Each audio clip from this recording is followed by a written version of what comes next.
Yep, and I found a common denominator that might give some weight to what you just said, because there's heat domes coming from inside the Earth right now. So like, there's a heat Right. advisory today in Arkansas and Mississippi. Could be up to 108 degrees. Like, where the Yeah, we fuck is had that one coming in UK. In UK, they said a heat dome came across. from? Yep, So they've that's got a new wild. name for some of the things that they've done.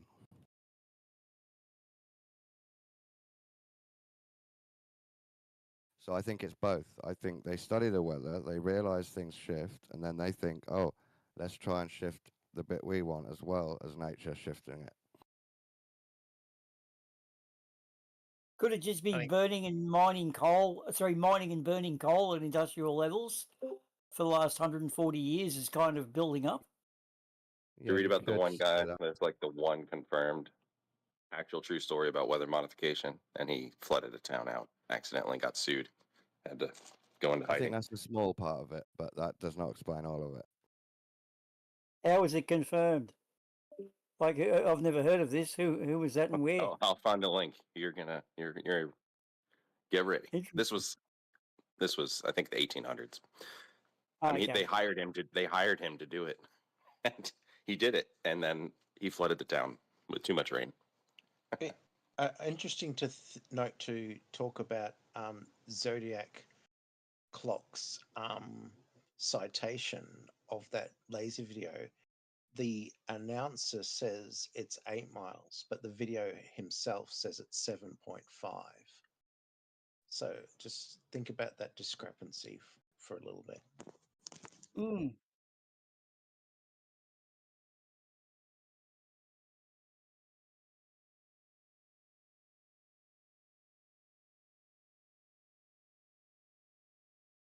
I found the source video, by the way. I put it in the meme channel.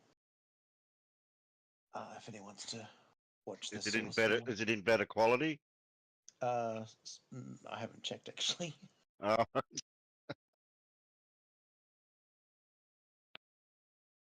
Man's name was Charles Hatfield. But I thought I'd at least note the distance discrepancy. So it's I'm not sure how precisely he measured his 7.5 miles, but even if he did, Zodiac's announcer voiceover was calling it 8, so he's kind of playing a bit of sleight of hand there with the numbers.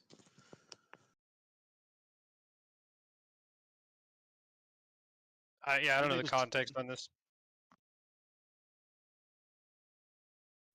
4 laser lights over the ice was Oh, about yeah. 7.5, not 8, as the voiceover claims. Yeah. Yeah, so thanks, mean Paul. people You've put- got evidence. I was just saying he's provided evidence for what I said. Thanks.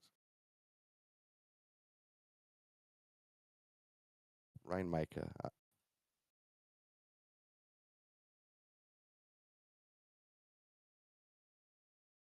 Yeah, there's a guy that just got interviewed by Sean Ryan. He's the owner of the cloud seeding company that's contracted by the farmers in Texas. I mean, he showed the technique they're using to do weather modification. So from my own research on this, I think you can separate it from whatever frequency tech they're using. They're using some sort of, yeah. If you're where you live dry, like, does it seem like it was wet for a reason, or was it already wet? I'm unsure. Okay. My area? You're saying where I live? Yeah, because I'm saying sometimes what they do might be good for the area, sort of thing. Oh yeah, but dry out others. Yeah. Yeah. So if it was wet already, now it's too much. But in a dry area, it's probably people are like, yeah, this is great. Yeah. Well, they haven't publicized the two different types of technology. They're only publicly talking about using the aerosol method, where they just basically make a cloud that would have rained already or has a slight chance of raining. They use the aerosol method to get it to start raining, and that flushes all that material out when it rains. So I just think that's totally different tech than what I've heard other people knowing about, which is the frequency tech, this ionization of the air through like HARP or some other advanced array. So I mean, Yeah, they're just 'cause yeah. if the vapor has something to cling to, that would increase its likelihood to become raindrops. Yeah. Yeah, it nucleates. It coalesces. Yeah. Okay. So in this like Raytheon, Lockheed Tech that can ionize the atmosphere and actually stimulate or amplify existing weather systems, I think that's the dangerous stuff. That's the stuff they could be doing covertly. Be very easy for them to use the shield of these other techniques. And like that guy that flooded, you made me think of this earlier. May not be accurate, but it'd be so easy for them to like, you're messing with that tech, they could just, make it go out of control and kind of like make you look dangerous if you I think if you were to tap into this tech. I mean, it seems unusual to deliberately and intentionally flood your own country rather than the enemy, for one. Like, unless you think the enemies of the United States artificially cloud seeded above Texas to cause that flood.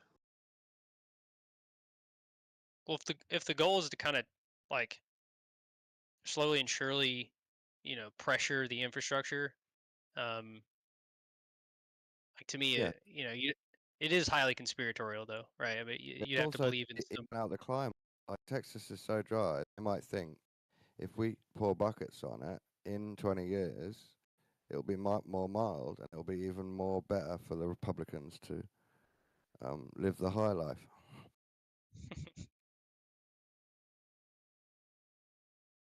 So Well, they I might see it think. as being okay.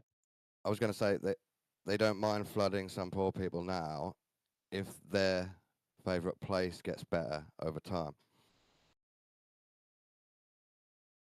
Yeah, I think including but not limited to. Who knows what their actual if someone would be if there's some hidden group controlling the weather and causing these disasters covertly, whatever their goal is I think just totally unknown. Well, with the way the weather is at the moment, with places that do getting these floods over the 50-year flood, 100-year floods, well, we've got a town here in New South Wales where they've just gave up on the town. It's just all abandoned because the too many flooding events over the last 100 years or whatever. You could get people to move out of an area over 2 generations, say, and then buy it up at the right time as the weather changes. Well, that's if the weather goes back to normal, if it would. Yeah, I was also going to say, I think they're experimenting. I don't think they're experts in this. So these are all like tests, and they're like, yeah, it went well here, but over here we fucked up. Yeah, we created a monster there on accident. Oops. Yeah, I think that's a good take. Because I mean, you look at some of the pressure systems, low and high pressure systems over the last 2 or 3 years. We've never seen high pressure systems stack up the way they did, and that's how Helene was able to basically just be such a high moisture producer compared to any other hurricane system we'd ever seen. It was literally just like being controlled by where these high pressure systems were positioned. So for me, it's like I think they are testing. They're starting to try like how much control do we have over these low and high pressure points. And I think they're going back in the chain. I think they've got a little bit of influence in the upper level moisture trough, like the jet streams. So I think it's gonna get really wild too. Well, Because it seems like if you had a subtle effect on weather, you would produce weather for people growing crops so you can increase your um, home product, especially if you're going to introduce tariffs for other countries. You'd make your own country more fertile. So causing disasters doesn't seem to increase fertility for crop farmers and such, even if they are in Texas. So well, interestingly, these seasonal floods like this, they distribute a lot of stored nitrates in the soil. I only thought of that because you said that. That's interesting. You know, if it was a country with resources, you could imagine, yeah, flood the place, what do you call it, disease, flooding, all that sort of stuff, and they die out. You could get the resources. So you could try it on Africa is a logical place, but Texas itself, well, that's not exactly a good target spot, is it? It's a tricky one, isn't it? Try and make Texas a tropical state, a tropical paradise, grow pineapples or something. I worry like we're in such a proxy war situation right now that it wouldn't be way out of hand to say that another country was trying to kill, innocent people here just covertly just to get back at what's going on in the world. Who knows? And I think the private sector is pretty criminal. Like they're runaway. They're providing they're contractors for the military. So we're seeing. I think there's a regardless if you're conspiratorial about it or not, about the deep state or whatever, I think there is a private sector that's got a lot of wealth and technology that could be up to no good. I would love to work for Spectre. You know, the James Bond movie, Spectre? Everyone's got a gun. They all seem happy. Oh, it's like that. Oh, man, I'd love to work there. Remember Homer Simpson worked for Scorpio? It was the perfect employer. Yeah, we just need to go find the secret exam. It just seems like if this technology exists, it seems like it could be used for benefits rather than for disasters. And it just seems a bit counterintuitive. Yeah, to but be it has a knock-on conspiratorial effect. for- Because Earth's a ball, you do something good one side, it can often make something bad happen on the other side. True, conspiracies can exist on a globe, perhaps, yeah. No, It's like a I ripple. mean, Yeah. in nature, yeah, the butterfly effect. Like if they maybe they messed with weather a little bit with this technology like 10 years ago, and now there's all these long-term ripple effects, much larger scale impacts they could have, or even on the smaller scale, sucking moisture from certain areas into others, causing anomalous droughts or anomalous floods like we're seeing. Who knows? At least your weather can stay in your northern hemisphere and stay away from us.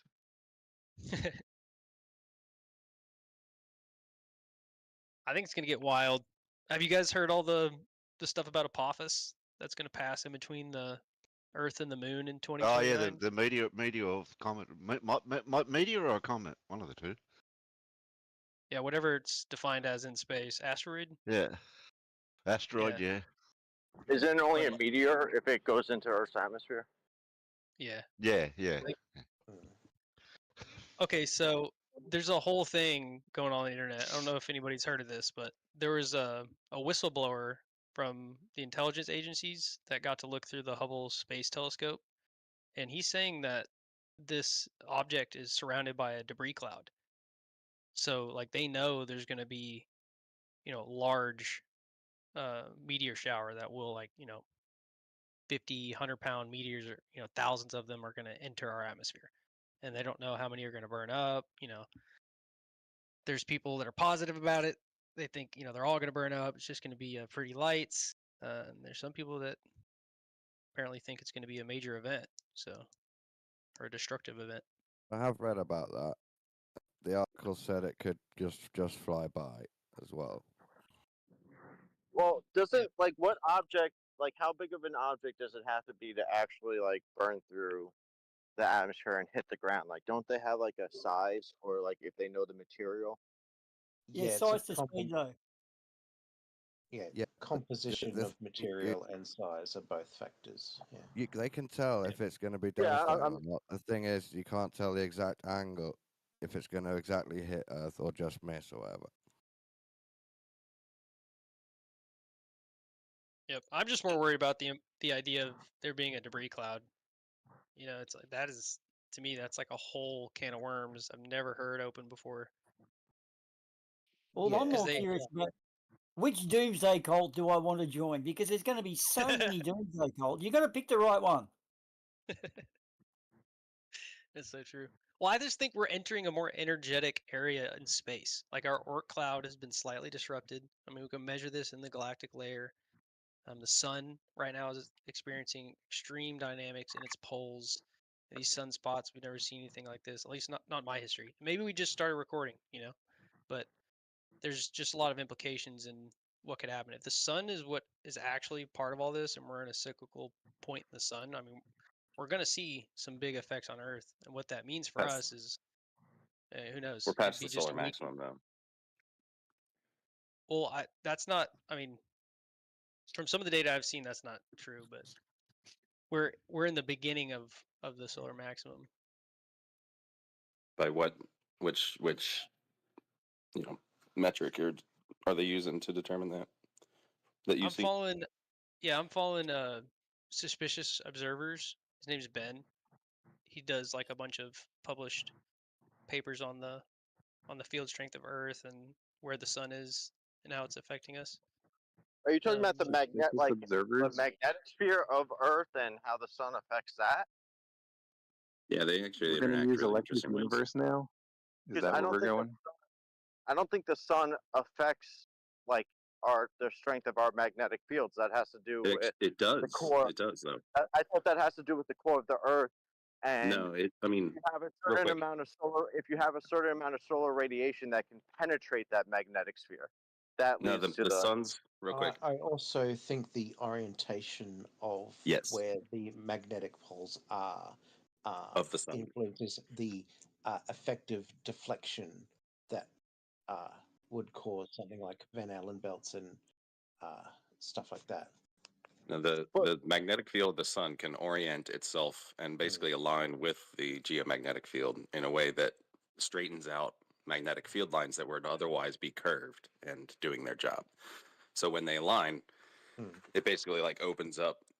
It lets more through, basically more solar wind.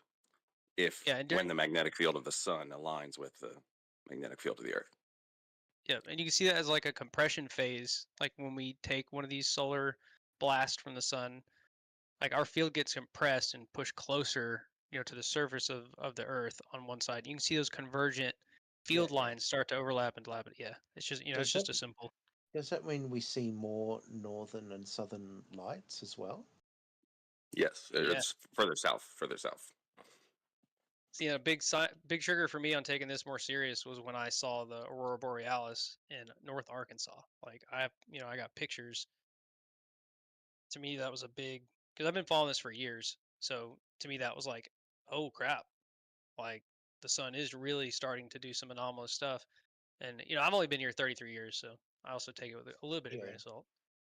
But you're correct. Like the north and south magnetic poles are moving, and that would indicate an orientation to the sun that would allow more in and create more of those southern Australis borealis. I could imagine they're called. Yeah.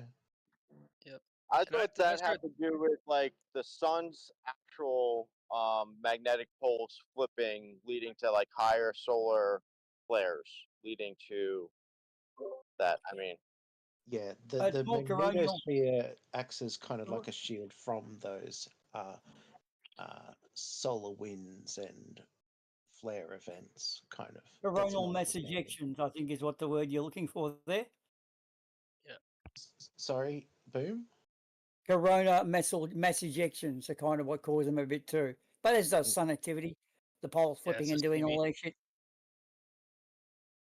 See, I really do think that we're coming close to a major event with the sun's magnetic field flipping.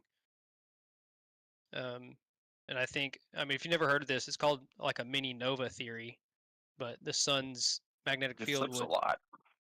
Yeah, it would. Like that's not uncommon. Yeah. I thought it flips like every 20 years roughly. Like the Well, in this scenario, it's a much longer scale event, and what it does, it basically mini novas.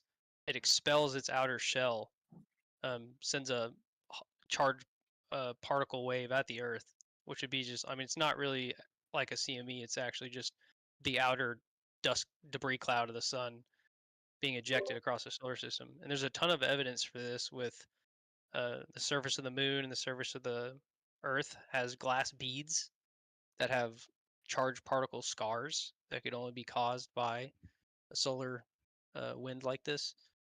That and I've tons of other evidence on this, but it's just got me really like paying attention to this now because Yeah, the more Oh, sorry. yeah, The Carrington well the event more was actually giving the Morse code operators, because they were Morse code girlies and the telepathists, they were getting little electric shocks off their headphones and their equipment they were touching. And that was back in the 1850s, I think, the Carrington one. You could read at night, apparently. The aurora was so big, like a yeah, full moon almost. So, and that was only a smallish event. Imagine a big one. Oh, yeah, send us back to the Stone Age. well, with But the I mean, telecommunications, yeah. Yeah, for sure. If AI doesn't do it first. Sorry. yeah, go back to the pick your doomsday cult. Yeah. The AI I'm is still going to paying for the ingratiate Mayan itself calendar. to us by saving I'm us still from the sun Mm. exploding, I'm and still then we'll paying for trust it. all those things I bought during the Mayan calendar meltdown in 2014. I've only just paid it off. I'll have to go buy some more stuff on finance. Well, you know what's scary about that 2012 Mayan calendar thing? If you adjust for all the leaders who came along and basically obfuscated the calendar, you can actually do the math. There's a channel I found that did it. It comes out to being about 2046 would be where the Oh Mayans no, meant to say. Yeah. So, seasonally adjusted. Shit. or, yep. or, or That happened. when they made the calendar, they just ran out of rock.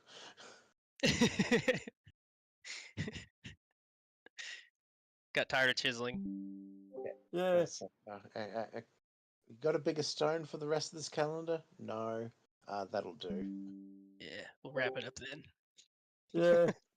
We won't be here in 2014. People are going to wipe themselves out next year. The internet will come along and they'll kill each other when they So, find out the truth. can I propose an interesting theory? So, have you guys seen that there's like an electromagnetic field that flows through the mantle that causes the rigidity, makes it Uh, like I've viscous?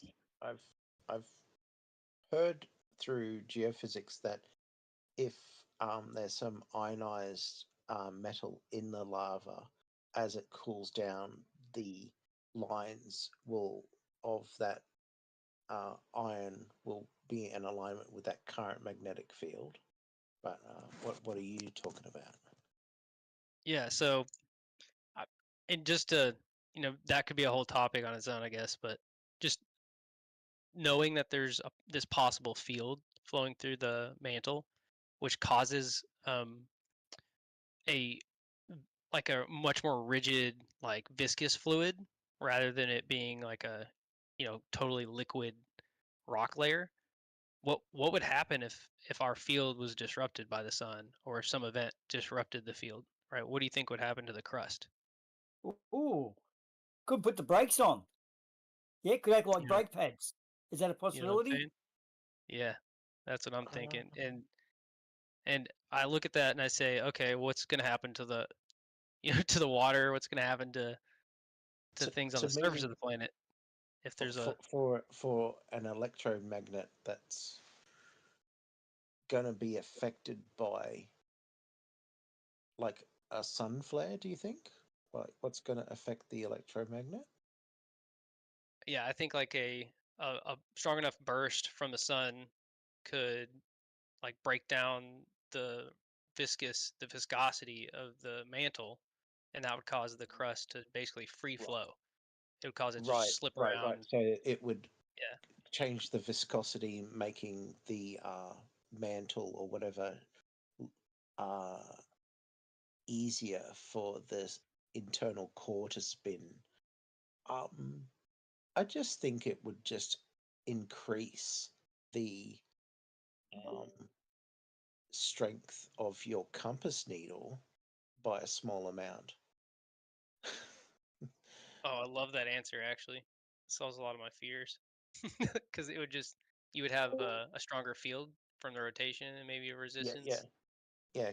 Kind of like a swirling bucket. You'd only increase how far the water spun up the edge, um, and it does depend largely on like how significant that burst is, if there is an effect on the mantle, and how viscous it becomes. Like if it's currently like honey, and is depreciated to like almost water consistency, that sort of dynamic engine is free to flow.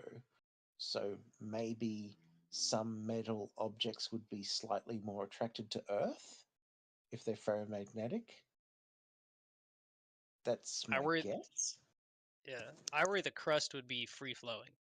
Like I worry the layer, right, this dense viscous layer of the mantle. Like I worry the crust would have a significant amount of Ah, I shifting. get what you You know what I mean? mean. Tectonic plates are currently being pushed, supported by a viscous material. If it became less, that could involve more tectonic plate movement. Right. But if it became viscous, one of the more magnetic surface, i.e., the crust or the core, would be pulled towards the sun, and then that would scrape against. So if it was the middle being pulled towards the sun, it would scrape and slow it down, or if it was the outer being pulled towards the sun, it would scrape on the opposite side. So either way, I think it would scrape and put the brakes What's on. Like one more question about it? Hold on. the spinning If I could. ballerina effect of when they filled up the dam in China, it slowed the day by 0.6 milliseconds. So depending on how less decreased viscosity would be, it's possible that the tectonic plates would sort of rise further away from the Earth like a ballerina, and the day Or think length about could increase. if it's honey right now, the movement of the crust is from the convection currents, and it pushes the crust because it's thick. So if it's less viscous, it will affect the crust less, and the crust isn't going to just start moving around. It's pushed by what it's floating on. I was thinking about centripetal force of Yeah, the spin. Yeah. I was So talking I about his think worry that yeah. the crust is going to be free flowing, but that also means it'll be less affected by what's moving it now. So why would the crust move more if the Well, magma got? because right now the Earth is rotating as a whole object. The mass is, connected through this viscosity, and when that charge goes away and it turns into like from a thick viscous liquid to a water, right? I fear the crust is gonna just basically rotate freely, or more specifically, it's not going to be rotating with the core, which would cause. Think about the momentum of all the crustal plates. Yeah, I think how long it would take to change what momentum they have. I think like a ballerina, the crust of the Earth would kind of expand, maybe a little, so due to centripetal force around the equatorial plate interactions. It really depends on like how much viscosity has changed, because it might just result in slowing down the day slightly. It's an interesting hypothetical, because there's a lot of current things happening that are all interacting with each other, and you change one of those variables. There's been a lot of math has been done by people debunking young Earth creationism on the amount of energy required to move the crustal plates quickly. Because young Earth creationism typically relies on some sort of accelerated tectonic plate shift during the flood, and just the amount of energy required would vaporize every molecule on the planet sevenfold. It really does depend if the continents have moved as some think they have, which is, I think, a difficult thing to reverse engineer, but I don't know, people with more knowledge about that area would be able to inform me. What do you think would happen to like the surface? My mind kind of based on that lack of viscosity in the crust, maybe it is going to be a lot less a movement, a slight, unalignment with the speed. But even then, I mean, we could see 200-300 mile an hour crosswinds with the atmosphere. The water, all the oceans could just suddenly fly east or west with this disconnection of mass. It's probably more like an egg, though, like with the crust relative to the thing. And look, to have a magnetic field, you've got to have a differential in the magnetic field because a conductor moving in a magnetic field creates the field we have. Mars doesn't have that, so your center has to rotate at a slightly different rate to what's creating the magnetic field. So there's always a difference, but I think it's like an egg. You know what I mean? Very thin crust and very big yolk rotating.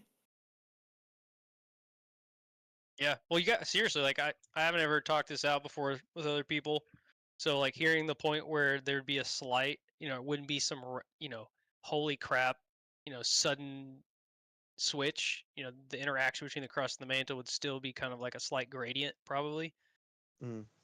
I think that seems very true, Yeah. especially if you look at, yeah. If you heard of Isaac Arthur, he's a futurist who's got a bit of a speech impediment, but he does all those topics. He's been a sci-fi writer for years and comes up with that stuff. But hold on there, what did he say there? There's about 20 times as many Mars-sized planets as there are Earth-sized. Apparently our size is much rarer because you've got to accumulate more mass, and we have the better chance of tectonic plates and magnetic fields. Mars will generate it, but then shut down like Mars appears to have done. So, yeah, it's the bigger sized planet's a bit better. And a bigger Earth is even a little bit better.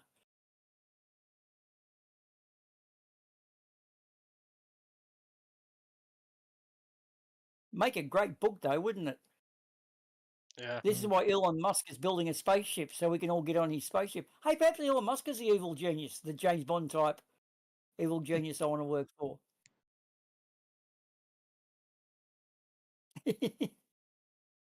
Some There's would so say... much. Sorry. No, you're good. You're good. There's so much lore behind him. Imagine if you got a letter from Elon Musk saying, "Dear sir, you are luckily being selected. The Earth's about to blow up, and we want you to come with us on our special spaceship." I think I'd stay on Earth. There's your choices: stay on Earth and die, or go on a spaceship with Elon Musk and whoever else he's handpicked. I reckon that would be hell off Earth.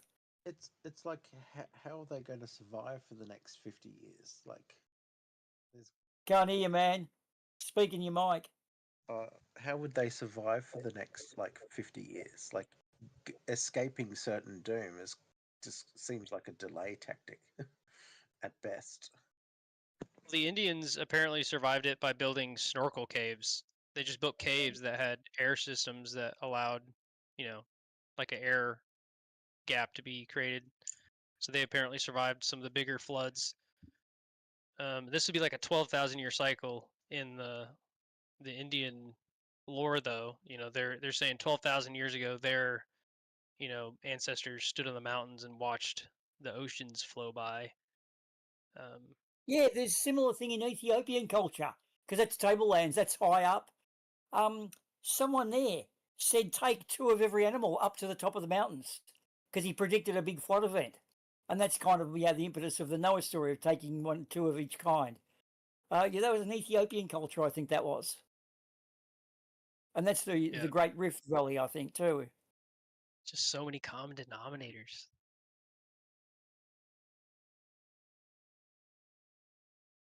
I got a picture of these glass beads.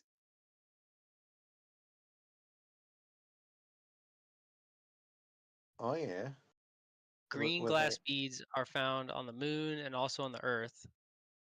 But all came from the sun when it novaed. This is from this published paper from Diehold Foundation. I just want to look and that how up. old is it? Do they know how old the beads are by, what is it, isotopic decay? I've got to be really careful Googling glass beads lately, Here, I'll post it in the side chat. That's a good question. Can you say that question again? The isotopic decay, can they work out how old these beads were by radioactive isotopic decay method? I think it is. Where whatever it does. Yeah. Carbon dating. It's not carbon dating. It's the isotopic one, though. How they can calculate old rocks.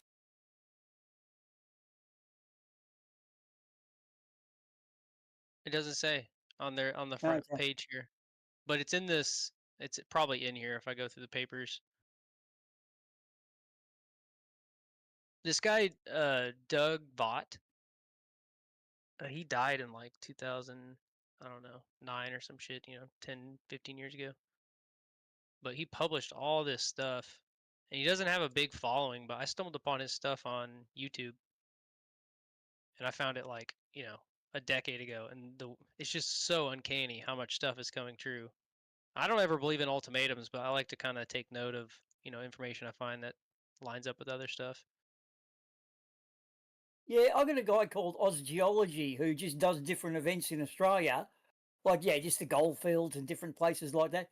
But he's also showed you the Burke Angle Equator crater event, which happened about 12,000 years ago and left these.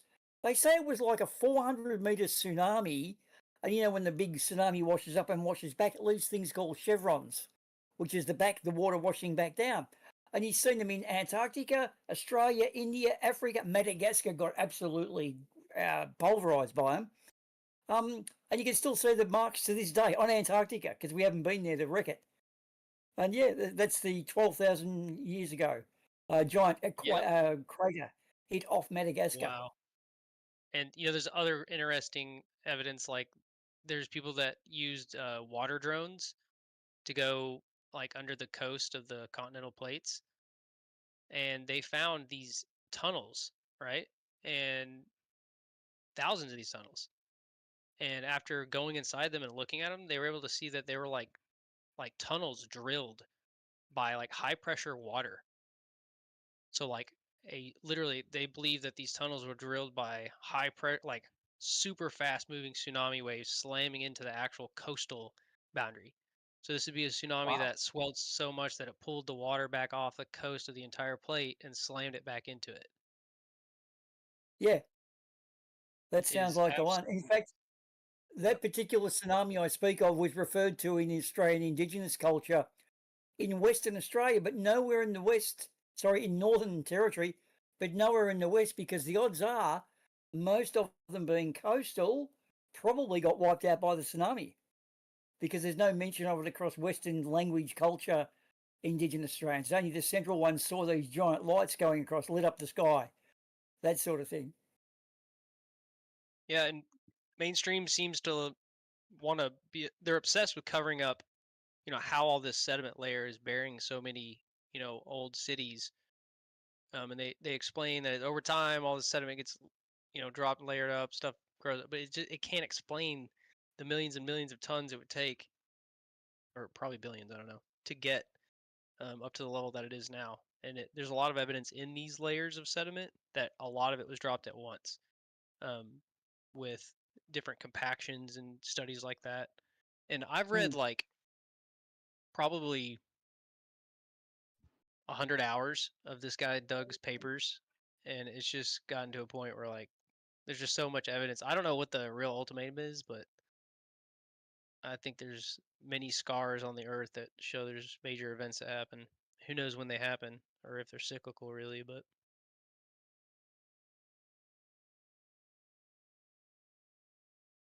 Well, the problem is we wreck the evidence. It's only where you got relatively, what do you call it? Areas where there's not many people, we don't wreck the evidence of something that happened thousands of years ago. Like Madagascar's a great place because there haven't been people there until just recently. Whereas Africa, there's been people there for fucking 50, 60, 70,000 years. So we kind of wrecked the place a little bit.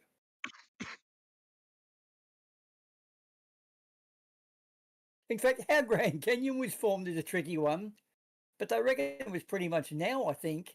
It wasn't the water that eroded, it was the rocky water. It was like concrete coming down as, wet concrete. So it was just basically gouging the mountain out because there's another river not far past that didn't make a Grand Canyon.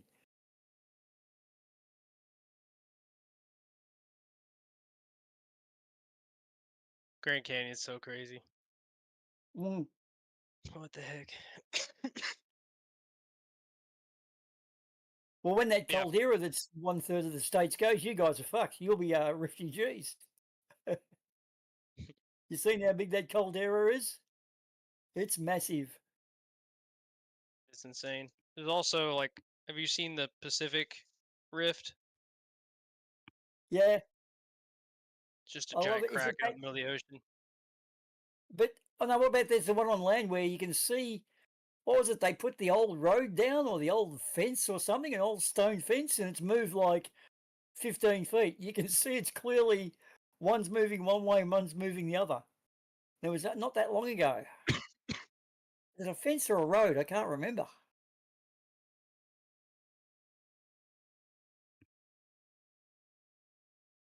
And it does seem like, I don't know, one of the reasons I keep looking at it is because how like mainstream, like how many people are like, like anytime you start talking about like just anything that implies the end of the world or some destruction, apocalypse type thing, right? They hear this kind of fire hydrant that YouTube and other video sites have created right now, where there are 1,000 theories on the way the world's going to end, and most Yeah. of them are based on some chain of things that they try to connect and weave together. Um, but for me, that's just not seeing the mainstream in the last decade really amplify that. It's not gonna hose down a bunch of information that you might have that's is accurate and it is connected. It's like the way Oh, the yeah. Earth, yeah, the Earth's weather systems, um, all of these things, how they're interacting. To me, that's like its own study. It has nothing to do with some apocalypse theory, right? So Yeah, but I picked up a newspaper that was about, shit, it was 40 years old, almost fallen to bits, and on the back of it was the Age newspaper, and it had on the back page, Diary of a Planet. And there was like 7 or 8 major events. Bangladesh had a mudslide event that killed 100 people. Something happened in Ecuador. And like there were these all, and I thought, shit, there actually was quite a few disastrous things happening back in 1980, was it 85? I think it was 85 or 84. Because there was an old newspaper inside a door. You know how they used to use newspaper to line doors with? And we just tried to read it, but it crumbled up. But yeah, just reading the Diary of a Planet, I thought, wow, that was like 5 different major events in that week alone. Shit. So yeah, they happen. We just see it a lot more on the internet. yeah, it like the highlight. Like we get the highlight reel of major events in the world now. Have you heard of the Kardashev scale? What? Go on. It's type 1, type 2, type 3, type 4. Type 1 would be using all of the energy of a planet, like the weather systems. I have. Yeah, I've heard that was from Isaac Arthur. Yeah, Yeah. there you go. Everyone knows it. Yeah, dude. Isaac Arthur. Fuck yeah, love that dude. Anyway, so um, like the internet is a type 1 communication method, and the fact that it's really the only type 1 system humans have made yet. Everything else were kind of like type 0. Um, yeah, it implies that our world's pretty much run by information or misinformation, or even you wouldn't have to create some hierarchy of wrong or right. You just have to say, okay, our society is obsessed with communication and information. Why would that be? Like an alien, you can put like a fantasy analogy together where you say like the aliens show up and they would look at our planet and they'd be like, oh, they got satellites. Oh, they're pointed at themselves. Holy shit, these people are insane. And like, oh look, they only have the internet and weapons. It's like, Oh, I don't know, let's it's crack just so their obvious. language code. So they find their equivalent to the Rosetta Stone. They crack the codes and go, these little fucking monkeys have got this elaborate communication system that's just amazing technology, and all they do is share porno movies and bad jokes. Like, what the fuck is wrong with them? Exactly. Yeah, And so you, you'd I be mean, like that. Yeah, go on. no, go ahead. Oh, what was that T-shirt used to say, beam me up, Scotty, no intelligent life down here. And it was an alien. Yeah. Yeah, nothing to see here. We're like the zoo. Well, that's one of the theories. Have you heard of, was it the Van Rooyen probe? This is a probe that, to explain it from our point of view, because it's actually past us. It's an electronic probe that's capable of searching for an area in a solar system that's got all the raw materials to replicate copies of itself. So it knows how to find and refine the materials to make the computers to make more Van Royen probes. It's like the replicators in Stargate. So these things are capable of reproducing themselves only, and they know how to go out and find it. So as one goes out, it goes to another solar system where it then finds a planet like Earth, uses the materials to then make 2 more probes, and then sends those 2 on. And it continues to go on. A Van Royen probe, I think it's called. Very interesting thought experiment for those, if you've ever seen anything on YouTube about it. But yeah, we're doomed. If something like that takes off, it's going to take over the universe eventually. Yeah, or find something that already has, and they'll reverse trace back to us. Well, who knows? Like, what's that thing? What was that meme? It's got from the aliens. It shows you the thing on Voyager. Please stop sending us your address and pictures and nude pictures. It's creepy. Signed the aliens. Love Did that. not ask for nudes. Yeah. Jesus, humans. And these aliens look like elephants, and they would say, "How do you drink through that?" And she hasn't even got one. Like, what's the story? How does this life form work? Hitchhiker's Guide to the Galaxy was good because what happened? The Vogons were going to come and destroy the Earth, so they set off on their way. But then subsequent generations of Vogons worked out faster, more efficient ways to travel, got here and resolved the issues, and then went back. But the ones on their way were still had the original mission to destroy the Earth, not knowing that the situation was resolved. So classic time travel paradoxes there. That was Douglas Adams, I think, Hitchhiker's Guide to the Galaxy, or was it something else? I think it was that. I'm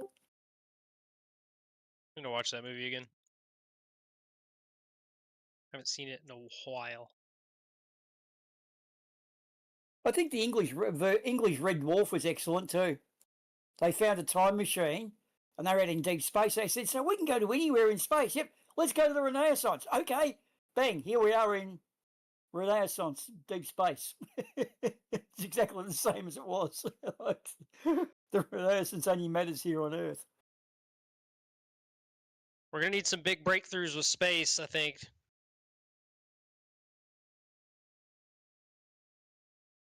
Like, here, imagine this reality. Like a year from now, AI creates a new, synthetic material, completely revamps, any sort of like material restrictions we had, and we're just all of a sudden spacefaring, right? What? Now let me ask this question for any flat. I'll say it. Just maybe there's some flat earthers in here. Like, let's say I'm a flat earther right now. Like, what am I gonna do as a flat earther if I get on a rocket and I fly to the freaking moon, and I get to look back and see the Earth, and I end up going to the moon base? You know what I mean? I'm like anyway. You see what I'm saying? Is that what's that? Is that what it's gonna take? I think. Well, when you For look at everyone Will to Duffy in the final experiment, it showed them all they did was go into self-destruct mode, didn't they? But up until the day, a lot of them were in denial that it was going to prove anything. What proves 24-hour sun? Yeah, Yeah, it What proves if- a 20. that's what it proved. Yeah, which can't happen on a flat Earth. Oh, possible. No, Oh, no, it can't how's happen on a possible? flat Earth. Well, It's just not because you possible. can't- It's actual. Well, you can't fathom it. Like, How's it possible? You can. How do I you don't have know. a 24-hour sun at the Antarctic on a flat Earth? just The 'cause flat I Earth don't goes around the understand- outside. Just because I Hey? don't understand all the variables doesn't mean it's not possible. Yeah, we understand. Why don't we all just of get in it. a ship and take a look at it? Yeah, why don't Argument you just from tell me how it's ignorance. possible? Tell me how Why it's don't we just get in possible. a ship and take a look at it? You want some average Joe to explain to you. Yeah, I Well, want we're you all gonna be explain able to the get observation. in the big fucking rocket and go to like Paris in 45 minutes next year. Because it's really easily explained So, on the globe. It's actually pretty much the death knell to flat Earth. Only flat earthers are too dumb to realize it. Yeah, exactly. Results are not an argument. That is an argument. That's a very good argument. But You're you know too what's dumb to even more? understand. That's pretty bad. Sorry. I think No, they that's need to an go to argument. space and prove it at this point. You know what I mean? Like No, they got to they'll get they'll off the just deny pot, it. and then all the flat earthers will be like, "Oh, okay, cool. Now they're not bullshitting Wait a us minute, at wait a least." minute. But they sent Jaron to Antarctica. He came back saying, "Oh yeah, it's real." And no, they do. They disband him. You know, they silence him. They kick him out of the cult. That's all that'll happen to people that go to space. Well, let what me if ask you what if this. Sorry. you're good. What? You don't think that Jaron got silenced, got kicked out of the cult? Well, let me ask you this hypothetically. Okay, there is a 24-hour sun, but the Earth It's not hypothetical. measures. This is not I'm hypothetical. just if you let me finish, I would. Yeah, the 24-hour sun. But hypothetically, if the Earth measures flat, now what? But it doesn't measure There is flat no though. there is That's no why I measuring said flat. Show me hypothetically. these flat Yeah, measurements. come on, play along with that. No, I'm not It's fun. playing. I'm not playing Once Upon a Time with flat Earth. Well, it's not once upon a time because it's Well- interesting, right? Like as a glober, let's say we all get in a spaceship and we fly up there and we're like, "Oh shit, it's flat." What Yeah, the it's fuck? not. See what I'm Yeah, saying? picture Like it not being flat. we could exactly, already- but we can we reverse already it have and, these and look at the Then implication there would there. have to be some. Then there would have to be some weird magical thing going on that no one can explain. If the Earth Oh, measures and flat and we still have a 24-hour sun in the south, that just wouldn't make any kind of sense. It would have to be some weird, magical, unexplainable phenomenon. Well, this exactly. is It why I would bring blow up the our minds BFR. and we would have to. That's it. It would blow our minds. We have to investigate what's going on. Yeah, I bring up the The BFR because only- it's going to be cheap for us all to go into suborbit. So you know, like, we would find the flat earth are giving us not thorough or missing math. That's what we would discover. Because it's not going to measure flat if you have a 24-hour sun on the South Pole and at the same time you have a 24-hour night on the North Pole. Then 6 months later you go and you have the opposite effect. That is only possible on a sphere. Correct. Bingo. Well, it's your belief. what's in It's space? not a It's belief. not a You belief. could- Put it in you the could consequence literally- flat Earth. fallacy. It's Full fallacy. basic Hold on. trigonometry. Consequence fallacy. Hang Yeah, on. it's not a Hang on. belief. It's Trigonometry. literally okay. Trigonometry is not a belief. So you just tried to undermine my view by saying it's a belief. I can measure and repeat and falsify that. All the requirements for a scientific principle, saying that's your belief is just going, nah, at a distance. No. Thank you, What, using linesman, plain for your trig? ball. Huh? Using plain It's- trig. There's only one model where that will work. Well, just because Correct. you You can't could fathom literally- how else it would work, it's argument from ignorance. No, house would okay. If anyone can come up with a model where what he just explained can happen, feel free to try and do it. But as of right now, the only model that makes sense where that works is a globe. And you have to agree. You have to agree. Because you can demonstrate it with just using a household globe and a light source. But avoidance of explanation is not like, Yeah, actually, it is. You're just because saying there's not an nuh-uh and explanation. saying maybe without any explanation, just nuh-uh Look, and here, maybe, and then it's play Once Upon a Time when the Earth measures flat and there's no 24-hour sun in Antarctica. Did you guys know that Grok 4 has a PhD in everything now?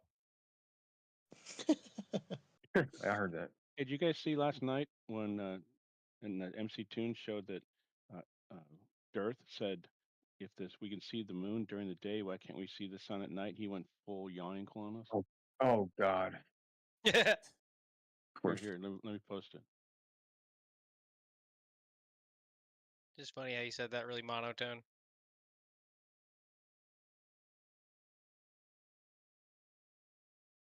What happened?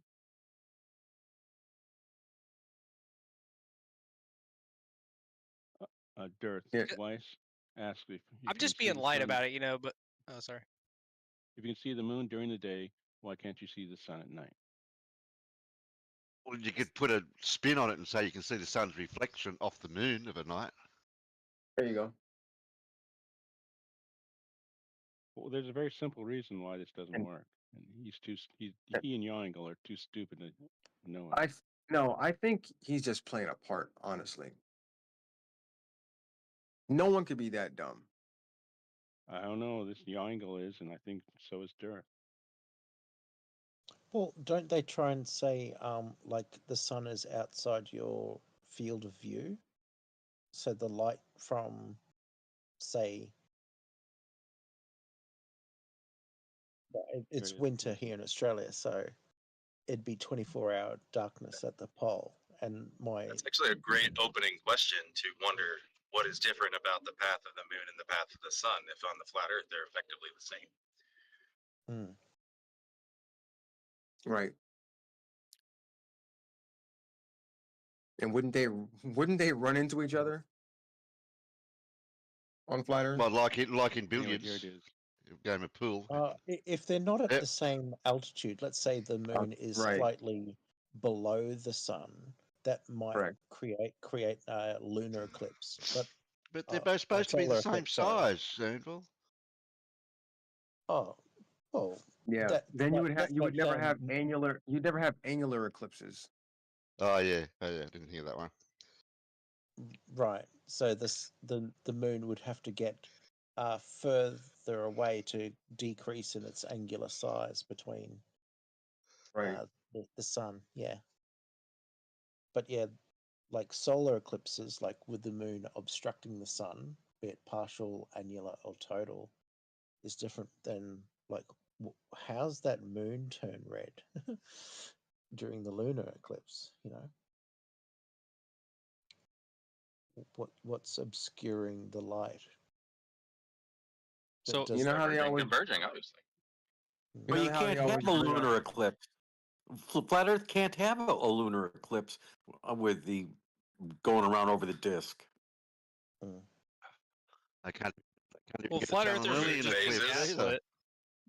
Flat earthers have been gaslit because like most of the conspiracies that they know are true. It's just not the ultimatum they think. Like the fake footage of space. There's another big reason why they faked it. But like lunar eclipses have been happening since time immemorial. Like the blood moon is culturally like yeah treated as like God being angry or um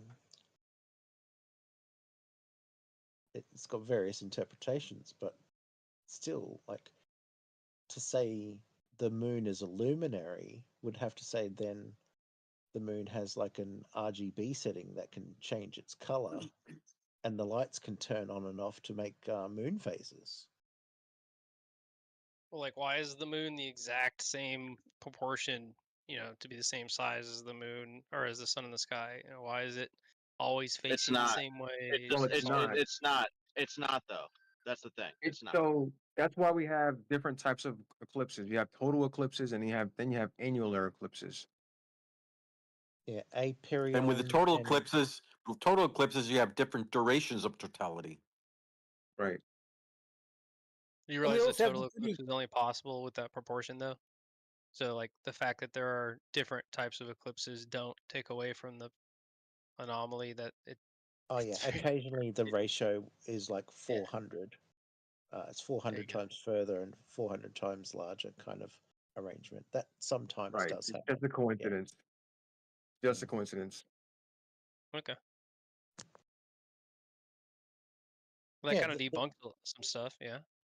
I guess. I mean, other objects go in front of the sun, like Mercury and Venus, and we can see the transit of both of those. So Yes. the transit of the moon just happens to be a nice poetic coincidence. I think it is a pretty cool thing. Where kind of Yeah, I missed the last transit of Mercury. I saw the transit of Venus though. That's not going to happen again for what, 106 years or something. I wonder if you could do it artificially in the ISS to. Oh no, it's not that Yeah, there are kind of plenty thing. of guys that there are plenty of guys that have taken pictures of the ISS across the sun. Yeah. So you could do the transit of the ISS over the sun. Yeah, bit more frequent. So there's like no chance the moon was artificially created for you guys? No, no chance. No chance Artificially whatsoever. And how would you do it? If you could show us And a method of when? how to Yeah. do it, we'd have a look. And wait a minute, artificially created? When? Yeah. That'd be a good question. I don't know. And I'm not the expert on Yeah, the topic. artificially I'm just created. looking into it. Yeah, artificially By the created before Anunnaki. recorded history. Yeah, 7,000 BC by the Anunnaki. Or some the other, moon, the moon ancient. is Tartarian. Like, actually, wait. What do you mean by artificially created? Like, there's some like special alien that's mining like another planet or another object and slowly depositing this like lump of rock in this area over time, or somehow magically creating matter in that spot, or like, what do you mean by artificially created? Well, some of the information that we have on it, like it's hollow, that it's not made. hollow. So not like hollow? so it's slowly built over time by like some like special alien magical Well, creature or whatever. yeah, and it could have been made somewhere else, like in a different fucking galaxy, and parked here. And then transplanted in there. So Yeah, and like which explains kind of like why its orbit is seemingly perfect. Hey, there's What's a movie perfect made about called it? Moonfall. It's where AI see tried to take over everything, and the moon's a Why- Dyson why do we- sphere. I Yeah. don't understand how someone can say like seemingly perfect or like have it be perfect at all if like it changes depending on where we are in the seasons. I mean, there's some Yeah, there's a slight violation that's to why it. we. Yeah, that's why we This- have this is the, like- the this term is- lunatic, because the moon's orbit is so difficult to predict. Because if you say it's like if it's perfect where it blocks out the sun perfectly, this is like when I feel like flat earthers say like the tide, like the oceans are level. Like when is it perfect? Is it perfect during the winter season for the northern hemisphere, or is it perfect during the summer season for the northern hemisphere? It depends. When is it perfect? It Have you ever depends on compared it to other moons around celestial bodies in our solar system? It's Yeah. kind of intriguing. What Like it only compare one the- side of our. When you say compare, like, are you saying the size of the moon compared to the Earth? Are you saying the size of the moon in general compared to the other sizes of the moons? What do you mean by like compare? Well, their Compare, orbits, yes, that their means everything. size, yeah, like It would be the interesting bodies to see. themselves, their rotations. Like our moon doesn't rotate; it sits there and stares at us. That's why there's the dark side of the moon. There's like there's just a bunch of interesting stuff about it. Far it side does is rotate, different though. from dark side. It actually does rotate once a month. It rotates. If it didn't rotate, you'd see the whole thing, right? Well, the moon itself what? doesn't rotate. If it didn't rotate, it doesn't rotate according to us, but as it orbits, it rotates once. That's why. Well, then the why don't you same go face on faces like us. what's that dude's name? Randall Carlson. Why don't you go on his show and like tell him like he's just sharing false information? Well, it depends how you want to look at it. From our vantage point, it looks like it doesn't rotate, but it's actually rotating once. It's called tidally locked. Yeah, what frame of reference are where are you? Yeah. So Well, I the mean, body itself, right? The moon as a body is not rotating hold the about its ball and axis. not have it rotate and put it all and move it around you, and you can see if it doesn't rotate, you'll see the entire surface. But if you rotate it once, as per orbit, it will have the same face us. Okay. Well, the same face of the moon faces us all the time. Correct. It's called tidally locked, and I think 3/4 of the moons in the solar system are tidally locked or something. Yeah. I think you already got what I was saying. Yeah. You could go on the moon, and instead of having a 24-hour sun, you'd have a 29-day sun.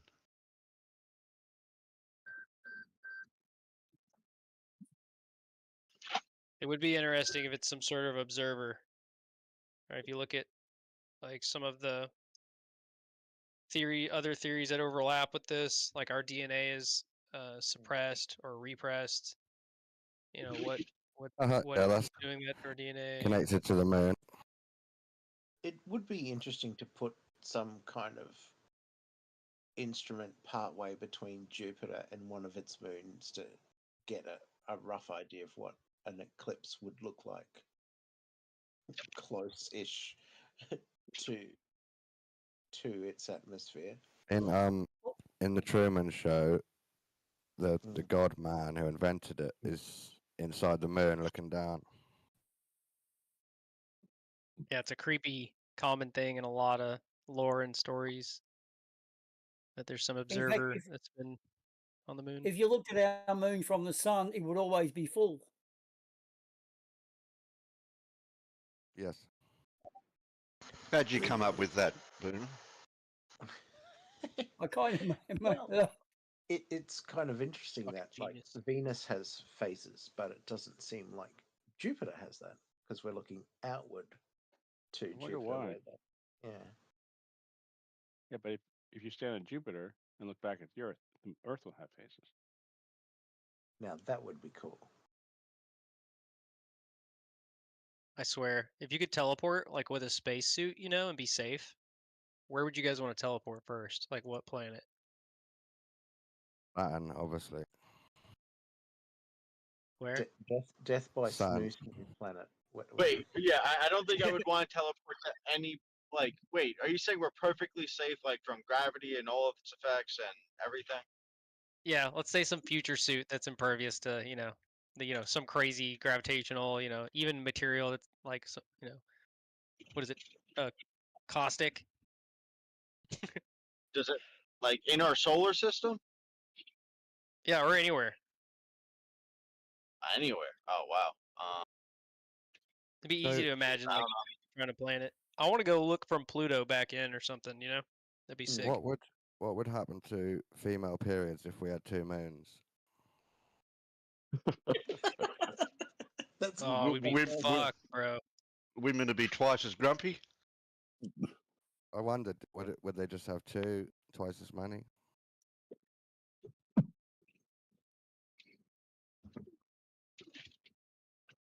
any idea like why Jupiter women biologically have it's periods? roughly that time period? This is why we can't have nice things. Well, something interesting, if you were to teleport into a void of space, let's say you teleported back, like even in 1 second, do you think Earth would still be here and shit? No, I think that's like one of the you'd have funny to have things about directions.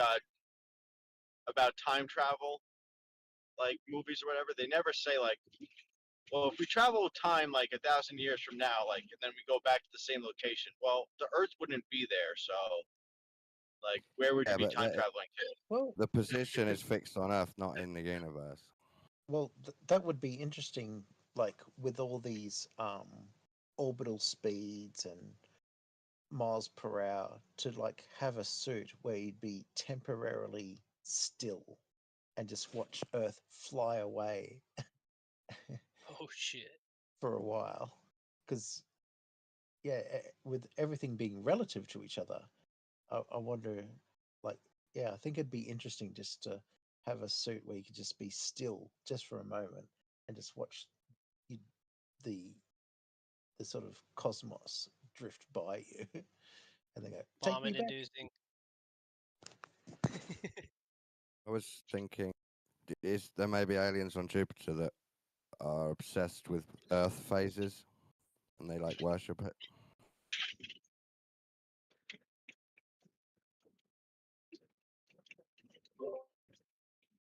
I bet it'd be like a kaleidoscope, because I think Well, things would move so fast. Like, you know what I mean? If you actually were able to stop moving compared to everything. if there was a life on, say, Pluto, and it would see all the other bodies, it would probably call itself Earth, and all the other planets would be named after various gods in their pantheon.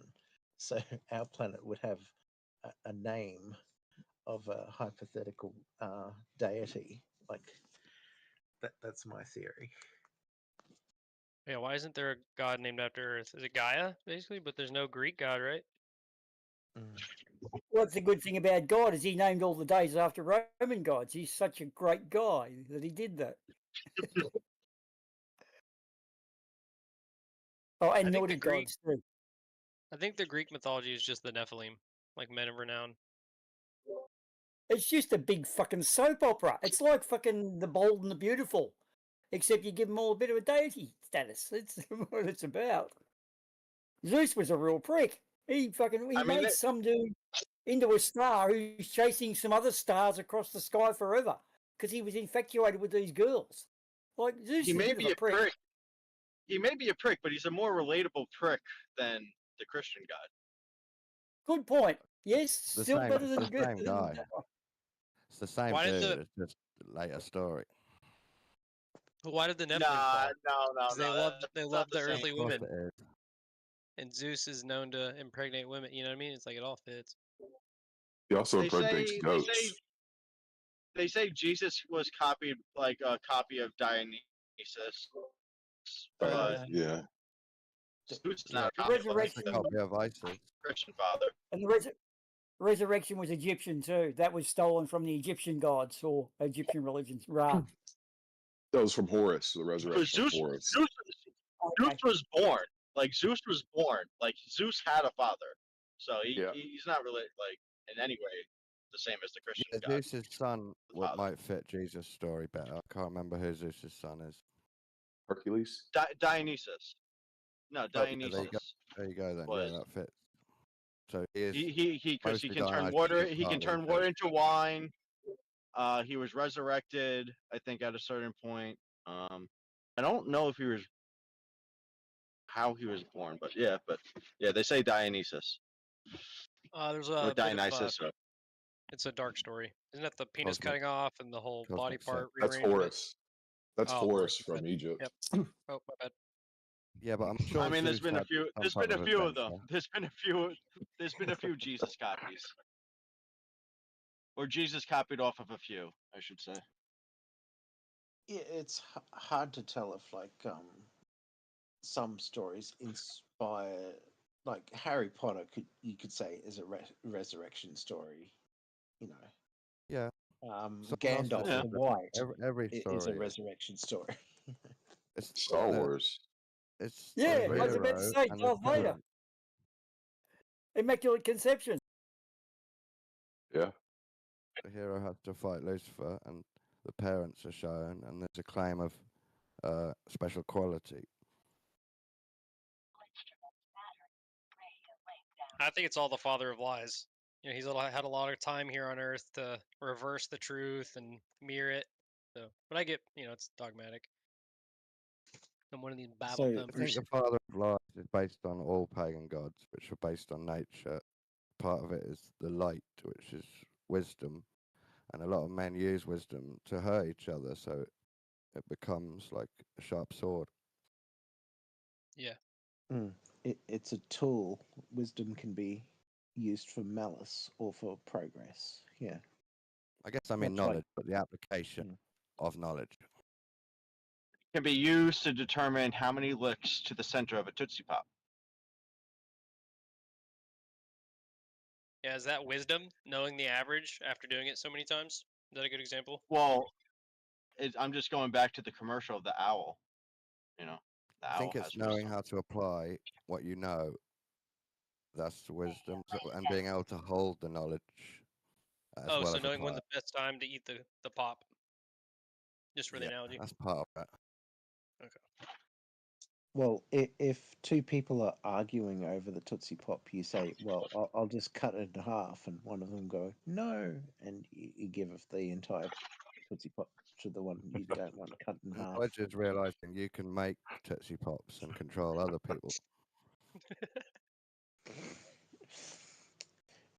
So accurate. Well, you make a company called Nikon, and they can film Tootsie Pop, and they can sell those cameras to the public.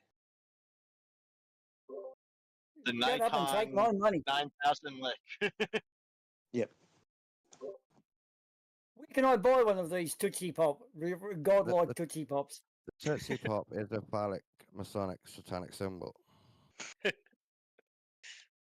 Oh shit. Have you Why looked are all up my the Cokes exploding? gematria for Tootsie Pop lately? How many Bitcoin for one of these Tootsie Pops? Petri Fitty. Hey, don't you know Tootsie Pops require a container? That'll You be know, about 350. Carly with her tongue out, that's one of the god heads, isn't it?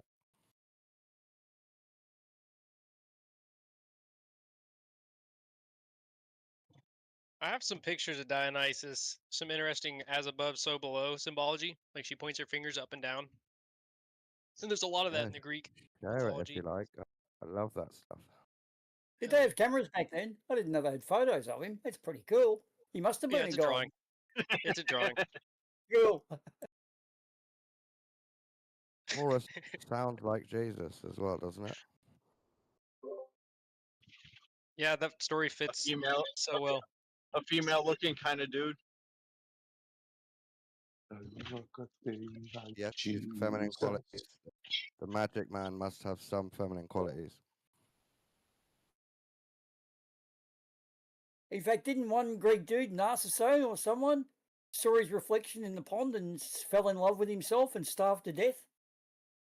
And the term narcissism comes from that, I think. Yeah, That's pretty cool. yeah. What was his name? Narcissus? Was it just Narcissus? Narcissus. But yeah, he fell in love with his own reflection. Yep, drowned Yeah. himself.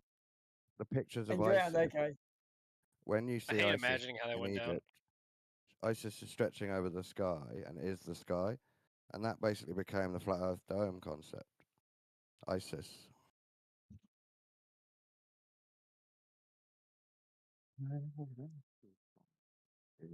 Just stretched over. She's stretching over, and she is the River Nile of the cosmic mystery.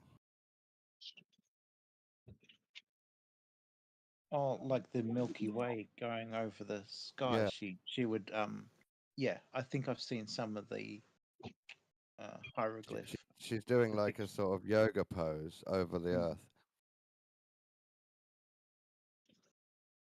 It's like all the '90s people think of the terrorist group when ISIS is brought up. It's kind of hilarious. I'm trying to bring up. Yeah. I think they designed that to be the mystery goddess, Lucifer, Babylon. That's what the elites are obsessed with, the secret goddess and willies. I think so, bro. It's crazy to see that all the symbolism you can see it in movies, shows. And obviously the ISS is the same. It's designed to nearly be ISIS. What's the ISS again? Well, it travels across the sky like the goddess, and it's got 3 of the letters in its acronym. International Space International Station. They just Oh yeah. Just renamed it. It could be International Space Idiot Source. Yeah, idiot station. No, I'm saying that they're happy to brand Death Cult with the goddess, and they're happy to brand their space tech with the goddess. They like putting her name on everything.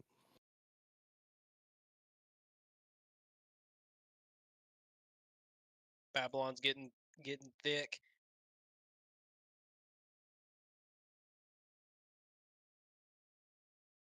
Marketing is about to get so like all the how accurate they are with marketing right now. Like they seem to people always talk about this. I was talking to my friend about this, and then I get an advertisement about what I was talking about. Like that's gonna get 100 times worse with AI. Like it is, and we haven't even really felt it yet. So I think Are you ready for one? Are you ready for one? This is actually almost so hard to believe. I did not do any of this on the internet or talk about it. My phone was in my top pocket, and I gave my brother some oil and said, you can put this in your Subaru to fill it up to get it into repair. This is 10W30. I think it's okay because it means it's 30 when it's cold and 10 when it's hot. Normally you have 10W40. That night, in an email, it said, yes, you can use 10W30 in your Subaru. The brand of car, the weight of oil, and whether you could use it. I hadn't said that to anyone. My phone heard that, and it was actually done. I'm convinced.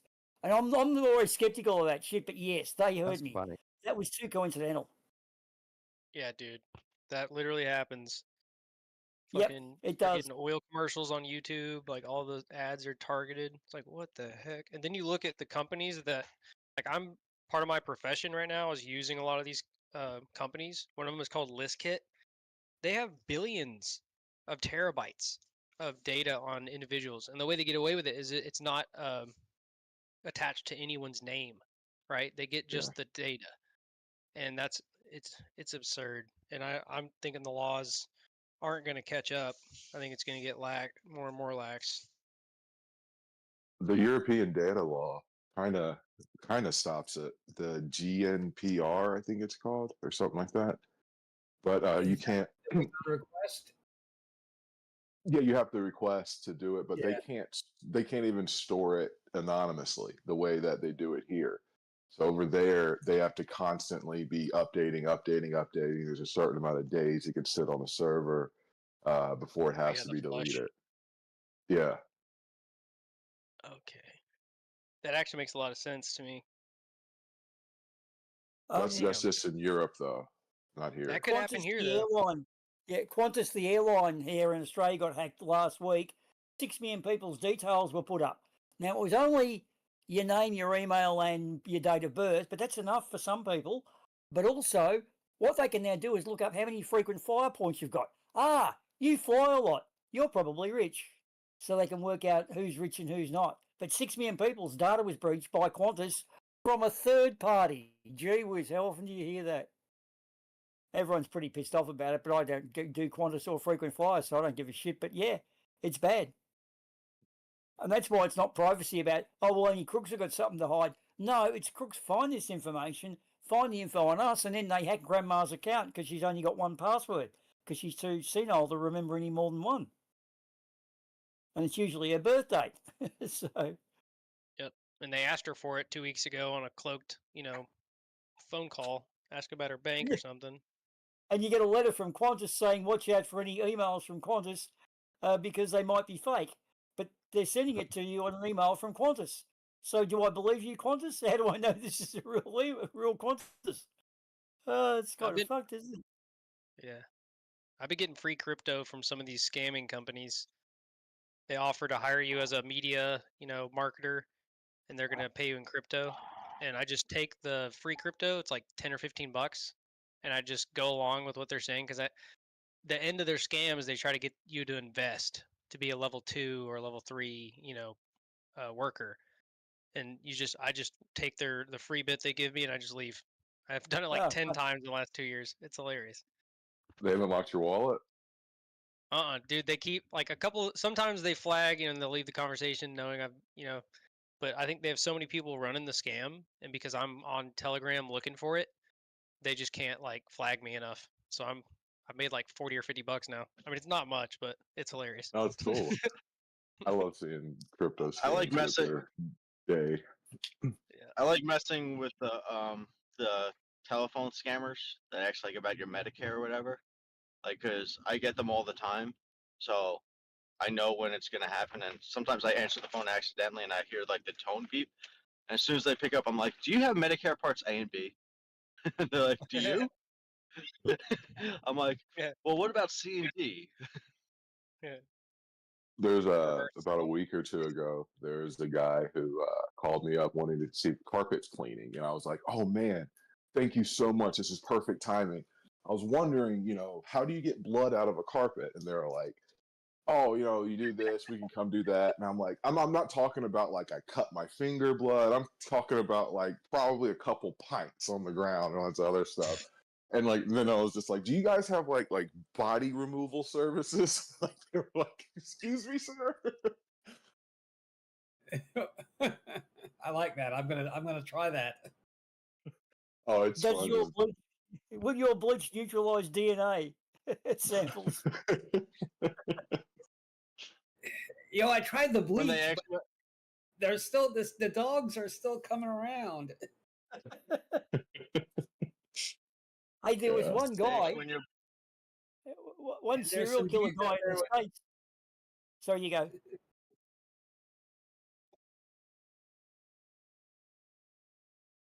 You go. I saw a show, like one of those, you know, exposés where this guy did sign up for the carpet cleaning, and they sent the person out to his house, and you know, it was, I mean, it was just a random carpet cleaning guy. You know, he was, you know, so it's like they, I guess, signed up for like, you know, we'll generate leads for you. Like it was a real carpet cleaning dude, even though it was a scam call. Reckless Ben did one where he sent 2 Bigfoot hunters to the same location. They're hearing each other. That's fucked. I actually earlier this morning I had my son came on, and he is already using ChatGPT to find a way to, in his words, scam the stupid flat earthers. Oh my god. Yeah. Yeah, but I don't think we have any money. Yeah. Can he do better than Nikon? That's the real question. Yeah, he loved it. He literally he's intrigued. I was talking to him, and I was like, dude, there are adults that don't believe the Earth is flat. He's 16, and he's like, no way. So I sent him an invite to Earth Awakenings, and he was over there just wreaking havoc. And then I sent him over here and like let him like talk to like good people like Eggs and Anvil and Cole, and like he loves it. Like he like, I can't believe this is real.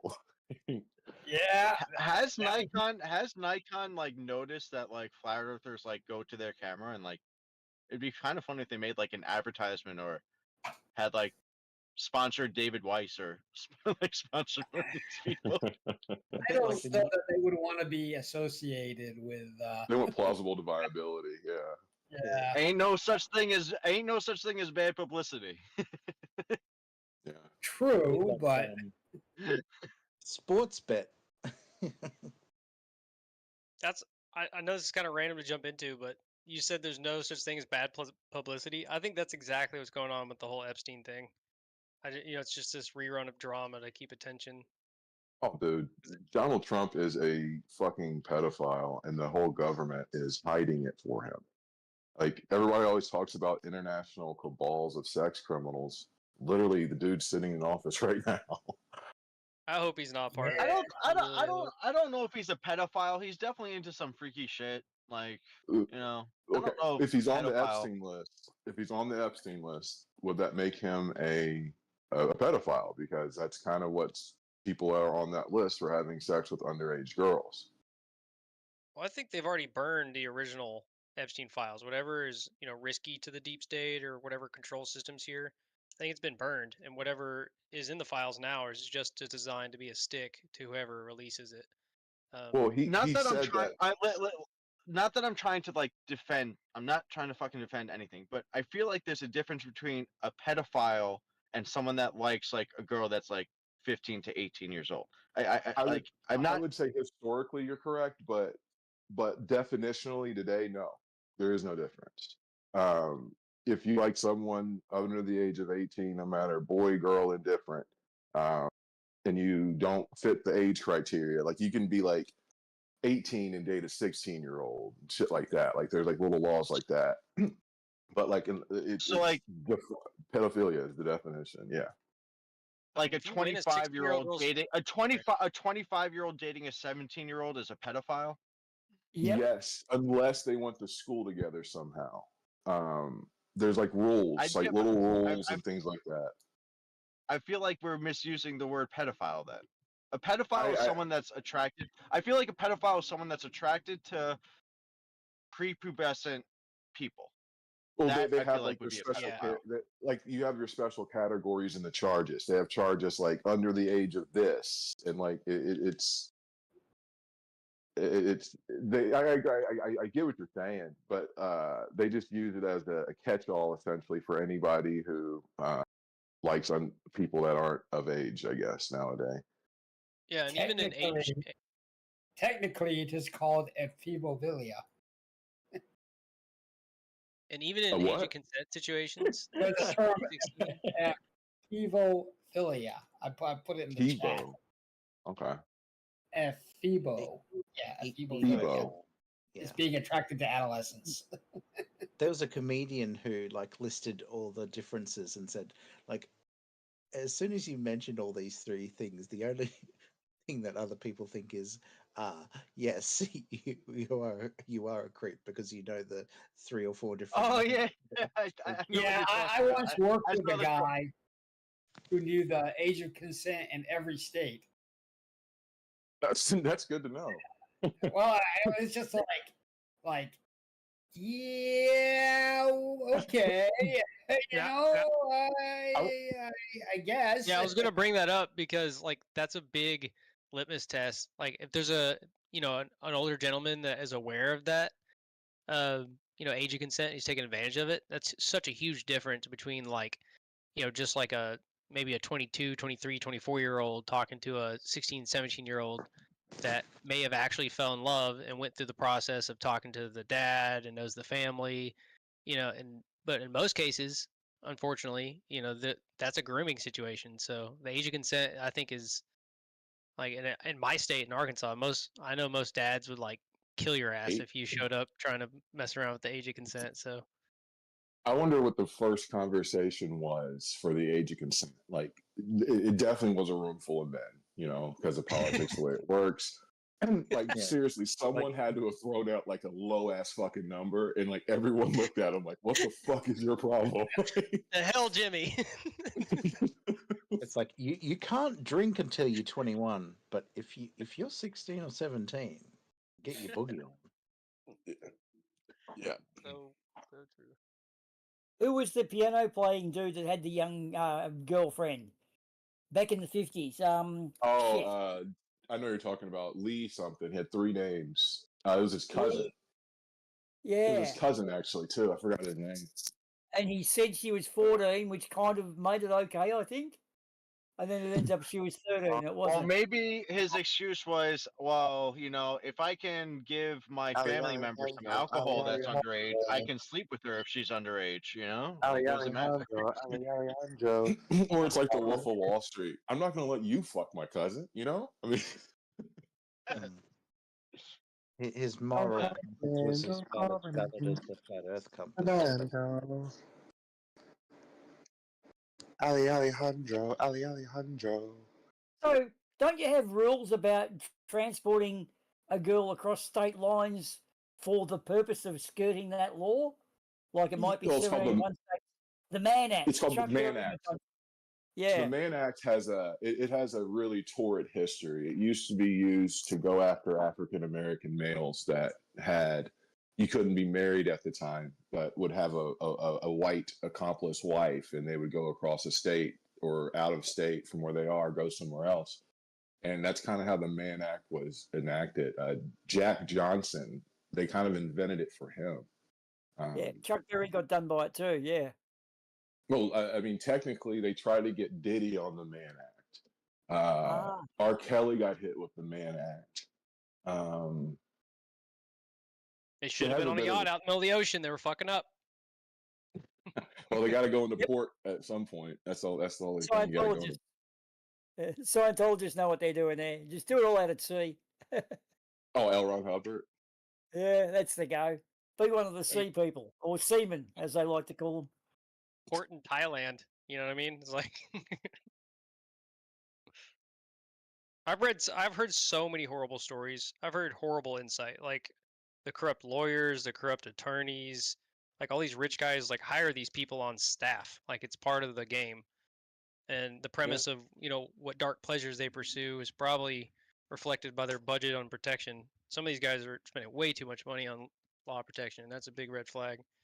Well, There's one now called 5M, is it? Dancers.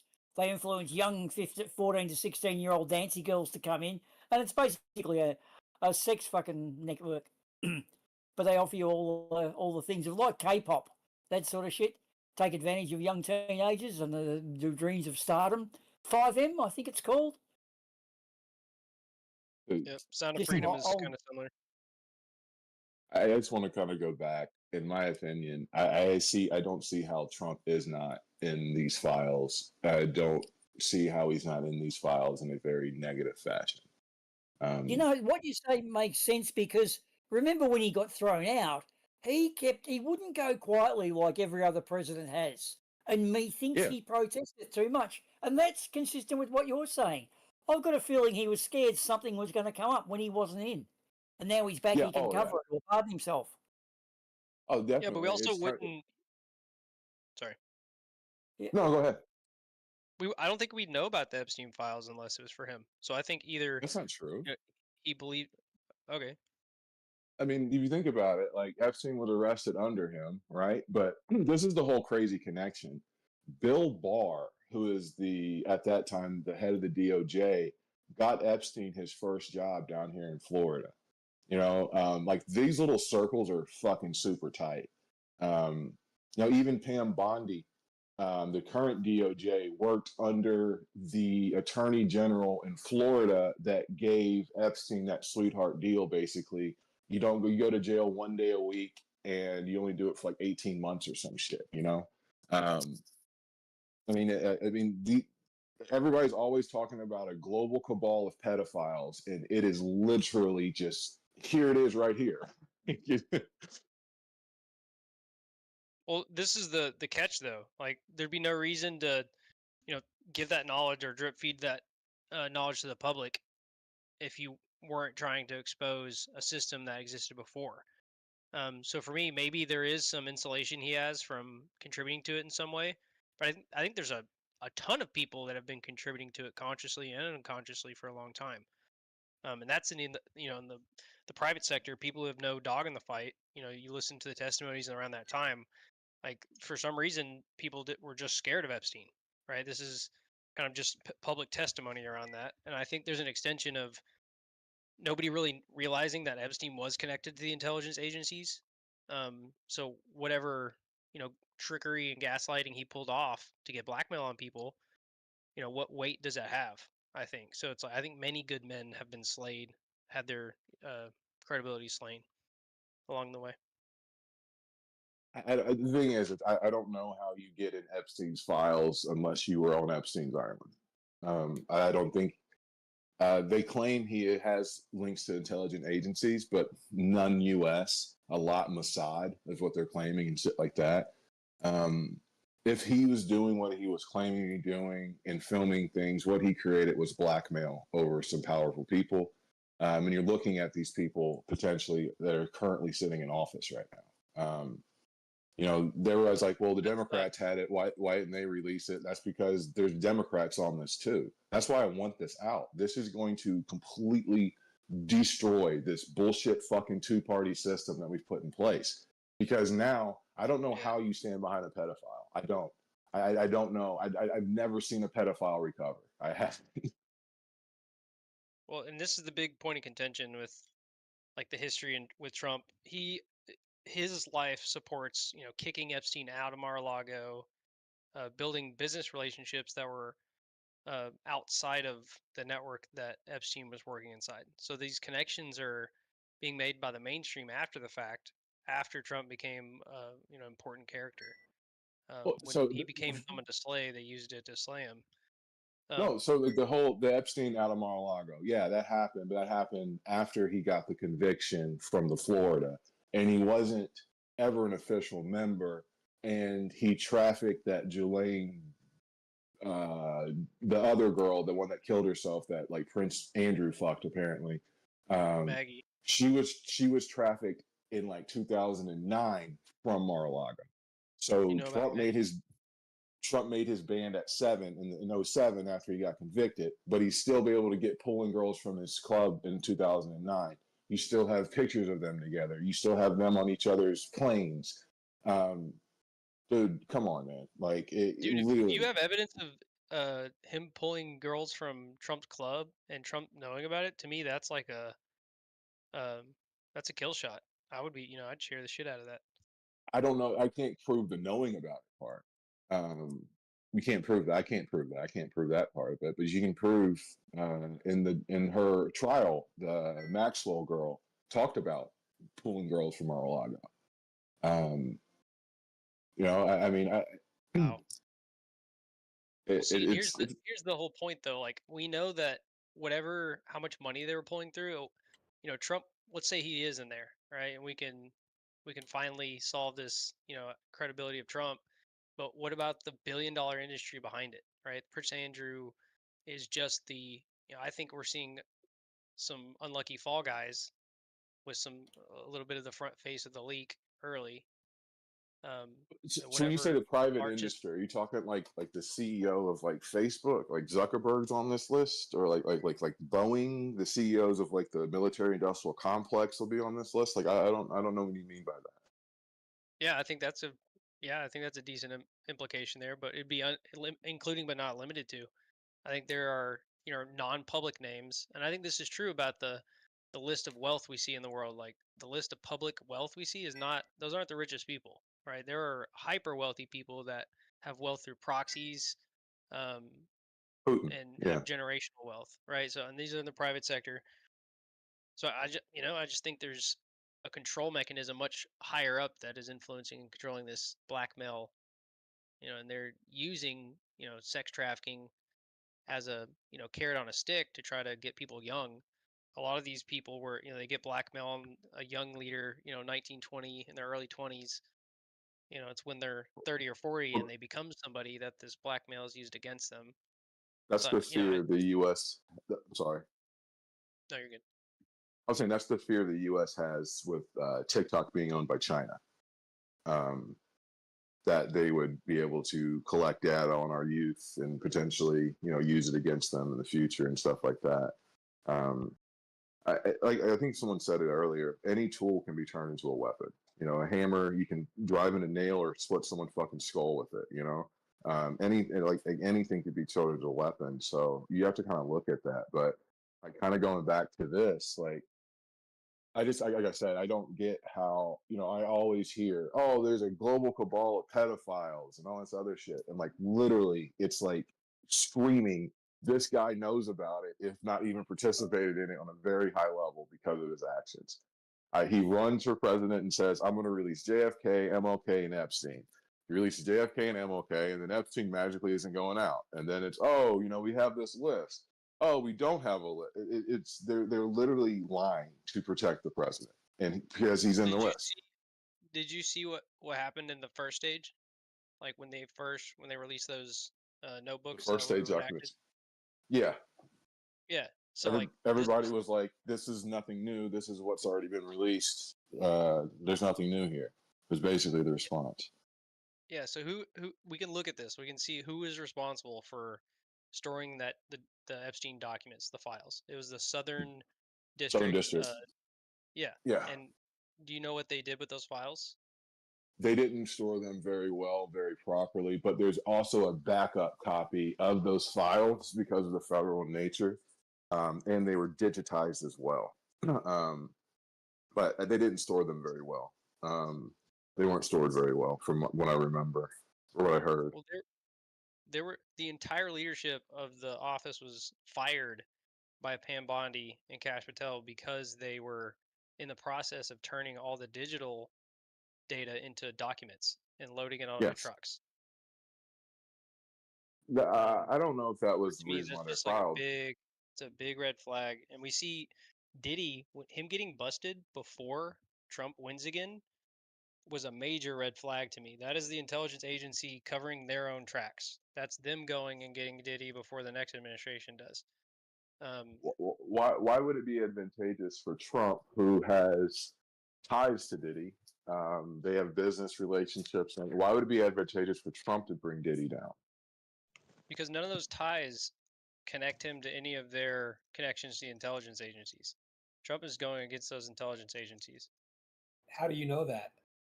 He's going against intelligence. This would be a reflection question, right? I could just say, how do you guys know that he has connections to Diddy and his corrupt practices?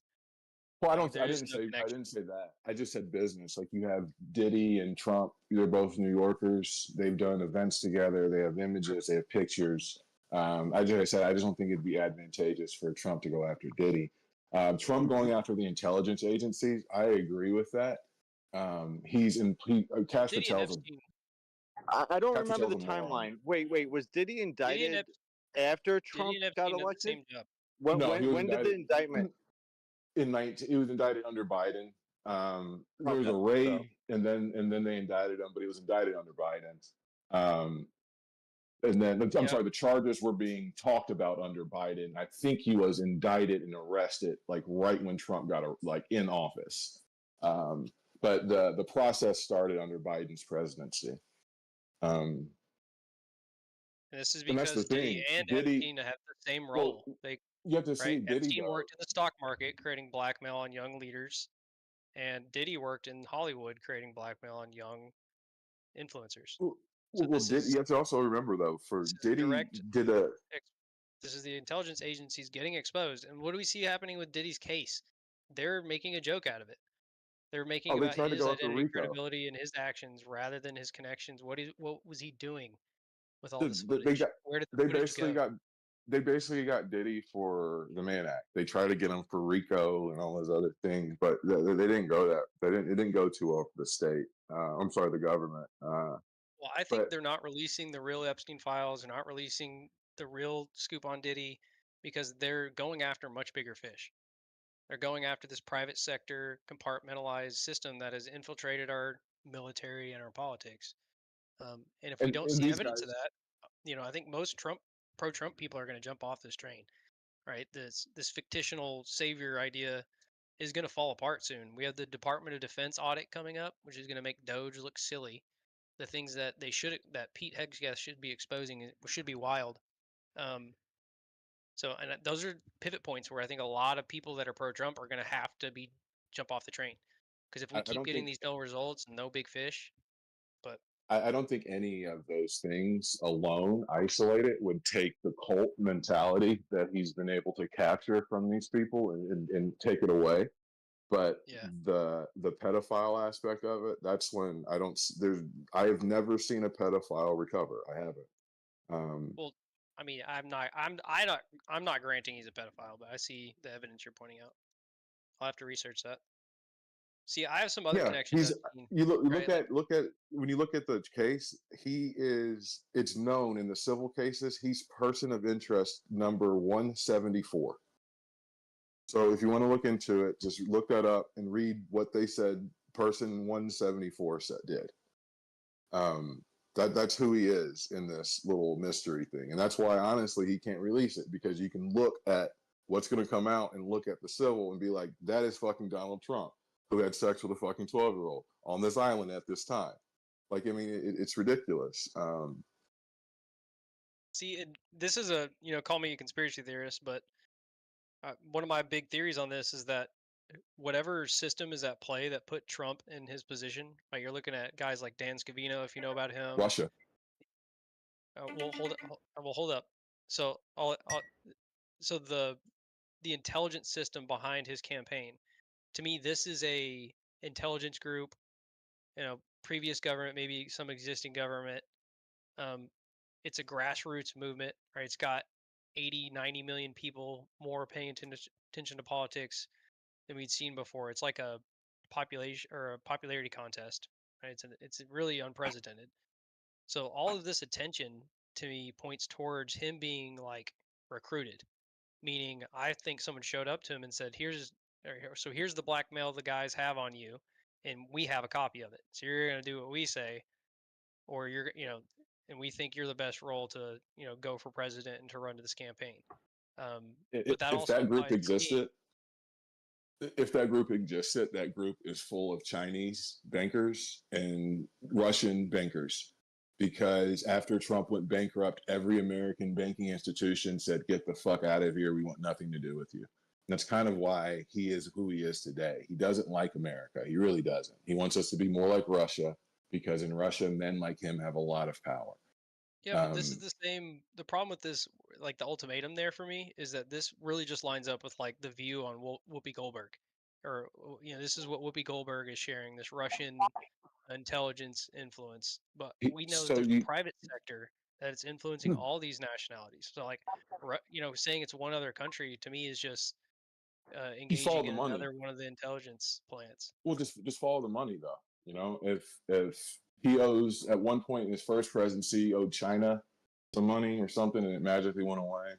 And also another time, his banks with Deutsche Bank. It's a widely known secret that Deutsche Bank pretty much holds Putin's money.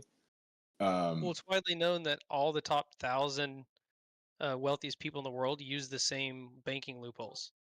Yeah. So this inclusion aspect is just, it contributes to the fact why he's best suited to go against it. But the I mean, there's difference no, is there are certain financial institutions in which you can say, oh yeah, that money's not good, and the majority of the people on his books outside of like a Deutsche, I think he has Bank of China still, are very very small, underreporting fucking jurisdictions like Cyprus. I forgot the other name. It's not the Maldives. I think it is the Maldives. But institutions like that where money laundering and everything else is very simple. Real estate when is he the was easiest place to launder money outside of the commodities market. So when you when look he was at starting his real estate business, he was forced into a lot of these banking deals because of him being rejected by the upper echelon, like in New York and Florida. he only So got he's rejected been after he, butting his no, head dude, against these he inherited wealthy for a long $400 time. million. He He's never inherited, been in the club.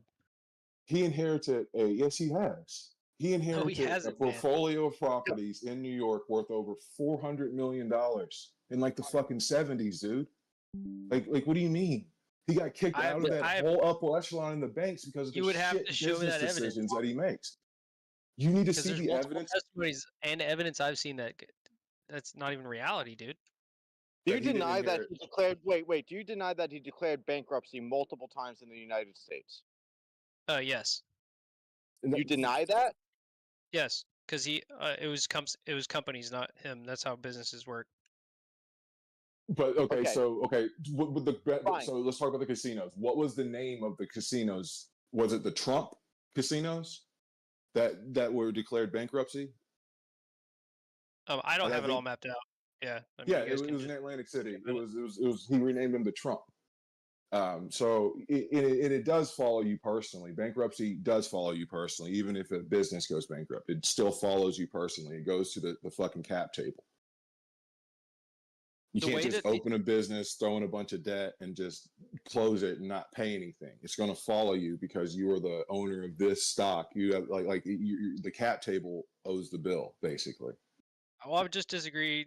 I'd agree with the way you're structuring that, but he had it structured differently. It didn't fall on him. This is why a lot of people say he left workers unpaid and screwed a lot of people because he He had did. insulated himself. Okay, but his Oh, deals, the way he was working his deals were using existing loopholes, right? And you're looking at using identity credibility of someone in their younger days and aligning it with what he believes in things now, right? So I agree with you guys. Like anyone would fail on this, you know, uh, microscope insight on our lives, right? For me, the identity credibility that we see from a politician is you kind of got to take it with a grain of salt. Like, yeah, okay, he's not a god tier citizen. He's done some bad things, but connecting him with this pedophilia and connecting him with the established way the game has been played by all these criminals, like I think there's a but lot of people that are survivors in there, right? And do you know kind of between the two of us, right? they were. You're the one who has to kind of reach. You're the one that kind of has to do mental gymnastics. What's I being think presented to you is facts. Like, this is what he did, this is when he did it, and this is how he did it. And when it comes to you, it's like, oh well, maybe this, maybe that, maybe this. But let's just accept everything that we just said with a these grain of aren't salt. babies. Like we're seeing decisions that he's making now, and people are refusing to look at the fruit he's bearing now, without What looking at fruit is he? What fruit is he bearing now, sir? most likely slander from his past. What fruit is he bearing now? The tariffs are Right now, an absolute disaster. he's forcing merit-based economics. So for you and I, we decide to go Oh, getting work rid of an DUI. 8-hour day. So, I'm If we go African to work an American, 8-hour so day, we're more likely to make more money. We're more no, likely that's to not true at continue all. the business now, right? Okay, We're so also when do we have an incentive to report accurately on our taxes. do, And do on you know what average, by happens? reporting Do you accurately, know we're what gonna get $1,000 or more on our paycheck every year. do you know what Um, happens you've when got the mainstream do you know highlights. do you know No the tax Fed? incentives, Do no you tax know like why charges. the Fed raises rates? Do you know why the Fed raises their rates? Well, the Fed is panicking right now because they realize they're getting outplayed. So, I mean, Okay, so the Fed raised their rates. One of the things they talk about is called income why aren't they inflation. lowering? They're not lowering it because they can't. They can't lower it because of the They should be. tariffs. No, They're they looking shouldn't. silly They by not can't. raising it. Honestly, it should be zero because it's fiat. But to keep their little fugazi up, they can't lower it now because these tariffs are pushing up inflation. So they can't. They can't do it. Not even close to accurate. Are you kidding me? Not at all. Okay. So why do you think the Fed raises interest This rates? is what the mainstream is pushing right now on the day to day. When we look at a month to month on this, our deficit of income for in trade versus out trade. Our trade deficit, dude. Yeah, we're Us about having to a trade be deficit is a such good a thing. positive place that it's going to put. Dude, you It's don't going get to it. Us having outweigh a trade this deficit is a good thing. fictional idea of inflation. The way the economy worked before is not relevant to how it's going to work now with this new tariff system and a merit-based system with our wealth gain. Okay, so our buyer's market is the most our buyer's market is the most valuable in the world. We have the most valuable buyer's market, and Trump is activating that for us to no, tap he's into not. it. He's blocking it. Tank. No, he's not. When we import goods from other countries that have Blocking it lower from wages, China. Tank. When we See, you import guys aren't goods, getting his strategy. You're trying to correct me explaining his strategy. I don't understand that. Tank. When we import goods from other countries that have lower wages, You're telling me how you think the reality works versus. Are you gonna just let me say the question, or are you just gonna talk over constantly? I mean, this is how you want to do it, where you talk and I just constantly talk over you, and this is how we do it, or do you want to actually have a conversation where I ask you a question and then you answer it? Great. So when we import goods from a country that has lower wages, and then we say, well, we don't want to do that anymore because we have a deficit. We want to make that good here, and we have higher wages. Do you think that good is going to become more expensive or less expensive?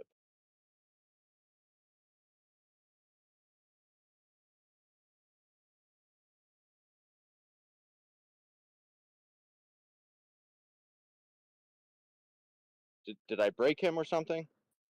I don't know if you can hear you. Tank, can you hear Flat Earthers are silly? Yeah, I can hear. Did you hear what I asked you? Oh, you have a question? When we import goods from a country that has lower wages, and we say we have a deficit, and we say we don't want that. We don't want that anymore. We want to make that good here, where we have higher wages. Does that good become more expensive or less expensive? So this is what the mainstream is pushing right now. This dichotomy. Dude, this is economics. No, it's not basic yes, economics. Yes, it is. You guys yes, are it is. Oh my gosh, dude, this is basic fucking economics. You're moving the goalposts to the subject of basic economics instead of hearing out what I'm explaining Trump's impact is going to be. And I'm telling you that his impact. The one that you said is bullshit. No. You said it. It's income and better income for workers. That was one of the things you said. And then the trade deficit go away. What Flat Earthers is trying to tell you is the trade deficit going away isn't good because if we don't import it, we have to make it. If we have to make it, we're paying American wages and we're importing it with fucking tariffs that were put on other companies to build the fucking device. So if we're what happened with our agreement with China? Hold on one second. Hold on 1 second. No, you hold on 1 second. What happened with China's agricultural deal? If we're importing this, why are none of the tariffs that we China's agricultural deal? If we import this and it's $1,000, I'll answer that. I will answer that too. But if we import this and this good was $1,000, multi-billion-dollar agricultural deal with China that's untouched by the tariffs, separate from the tariffs that are affecting cheap Chinese products. This is a scalpel. It's not a blanket. And you guys just haven't read the economics behind Trump's strategy, apparently, because you're trying to teach me about basic economics all of a sudden. He has no strategy. He does. His strategy is make some noise. I mean, don't go to jail because I'm a child molester. No, You guys are kind of I'm, just anti-Trumpers. dude, I Like, if you think voted he's for a the fucking man in pedophile, No, it's 2016. not about being anti-Trump. I can tell you a few of the things that I do like that Trump did. I have no problem saying that. Me too. But I'd be excited about his economic plan at this point. I really would. but the fact is that Do you want to he bet? applied a tariff. He applied a tariff to Singapore where we have a surplus. Why? I don't know. Oh. Yeah, like, I'm not the What's arbiter of truth. I'm just looking at his strategy. I've looked at it. I what's think the, it's going to play out very what's well the for America. strategy if the tariffs were to make it so that we no longer have a deficit with countries, and we want to have a surplus? Why would he apply a tariff to a country that we have a surplus to? Because we're going to have manufacturing here, and we're going to be able to tap Again, into our again, own buyer's you're market with avoiding companies the and premise. You're providing avoiding the no, because you're avoiding this. You're Dude, avoiding okay, understanding we can talk the about having incentive manufacturing for here. other That's companies not to good. come here and build their manufacturing here Hank, is going to That's not outweigh good. this negative effect you're Hank, talking No, it's about. not. No, it's have not. a surplus. You guys are We just have a lost. You're surplus. just We refusing have to a grant the surplus. information I'm presenting. I'm not saying it's right or No, you wrong. can't listen to fucking words. If you could hear You're words, you'd putting, hear what we're saying. you've already If put there's this a on some product, if high there's debate a product pedestal by that you, interrupting me earlier when I was explaining it. Like, if I don't there's a think you guys product really that even you know get Trump's into this strategy. country, yes, we do. If there's a product Okay, and you import it steal into man. this country and it costs $1,000, right?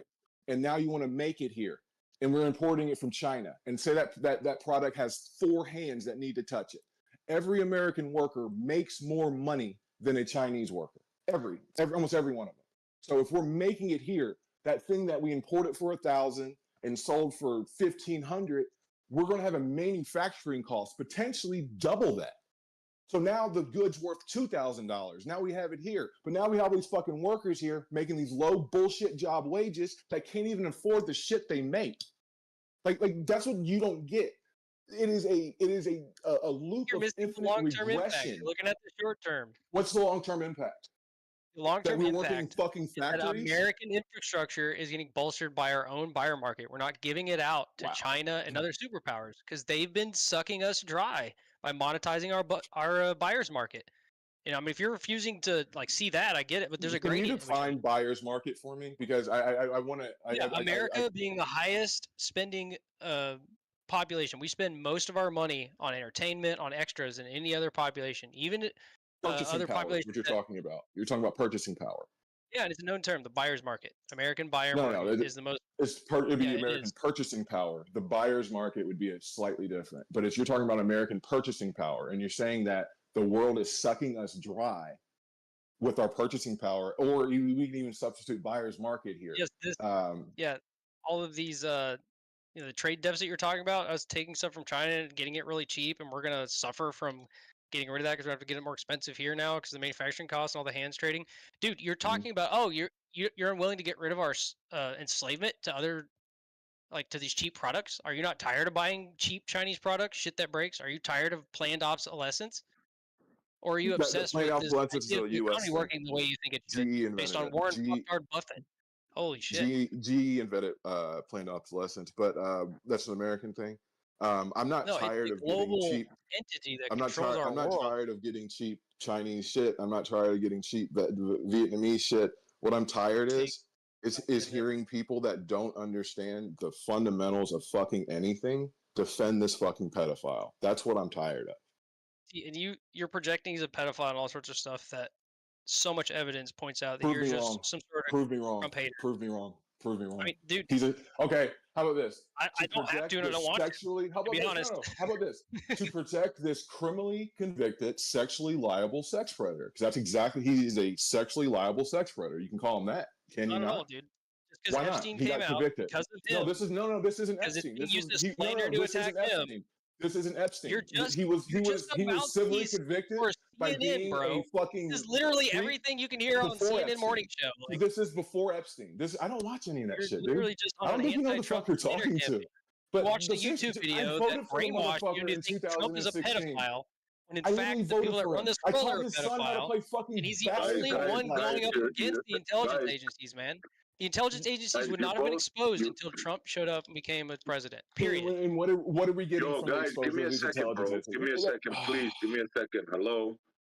We're You guys getting both over got 100 great million points, people paying attention to and you're politics that have interrupting never me, paid man. attention to Can you politics stop before. talking? Can I get a sentence out? Holy And you shit. stop He's a mod. talking He's for a mod. second, bro. He's a mod. He's a mod. You have to stop talking. He's a mod. Thank you. I'm much appreciated, man. Look, you guys got good points. You're making good points, but you're interrupting each other and we can't hear you. Just go one at a time, guys. That's it. Okay. Go ahead. So, like I said, I'll retract my statement because he hasn't been convicted of being a pedophile yet because he won't let the information come out. But he has been held civilly liable for being a sexual predator. So I'll call him that instead. I won't even use up the bullshit felonies that they brought up because that was bullshit. They never should have done it, and I felt that was dumb. Any business in the city of New York could be charged with the exact same fucking thing that they charged him with. But I won't even call him a felon. But he's a civilly liable sexual predator. I can call him that, and I don't want to support sexual predators. And on top of it, I'm not going to sit around and do mental and gymnastics to protect someone who doesn't give a fuck about the people that he's been tasked to take care of. I mean, I understand sort of what you're saying, Renee, but the fact is, the law has existed in New York, and it was in furtherance of another crime, so it is a felony. Like I understand, like yeah, it was a stretch. I'm sorry. When I first saw it, I was like, "Oh shit!" They're going to get into these financial details. They're going to start seeing him move money across the world. Blah blah blah. It wasn't that. It was the Stormy Daniels thing. And I get what you're saying. Yes, you can, but dude, almost every business in that fucking city you could have brought them in on similar type charges. You could say that they furthered the scheme they were furthering was lowering the tax bill for this business, which would be tax evasion.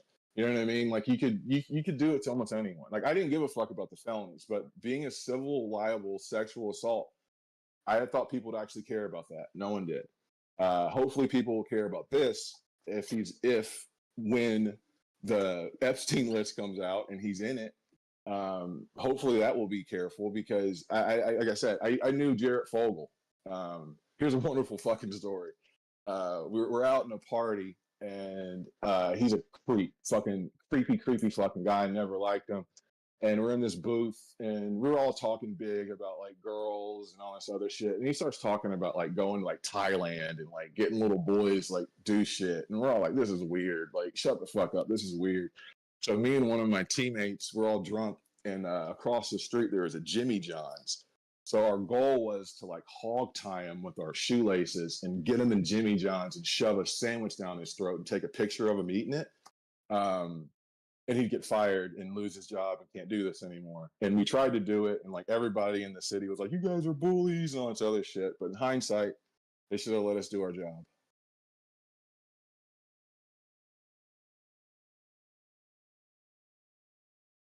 But Trump's a fucking creep bag. The economics behind the things he put in, these tariffs, the countries he's going after, none of it makes any sense other than the fact that he probably is just as delusional as Biden was at this point.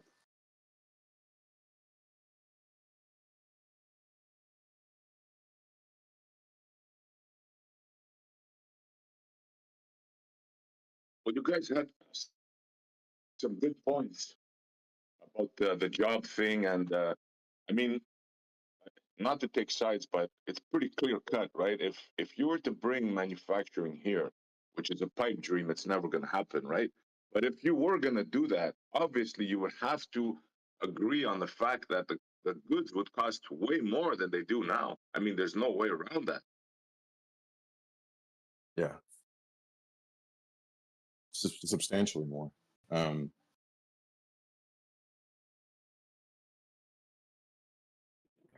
I mean, like a better thing is say if you want to bring manufacturing here, fine, let's bring the manufacturing of renewable energy here. Yes. Like that would be create jobs, create manufacturing jobs, and it would wean us off energy dependence from foreign countries even more. And we could still produce as much oil as we are producing now and just sell it. We could be one of the leading exporters of fuel instead of But one of the biggest Like, problems with Iran, if you think about it, is, say, let's just say they're enriching that fuel to just build a shit ton of nuclear reactors, and now they're just exporting all of their oils, and you know what I mean. Any country that has oil that could just export, that doesn't need it for their underlying infrastructure, is in a very powerful position, because you don't have to export it. You can drive the fucking price up. You know what I mean?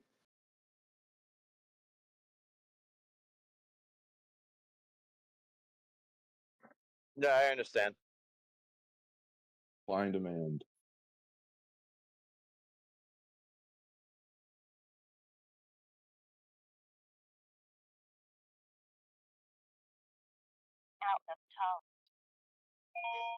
Observation store. Is Sage in here? Yes. I am here, buddy. Hey, Sage, can you recap that last argument?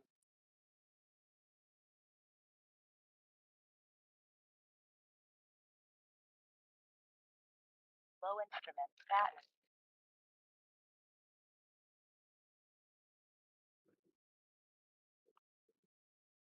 In the text.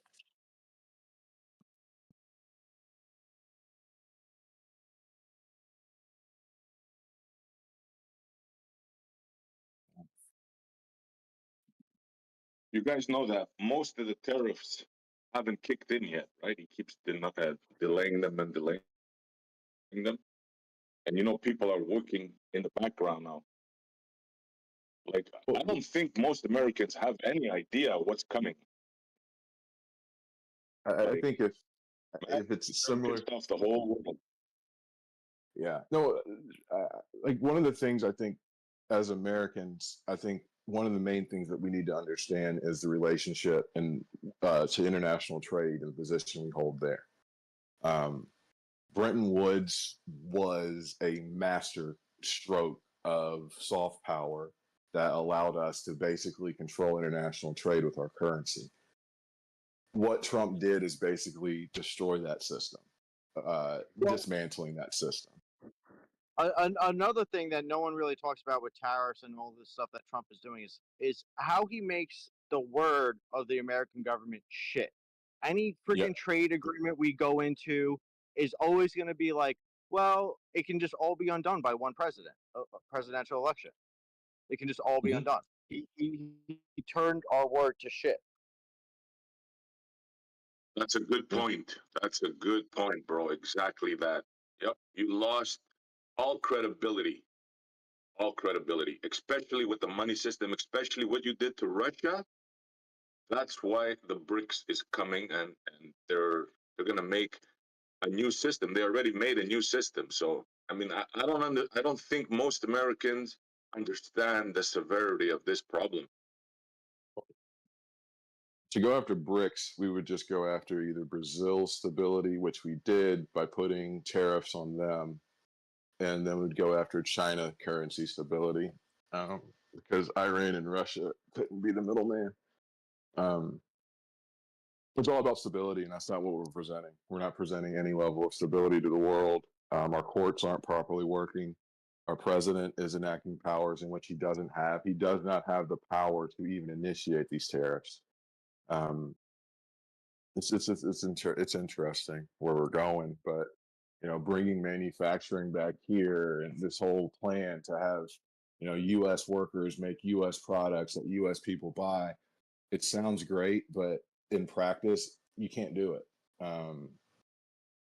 It's not. If he would say, "Hey, we're going to do these tariffs for 15 years. It's going to be canon for 15 years," and then yes, that's when you'll start seeing companies making a choice because they can fucking plan. They can say, "Oh, I can do these projections now because we have to do this, that, or whatever." So I did all the math, and it makes sense for us to move our factory to America. We're not getting any of that because that's not what we did. We basically were throwing a bunch of shit against the wall and seeing what sticks. Yeah, and the fact that it's a threat, right? Like, in real life, you ask somebody something nicely, "Excuse me, sir, can you move aside?" Mm-hmm. The person will gladly move for you, right? But if you bump into him, say, "Hey, fool, why'd you hit me?" What do you think's gonna happen? What? Well, I mean, it's like comical. This is comical. The guy is a clown, a complete clown. don't disagree with that. So, See, I mean, I think it's kind of funny. It's like, yeah, you know, I talked to Putin on the phone, and everything's like a good conversation. And then when I hang up and I talk to Melania, Melania tells me how he just started bombing Ukraine again. Like, I Yep. don't understand what's going on. Like, what a fucking moron. Yeah, it's so funny, man. The people around the world think he's an utter fool, like for real. People laugh when they see Trump. They laugh at him, like he's he like was a at the caricature. Like, yeah, he was at the World Cup games in New Jersey and he got booed. Americans go yeah, watch FIFA. You know what I mean? The people in that stadium, if it was in America, I would say at least half of them weren't Americans. Oh yeah, he lied about everything. He lied about the tax cuts. He lied about everything. He lied about stopping the wars. He's a Zionist pooch. That's what he's going to go down in history. A lying scumbag, Zionist pooch. That's going to be on his gravestone. I wouldn't even call it. I don't think he has any religion other than money, dude. Calling him a Zionist I get what you're saying, but I don't think he has any religion other than money. Well, Zionism is not a religion, so you're correct. Yeah.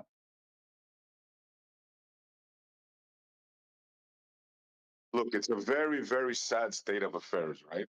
Your country is run by a single entity called Israel through AIPAC, right? And everybody knows it, right? So Your Israel wants government tariffs is right now? run by mostly fools that don't know anything about the world. Just Ted Cruz, the interview of Ted Cruz, he didn't know how many people were in Iran. It's like if this was a movie, you wouldn't believe it, right? That's how bad it is.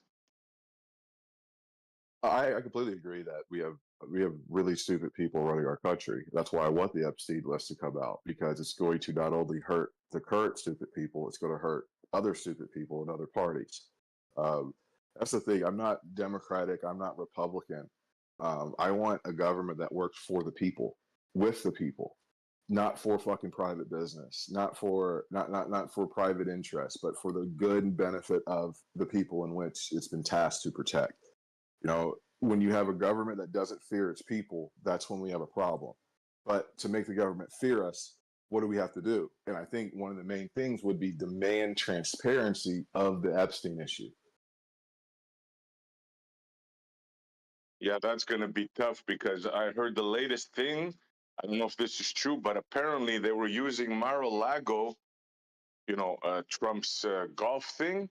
They recruited one girl from there, and there's proof of it. Multiple it's like girls. really sickening. Yeah. Yeah, multiple girls from there. I mean, I could literally throw a fucking rock and hit Mar-a-Lago. I've been to dinner there multiple times.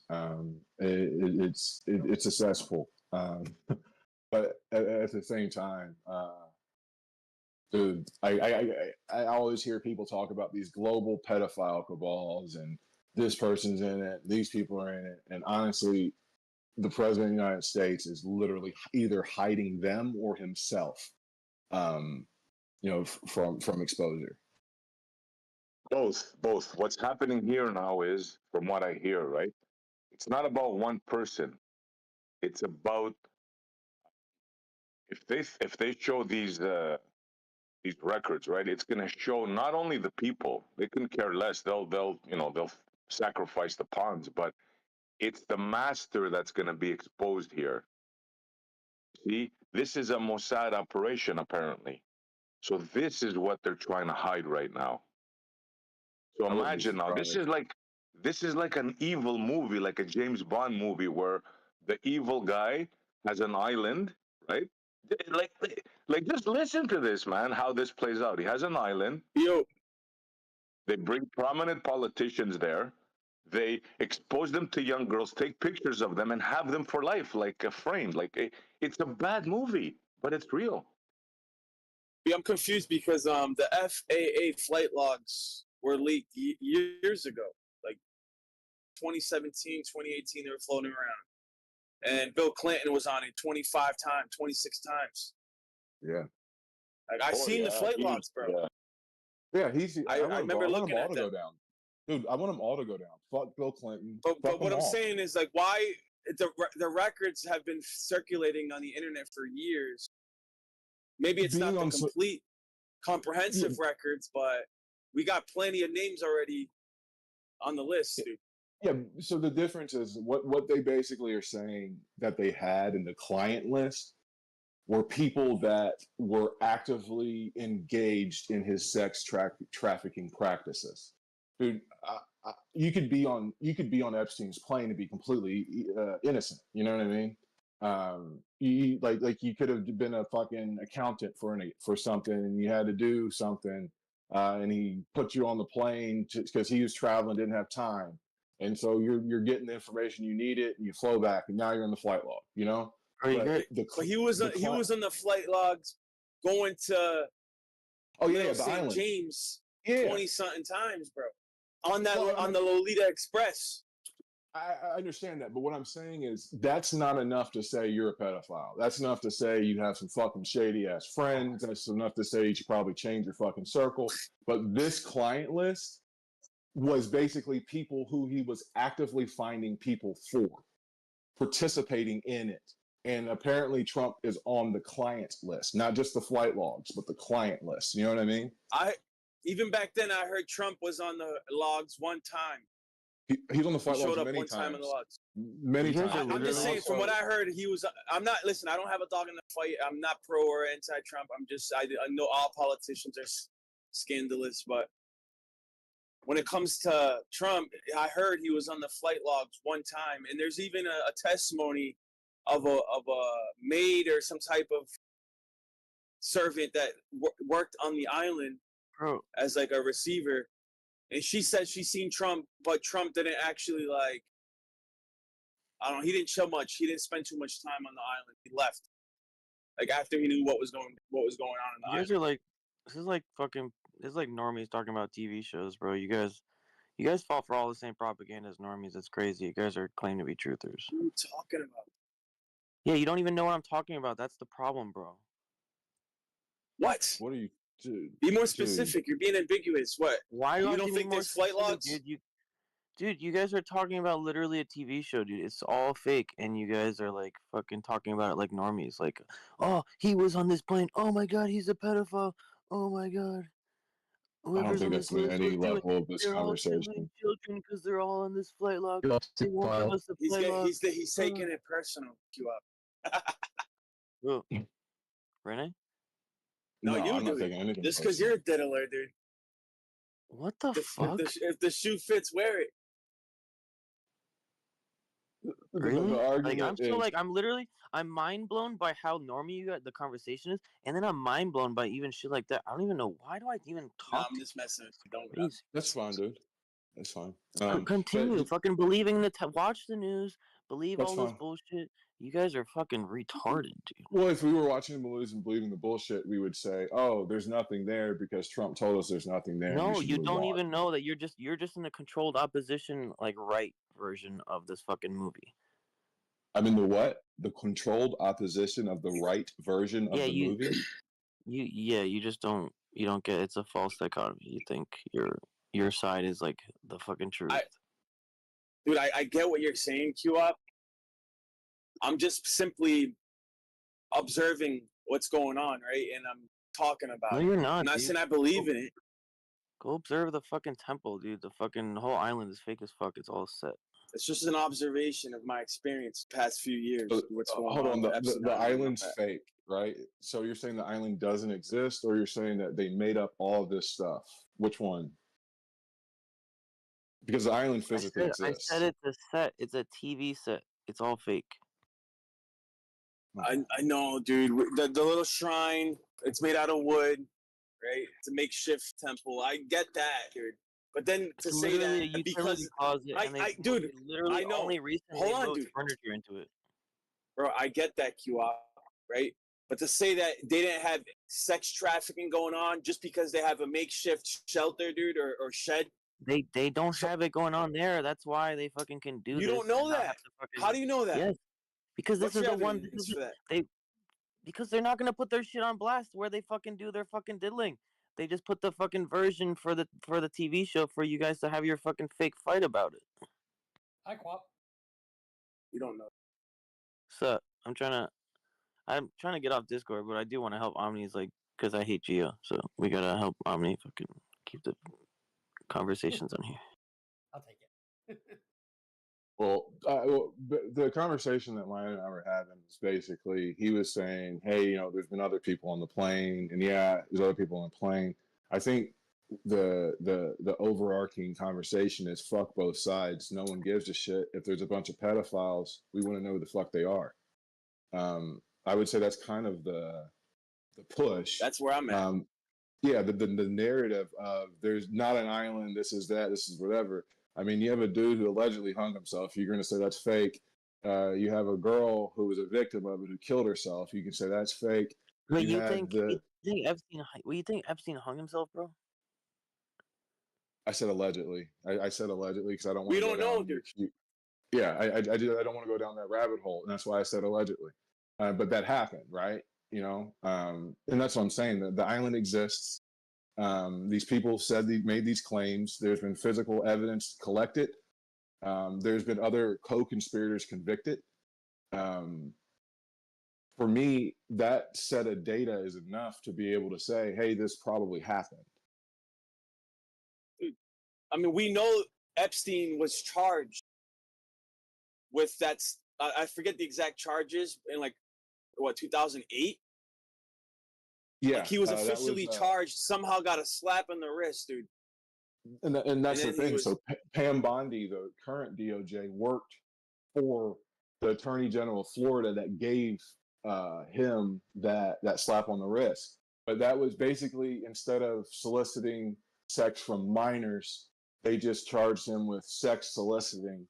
The fact that it was a misdemeanor or some lesser offense allowed him to get a jail sentence to where he had to show up to jail 1 day a week, could leave the other 6 days, didn't have to sleep there, shit like that. But you really did your research on this guy, huh? I hate this fucking guy.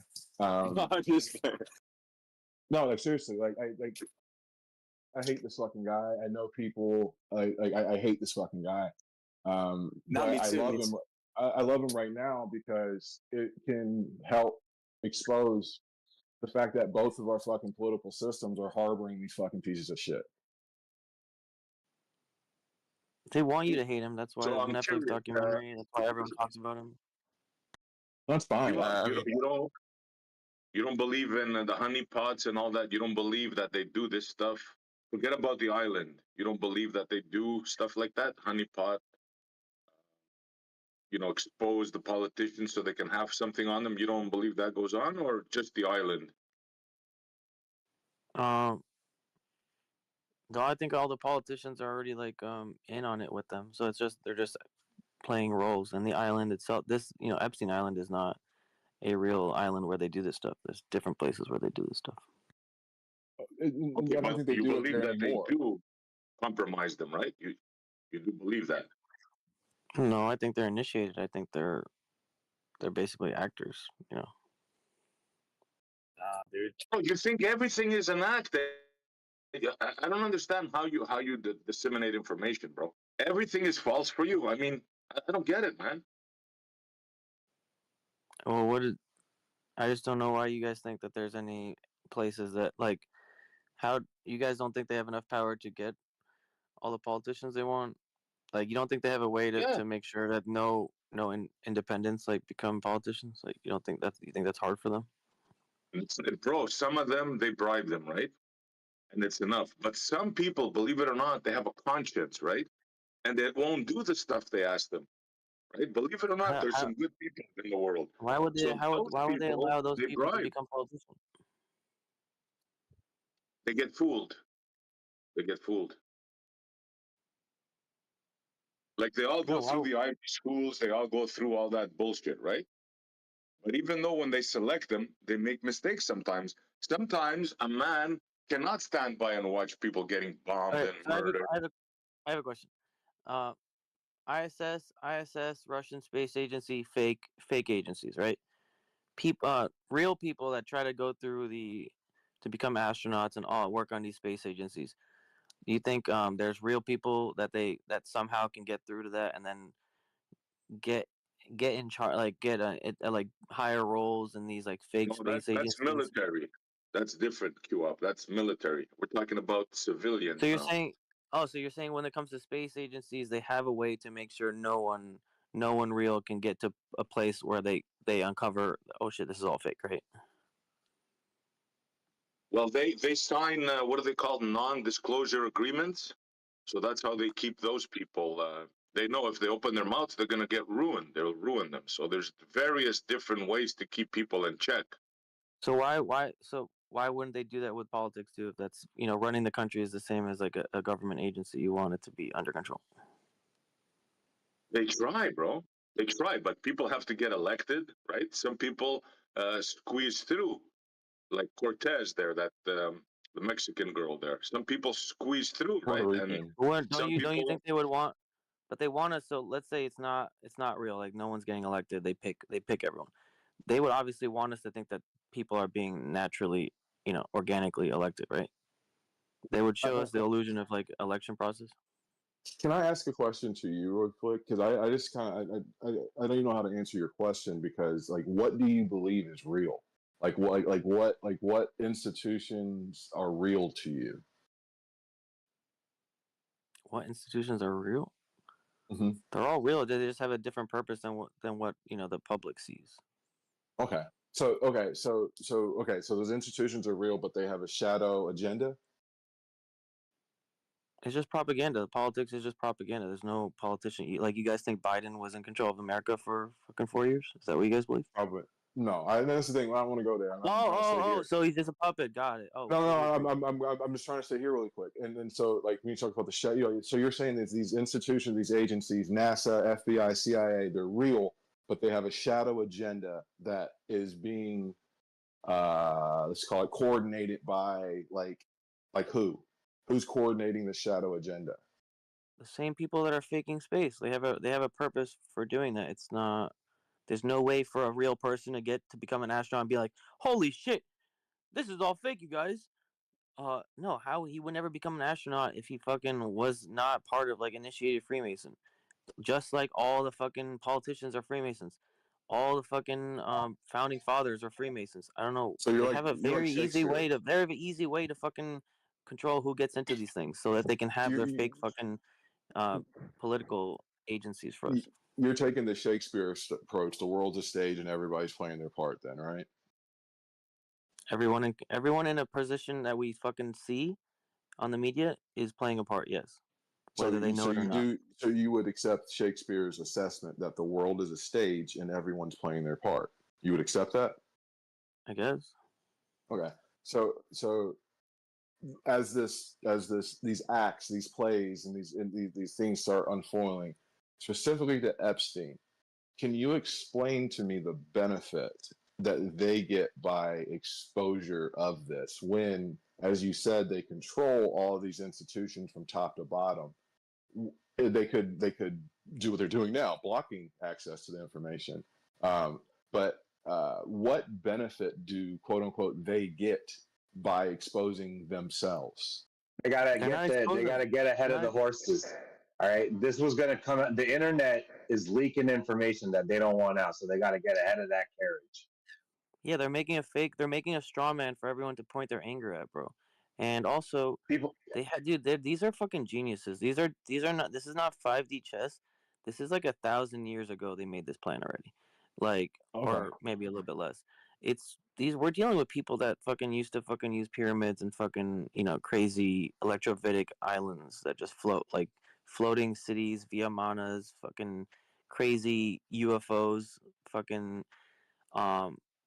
these are people that understand human psychology and how to control the masses. So these people, they fucking they had the whole world hating Hitler for a specific reason to make the Jews into victims. All this kinds of shit. This is everyone's hating Epstein, and you guys are everyone's hating Epstein and P Diddy right now, and you guys are part of the normie sheep that are like bah bah, and they're fucking That's fine. they're literally leading you. They're leading you to fucking be slaughtered, and controlling your fucking behavior and what you believe. And that's fine. Listen, so if they're the thing controlling is, my character to tell me that I don't think pedophiles or people that have sex and manipulate poor underage girls is bad, I'm fine with them manipulating me that way. That's not what I said. That's a straw man. I didn't say that they were manipulating that. They're focusing your anger about that, which they're doing all over the place. They have underground cities. They have underground the Vatican. People are disappearing all the time. There's no investigations there. There's a fake investigation on Epstein Island, which just was a TV set, and nothing was done there. And you guys are all focusing your attention there, and they're gonna put someone in power that is gonna fucking maybe go after. Yeah, this dude, fucking it's disorienting disorienting is disorienting gaslighting when the people that are supposed to be protecting the public, they're the ones that are predating on them. Yeah, and that's the thing. That's kind of the argument that we were having. But when QP came in, it was kind of like we're just sitting here regurgitating the media spin, and but like you said, like we're hating on Epstein, and they want us to hate on Epstein to distract us from something else. This is the same as remember when everyone saw the fucking World Trade Center fall and they were all angry at Osama bin Laden? That's you guys right now. Yeah. Well, were you alive when that happened? Said yeah. He said yeah. Yeah. Were you alive when that happened? He said yeah. Were you alive when that happened? Like, were you like of the age of sentience? Yeah. Like, can you remember? Not only was I alive, but I could literally see the smoke from the tower. Look, the Glover's on your side. The Glover was also mad at Osama bin Laden. This is fucking hilarious. I tried to join the fucking army. What I said. I tried to join the Marines because I wanted to kill people after that. Look, I said you're a normie, and the Glover's on your side, bro. You are just coming in and saying everything is fake, and that you're not really doing much. You know that, right? I literally laid it all out, dude. No one's repeating anything I'm saying, dude. Hold on. No, I am. I'm trying. Relax, bro. We're trying to disseminate the bullshit, right? So coming in and telling us it's all fake, I mean, you're preaching to the choir, right? No, because I don't think it's fake, because my friend's dad, who actually saw the plane go into the second tower, didn't think it was fake. I incited the Glover, bro. We're not talking to you. This is conversations out of your league.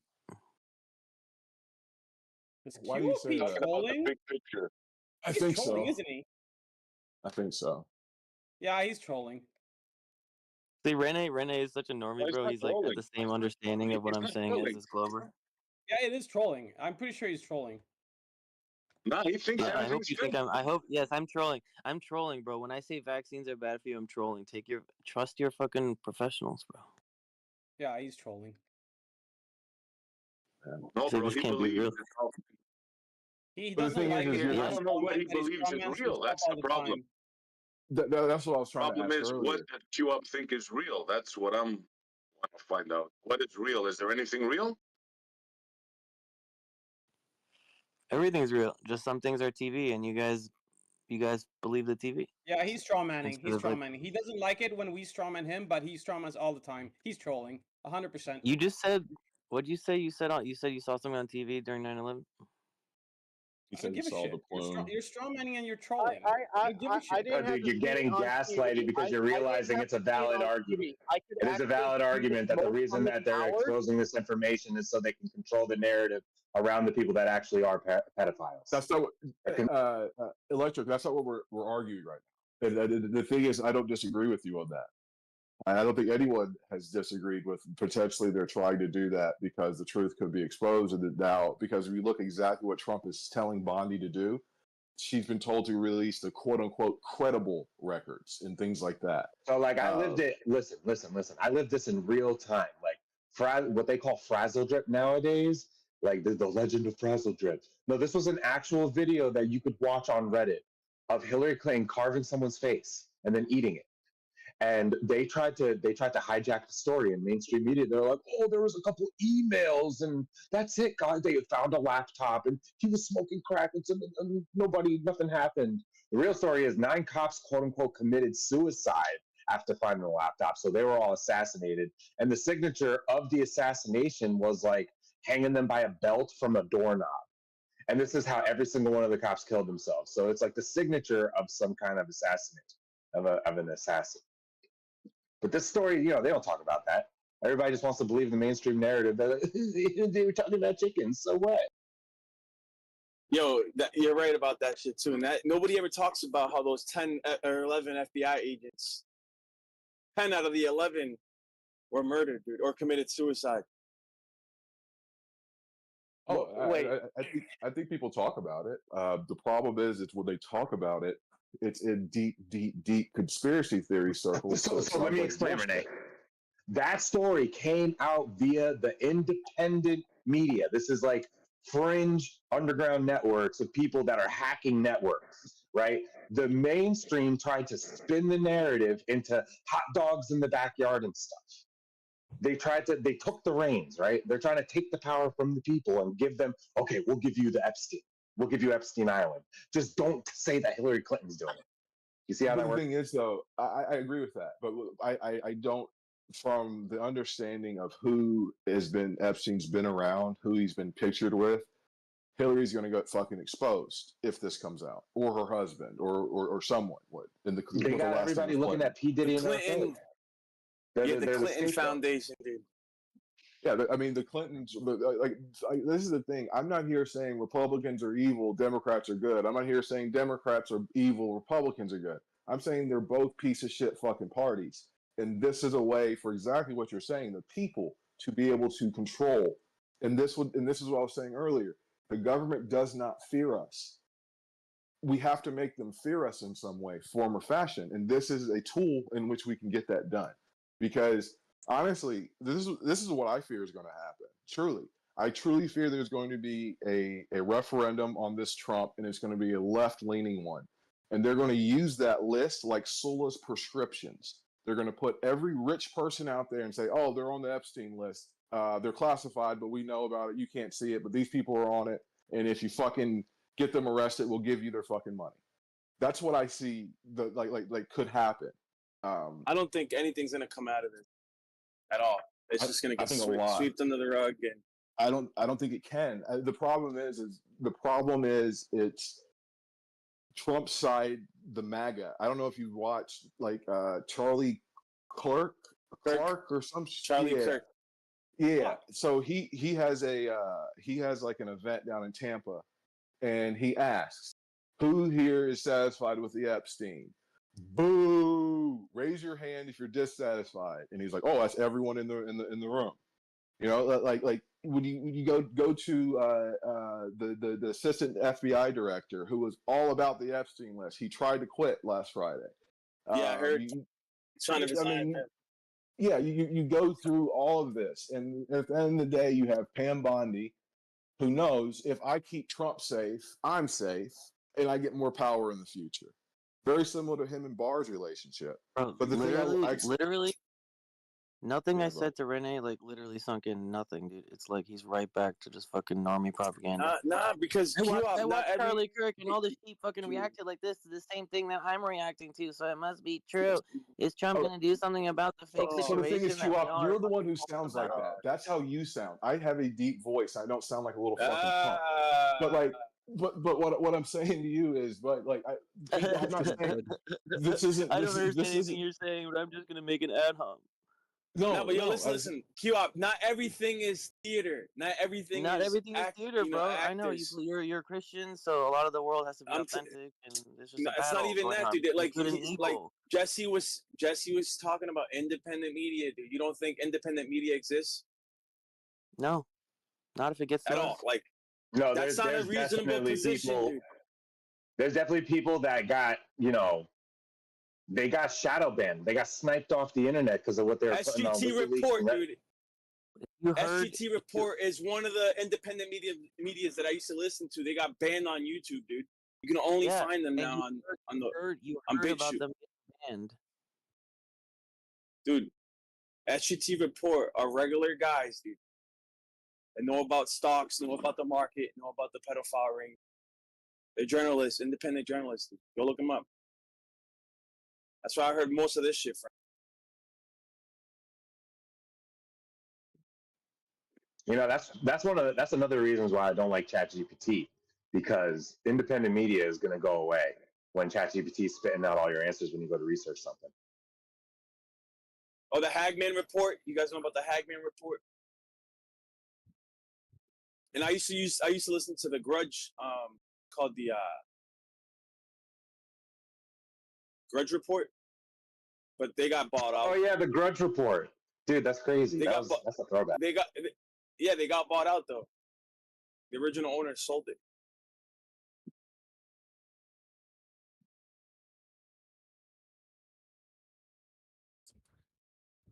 All you have to do is just cruise YouTube, right?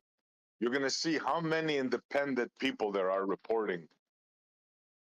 And if you think all of those people are on the take you up, I don't know, bro. Like, you live in a dark place, bro. You know? It's one Hey, do you thing go when outside? CBC, NBC, they were run, but now we have people with cell phones all over the world, man. There's no way that they can fool what's happening on the ground anymore. There's just no way to do that. The best they could do is spin the narrative, right? Like, they just got to take control before, like, you know, independent media makes the narrative the most prevalent. They need to make the most prevalent narrative before, you know, But independent media can. But in this case specifically with Epstein, the independent media has created the narrative. It's the independent media that's been calling for the list. You haven't seen this on CNN. You haven't seen this on like the Democrat channels. You know what I mean? It's been the independent media that has been pushing for this exposure. The Democrats just got blocked from trying to Get the vote at midnight. Yeah, 7 to 5. I don't know if I would say it's not, you know. Well, yeah, 7 to 5. They went up and they said they got blocked to even try to get it as a voting measure on the House floor. 7 to 5. The rules committee. It was the rules committee or the oversight committee that put it to the vote whether or not the Epstein, like they put to a vote whether or not the full House of Representatives should put to the vote whether or not they should release the Epstein files. Mm-hmm. And yeah, they all blocked. Like one Republican said yes. That's part of the circus. The focus on the Epstein files. Everybody that knows something, they've already seen the flight log list. Okay, we already know Stephen Hawking was on the island. We already know Donald Trump was on the island. All this hubbub about it, like, dude, we already got the answers we needed. At least people that can see through the bullshit. Well, I mean, here's a hot take. There, like a lot of this coverage, I think, like putting this out is a way to divert from the fact that the DHS like stopped FEMA from helping the Texas floods out, which probably led to 100 more people dying than needed. Yes. No. I mean, well, yeah. I hope one day we can look back and actually charge these idiots with crimes. But like the thing is, yes, you want to control the narrative, you want to control the media, and you want to be able to spin it. And I completely agree that the modern technologies. Oh, Prince Andrew. Yeah, that's another guy. Well, but the thing is, the difference is, it's if you're on someone's plane, you can't really be charged with anything. You can be called in, you can be questioned, you can get, you can get deposed. But if you're on his client list, and this client list is basically what the state used to convict Ghislaine Maxwell. The client list was Epstein is making phone calls, talking to you about, hey, there's this little 12-year-old piece of ass. Do you want it? Yeah, sure. See you at the island. That's the client list. And that's what they were going to expose. The people who actively participated in sex trafficking with him. Being on the plane doesn't mean you did anything. But this evidence basically says you did something. I get that. But, I'm just at least happy about people waking up to the fact that it's not just a conspiracy theory. Because, 15 years ago, most people would have considered you batshit crazy for even bringing shit up. You really think there's sex trafficking rings? You think presidents are involved? Like back then, it was like tinfoil hat shit. Now people are like, yeah, this is like mainstream now. Now everybody's accepting it. So there is progress being made in that sense. I don't think people were denying the fact that sex trafficking rings existed and the fact that there was like child sex trafficking. I don't think anyone denied that. Whether or not every single president and every single millionaire or billionaire knows about these things, that's the conspiracy that I don't buy into. I don't think once you make a certain amount, I don't think once you make a certain amount of money or when you get elected into the office, they're like, hey, let's bring you into this room and like just so you know, like, yeah, this child sex trafficking thing is going on, and now that you know about it, you're part of it. I don't think that's the thing that happens. Well, if you're a reasonable, rational person, you're not going to deny sex trafficking in general, sex trafficking rings in general. That's a given, right? That's not what I'm saying. What I'm saying is that people were denying the scope of the sex trafficking that was going on, and or just putting their head in the sand when it came to the Clintons. But the thing is, it's like, so prior to Epstein's conviction, right? Jeff Epstein, he was operating from the mid 80s, got convicted in 2007. So in that time frame in between, he was to the public just a financier. You know what I mean? Some power broker type guy. And exposures of these types of things have allowed for a lot more mainstream conversation of past fringe topics. I was just, like I said, like I just wanted to be focused on, hey, who gives a fuck if it was Trump? Who gives a fuck if it was the Clintons? It doesn't matter. These are all horrible people, and they all need to be stopped. That's like the narrative I think would be the most healing narrative, especially for our country.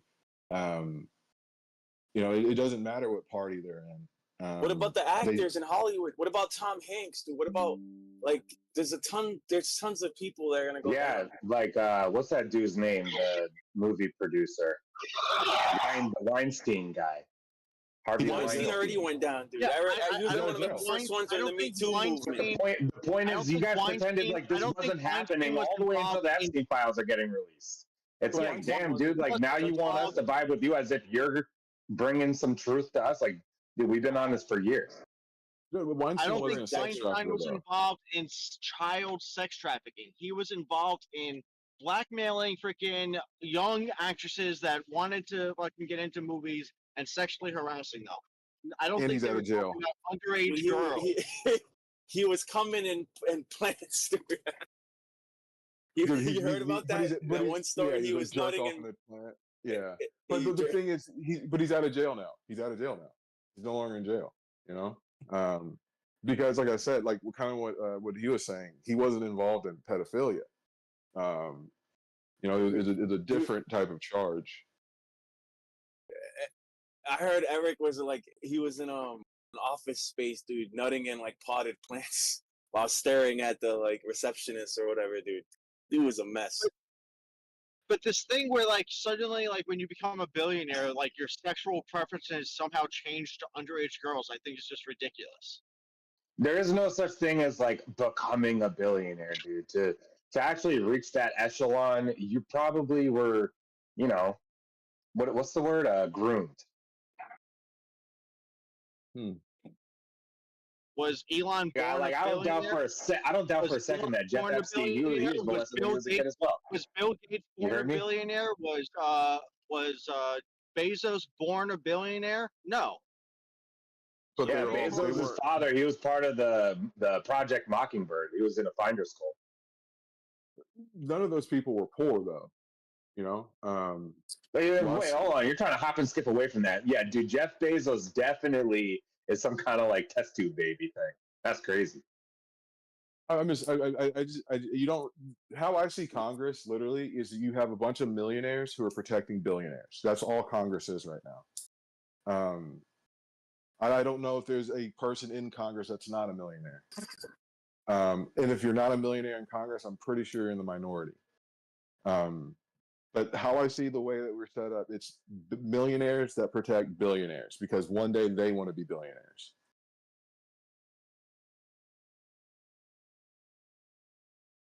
$1 million is not that fucking much money. There's another journalist, I forget her name, independent journalist, investigative reporter. She's on X, and she's trying to set the record straight because like a lot of people want to blame Mossad, but apparently Mossad isn't like the one that's actually behind all of this. I guess Israel has like multiple intelligence organizations, and the Mossad's like the most famous one. But it's like blaming the FBI for something the CIA did or the NSA. You know what I'm saying? They have multiple organizations that are responsible for like different things. Let me see if I can pull it up. They were saying it was alleged that Epstein had contacts to foreign, intelligence agencies. They didn't name which ones, but I would probably lean toward the Mossad or that infrastructure as being one of them. The man witches. Man witch? Yeah, Pope. All the religious preacher dudes, they're like man witches. Oh, they got I thought you a meant lot like of this. pull too. I thought you were talking about the stuff you put on hamburger and make sloppy joes. No. That's the funny thing, right? Like, no, but think about it. You got like people, right? Back in the day, you had the like witch trials and all that, right? But then like dudes weren't being burned as a witch. A dude could be a witch and it's okay, and to be a man witch or a pope or a preacher or a judge, and that's okay. But then like you would get burned at the stake for being anything, trying to portray that as a woman, trying to portray you had power or the ability to do whatever or tell people stuff or convince.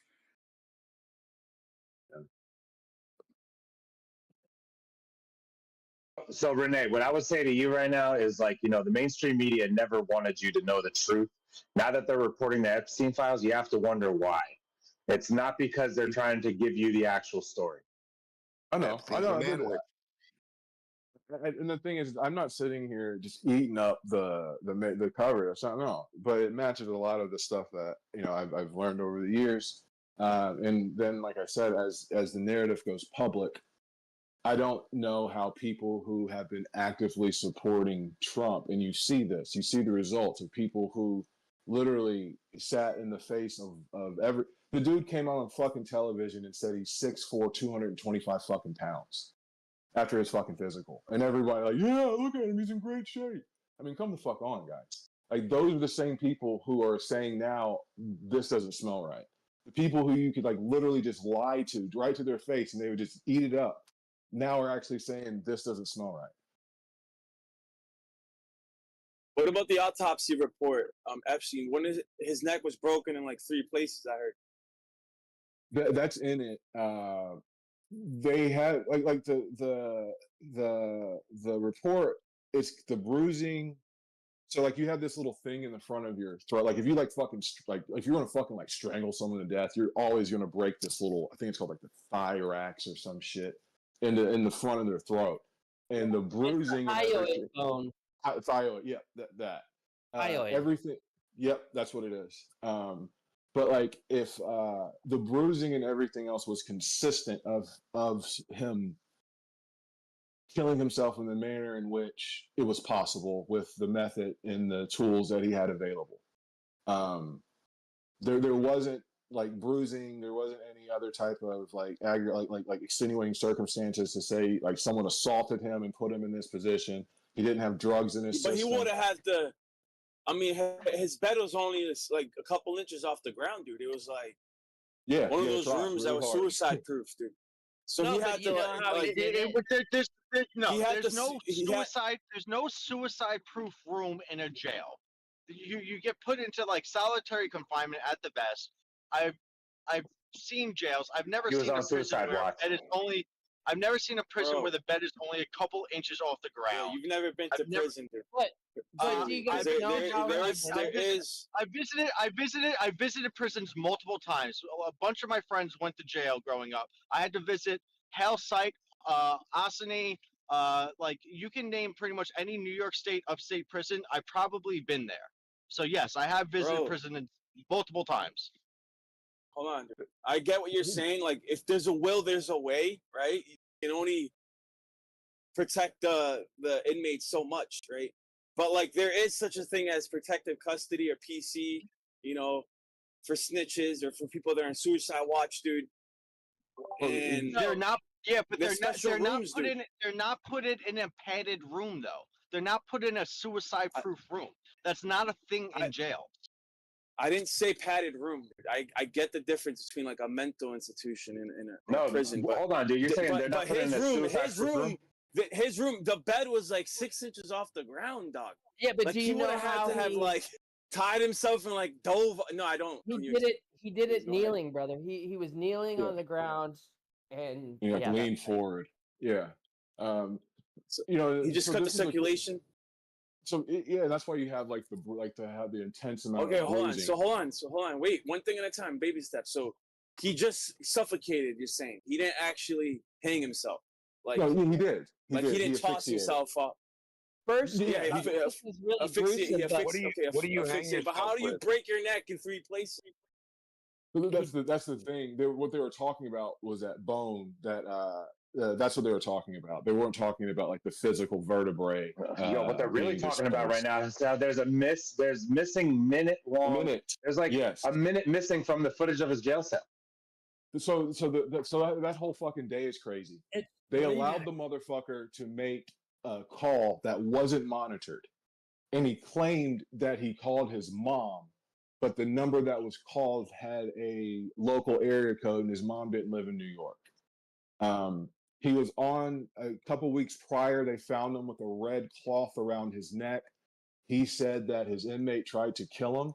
At that point, he's supposed to be on suicide watch. So every fucking 30 minutes, those lazy fucking guards are supposed to stand up, walk to his door, and see what was going on. From the hours of 8:30 until they found him at 6 in the morning, none of them fucking did that.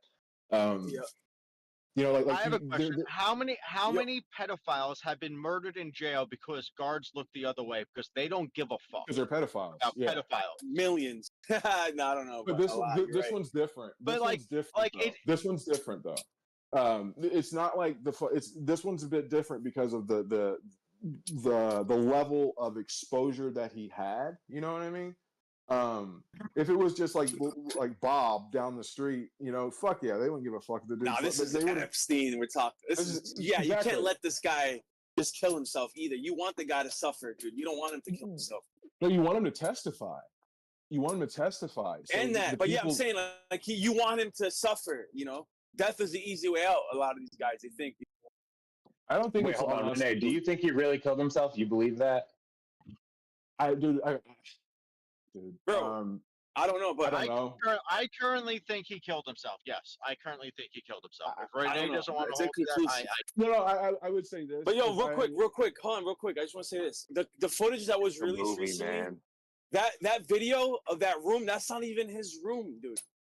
The whole footage, the whole 12-hour footage of that day is all distraction, dude. It's not even the room. That wasn't his room. Yeah, the one to the right isn't. That door wasn't. It's the same hallway, and the camera's pointed at the rooms across from his cell.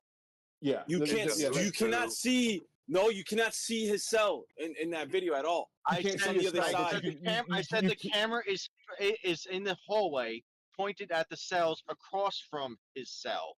Yeah, you can't see the cell. It's more than across. No, it's his cell's down. Dude, it's down the hall and around the corner.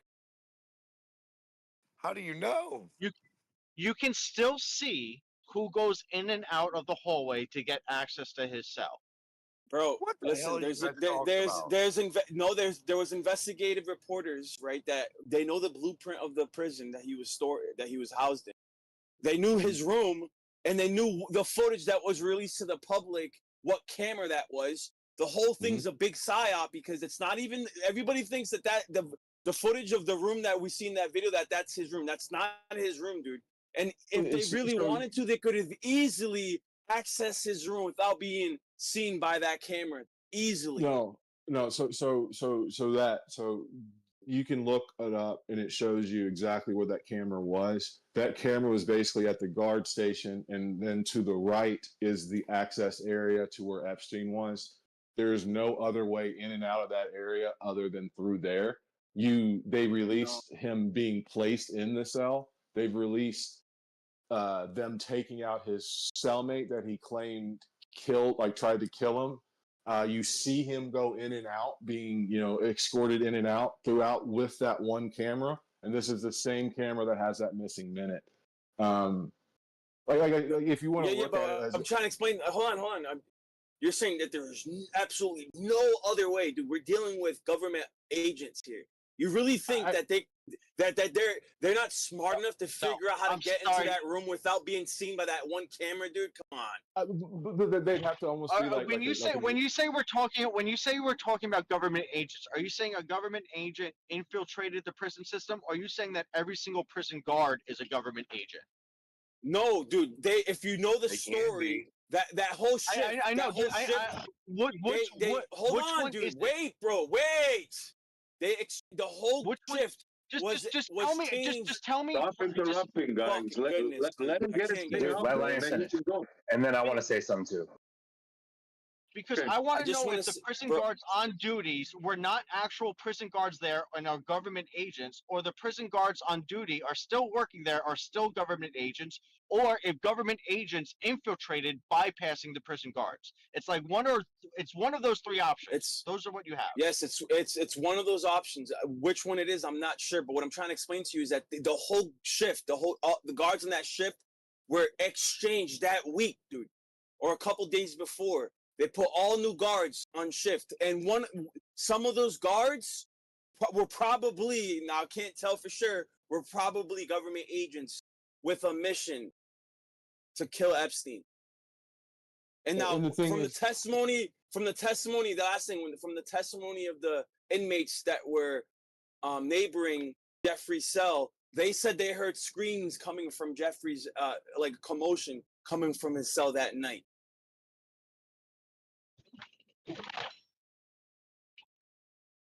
So the idea is that Jeff Epstein has a lot of sensitive information about people within politics. If he were to actually go to trial and be on the stand, there would be like hundreds of people with billions of dollars going to prison. Yep. So they don't want him alive, or they don't want him to sing like a canary, right? I mean, so why is Jelaine still alive? Why would he kill himself? It's like, why this dude is a billionaire. He could. What'd you say? Why is Jelaine still alive? His girlfriend. Why is she still alive? I don't think Jeff Epstein killed himself, dude. I'm saying, why is his girlfriend still alive? Because these people don't want to kill themselves. That's why. Do you think Epstein's dead? Because she's an agent. She's Agent Smith. No, real quick, Jesse. Do you think Epstein's dead? Well, just to address what flat earthers are silly is saying, I wish I knew a better name for you, dude. I want to say that every time I'm trying to address you. But yeah, dude, Ghislaine Maxwell is alive because there is no reason to kill yourself when you're in that predicament.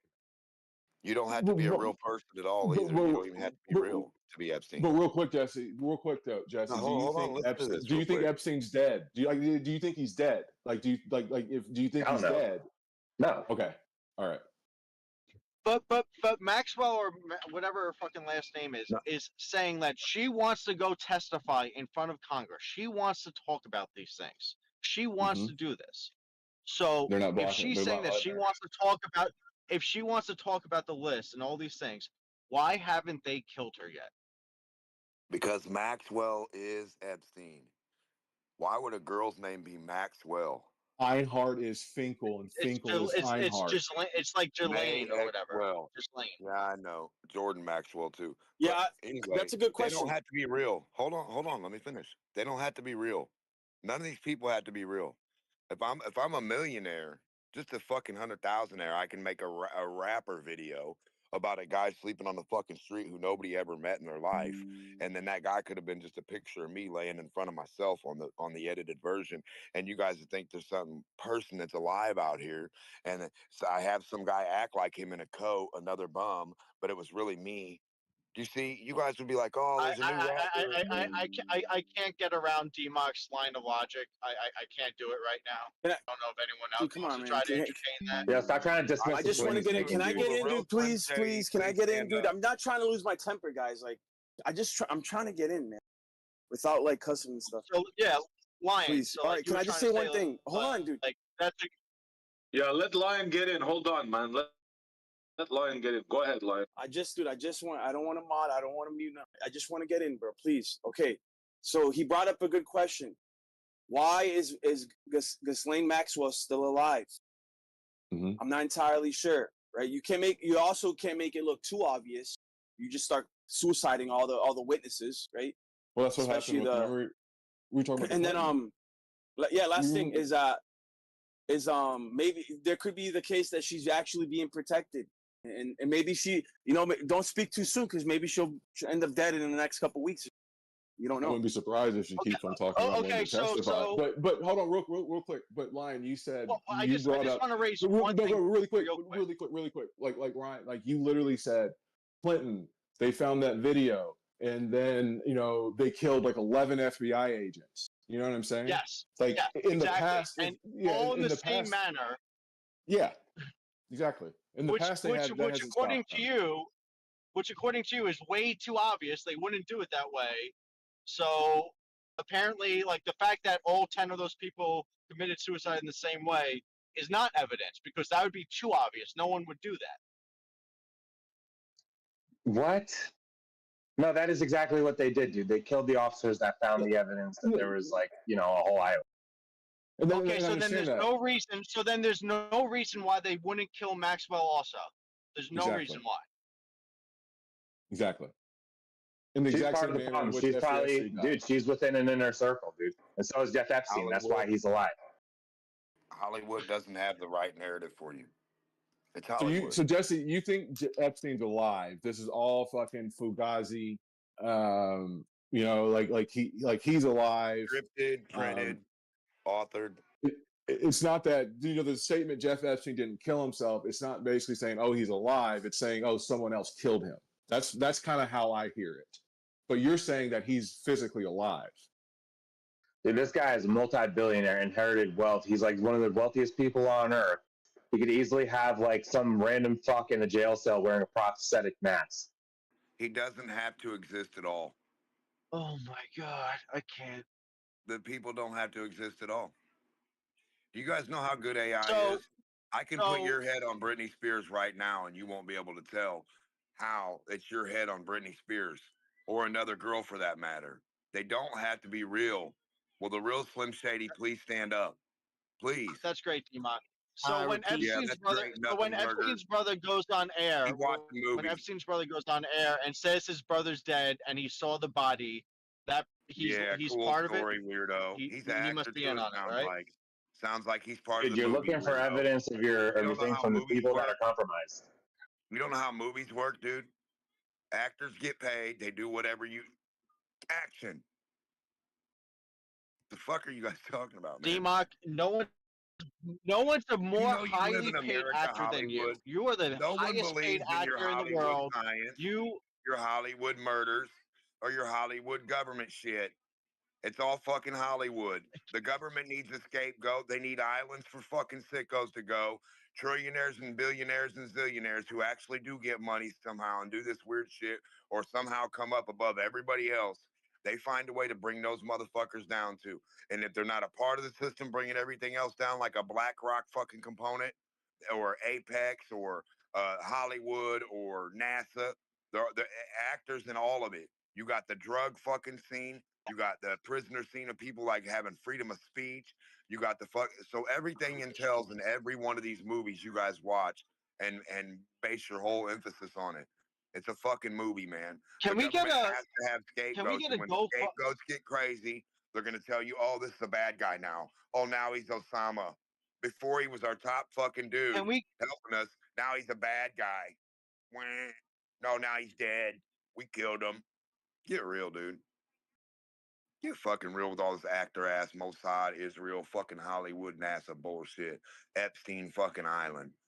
Motherfucker, if you own something like Koresh and they want to know about it, they'll be up your fucking ass so quick your shit'll be burnt down like a compound to the ground. No secrets unfound. Was that real, Denmark? I weren't sure with that because that seemed like a bit of a psyop to me, to be honest. The whole Branch Davidians point, thing, brother. It's both. Because it sort of sent out a message, didn't it? If you want to get off the grid, we're going to fucking burn you to the ground, basically. They will have David Koresh come to somewhere in a town, the actor dude or whoever the fuck's supposed to be that guy. I'll come to the town. I'm Democ, but I'm really playing David Koresh for this day and this second. For 10 seconds, I get this 50 G's or 20 G's real quick to walk in here and act like I'm David Koresh a couple places, just like a guy acting like he drove a fucking airplane into a building and had some passports found. Oh yeah, we're fun fucking loving terrorists. Fuck America. Yeah, we're gonna do some bombing. Yeah, just tell everybody about it in the bar. So everybody, yeah, we know that guy. Yeah, that guy's a real guy. No, they're not. It's a fucking bunch of dudes that said some fucking words sent by some agent somewhere. A Jewish dude with money, or a German dude, or an English dude with money can send any fucking dude he wants that needs the money to go act like another dude for 10 seconds. You telling me that would be hard for you to do as a human? Fuck no. Just convince some people with some shit and then go. I want to change the subject and start a GoFundMe to do a film, like a week in the life of D-Mob. I need to know. Wasn't Jazane Maxwell? She was defending herself because there was a victim, right? That was What? accusing No. Jazane Maxwell of something. The bigger narrative. The narrative has to do with privacy, islands, billionaires. What are they doing? Anything private, bring it to the light. So it's going to make people want to know all this shit anytime, like even more. So what Ghislaine Maxwell got charged with basically was helping Epstein facilitate sex workers essentially for his client list. That's what she got charged with. That's why now she's That's what America's built on. America's built on things. Well, she's right now basically saying, "Oh, if this client list doesn't exist, then there is no evidence against me. I need a new trial." That's one route she's taking. She's also saying directly to Congress, "I want to come in and testify." Dude. Well, if they listen to this, if I've got videos of your island and all stuff you did that's so bad, and I've got videos of P. Diddy and all these fucking fake ass shit, where are the videos? Yeah, they dropped that video of R. Kelly peeing on a 14-year-old like immediately. Where's all the videos that Diddy had around his house? Where's all the videos that Joe Podesta had and Hillary Clinton had? So you haven't seen. So with R. Kelly though, you haven't seen the other videos. The P video was a private person that got access to it and released it. Once they get into the government, they get put in the vault. Shit, that would happen every day, all day. That's what we're saying. 1 billion people on an island. You think somebody ain't gonna fucking release it? Also, NASA can keep a secret, but can't keep a secret, but Epstein can. Okay, guys, I see how you roll. But it wasn't like how the island got exposed. It wasn't secret. It wasn't the people that went to the island and like did stuff that exposed it. It were the people that got victimized that ended up exposing it. I know, but there has to be someone that's not a part of this shit. A valet somewhere, a builder, a nail puller, an electrician. Some fucking guy had to notice some shit in humanity that said, man, this shit don't make no sense here. This doesn't normally happen in regular fucking mansions or houses. I mean, the whole island. No, like they've interviewed staff and the thing for Diddy and them, and like when you have like a house like that, there were staff members that knew what was going on because like they had like clean up and shit, and there were staff members that had absolutely no idea what was going on. Exactly. I'm just saying, brother. Listen, if something's real, like how can this dude keep this so secret? Because of the people. Yeah, you say there's people that were working like the gardener, the dishwasher, the maid. They didn't know what was going on. No, dude. They probably woke up one day and were forced to watch a video where they were fucking participating in something while on drugs. It's called popping the tape. You never heard of that? But I wouldn't. The thing is, if that's the case, I promise you, the government's going to go to them and say, "You're going to have immunity. We want you to testify against them because what they're doing now is basically RICO, better charges." About this though, you guys are missing one point. Say a guy's smart enough to put you in a compromising position, but the guy films the whole thing, but he didn't actually do nothing to you. He showed you a part of the tape that made you think you were compromised, okay? So he showed you passed out asleep, and then he showed something by you or next to you, but he edited the video. He like did whatever, and then shows you this version. So when you wake up, you get 30 seconds of some dude like, are you involved in something that you really actually weren't involved with? Because if they show you the next 30 seconds, the next 2 minutes of the movie, it just shows them laying you in a position, doing some shit, them getting next to you, laying naked. Like, did he take off all his clothes and lay next to somebody and take their clothes off? They didn't do anything. But how would you know that if fucking you got Diddy hugging on you naked and you're passed out naked? You're like, what the fuck? You'd be fucking losing your mind like some fucking crying game. You'd be losing your mind. It could be some secret actors, yeah, who wear masks. So Epstein was another man in a mask. Yeah, Yeah, that's what I said, dude. The prosthetic mask. Dude, these guys pretend like that they got no fucking skin suits going on. You know what? Biden wore a skin suit. Whoever Biden was in the last 2 years of his term, that was a dude in a skin suit. All you gotta do is look at. These people can be anybody, dude. They can be a script. Listen, like I told you, I can go pay any blonde kid right now $100 to sign autographs for Eminem. They're not going to say no. Why would they say no? Hey, guy standing on the corner with a fucking sign that says, "Well, anything helps for food. I'm homeless. Come here. I got $200 for you. Let me go shave you. We'll pay $20 to get your haircut done real quick. Oh, you look just like Eminem. Come here. Stand over here. Sign these autographs. Tell him $20. You can come up, meet Eminem, get his autograph and shit, and we'll make our money back." And the guy will do it every day. Yeah, people like the president, they got to be in multiple places at multiple times, right? So it's very reasonable to think that he just has somebody propped up to like just do some Yeah, work. they can make a phone call, yeah, and activate the double or the triple. Yep, the actor, the step-in, the autographer, they all They just exist. open They the all case, have- I mean, open the for all case, we know, put the suit on, someone just logged into DMOC's account, impersonated his voice, and it's just been, just that's not the real DMOC. For all we know. Wouldn't you like that to happen? I Well, mean, but like you haven't Iraq, even seen his face, so you're in a worse position. but Iraq had a lot of doubles for Saddam, and we ended up finding Saddam. You know what I mean? I don't think we have doubles for the president. I don't think we do. You just need edited video too, brother. Remember, the TV media is more powerful than what you see in your face. I can show you Eminem right now at 20 years old. If I keep showing the young kids right now Eminem's older videos, but like they're new, you know what I mean? Just update the date on them and shit, and put them out. They'll be like, damn, Eminem's old as how? Eminem looks like he's 17 or 20 still. Why is he? They wouldn't know. You wouldn't. And then you see him in real life. He's 72 years old with a beard. You wouldn't know. Media's a motherfucker. Oh. No, I think Epstein's dead. How he died, I think there's a lot of questions. There's evidence to show that the guards weren't doing their job. There's evidence to show that he's been granted special privileges he shouldn't have been granted. And at the end of the day, the key thing from this was the client list, the people who those two individuals that she got convicted for it, he didn't. But those two individuals were actively finding clients actively finding underage women, girls, boys, wherever the fuck they were to participate in illegal acts with.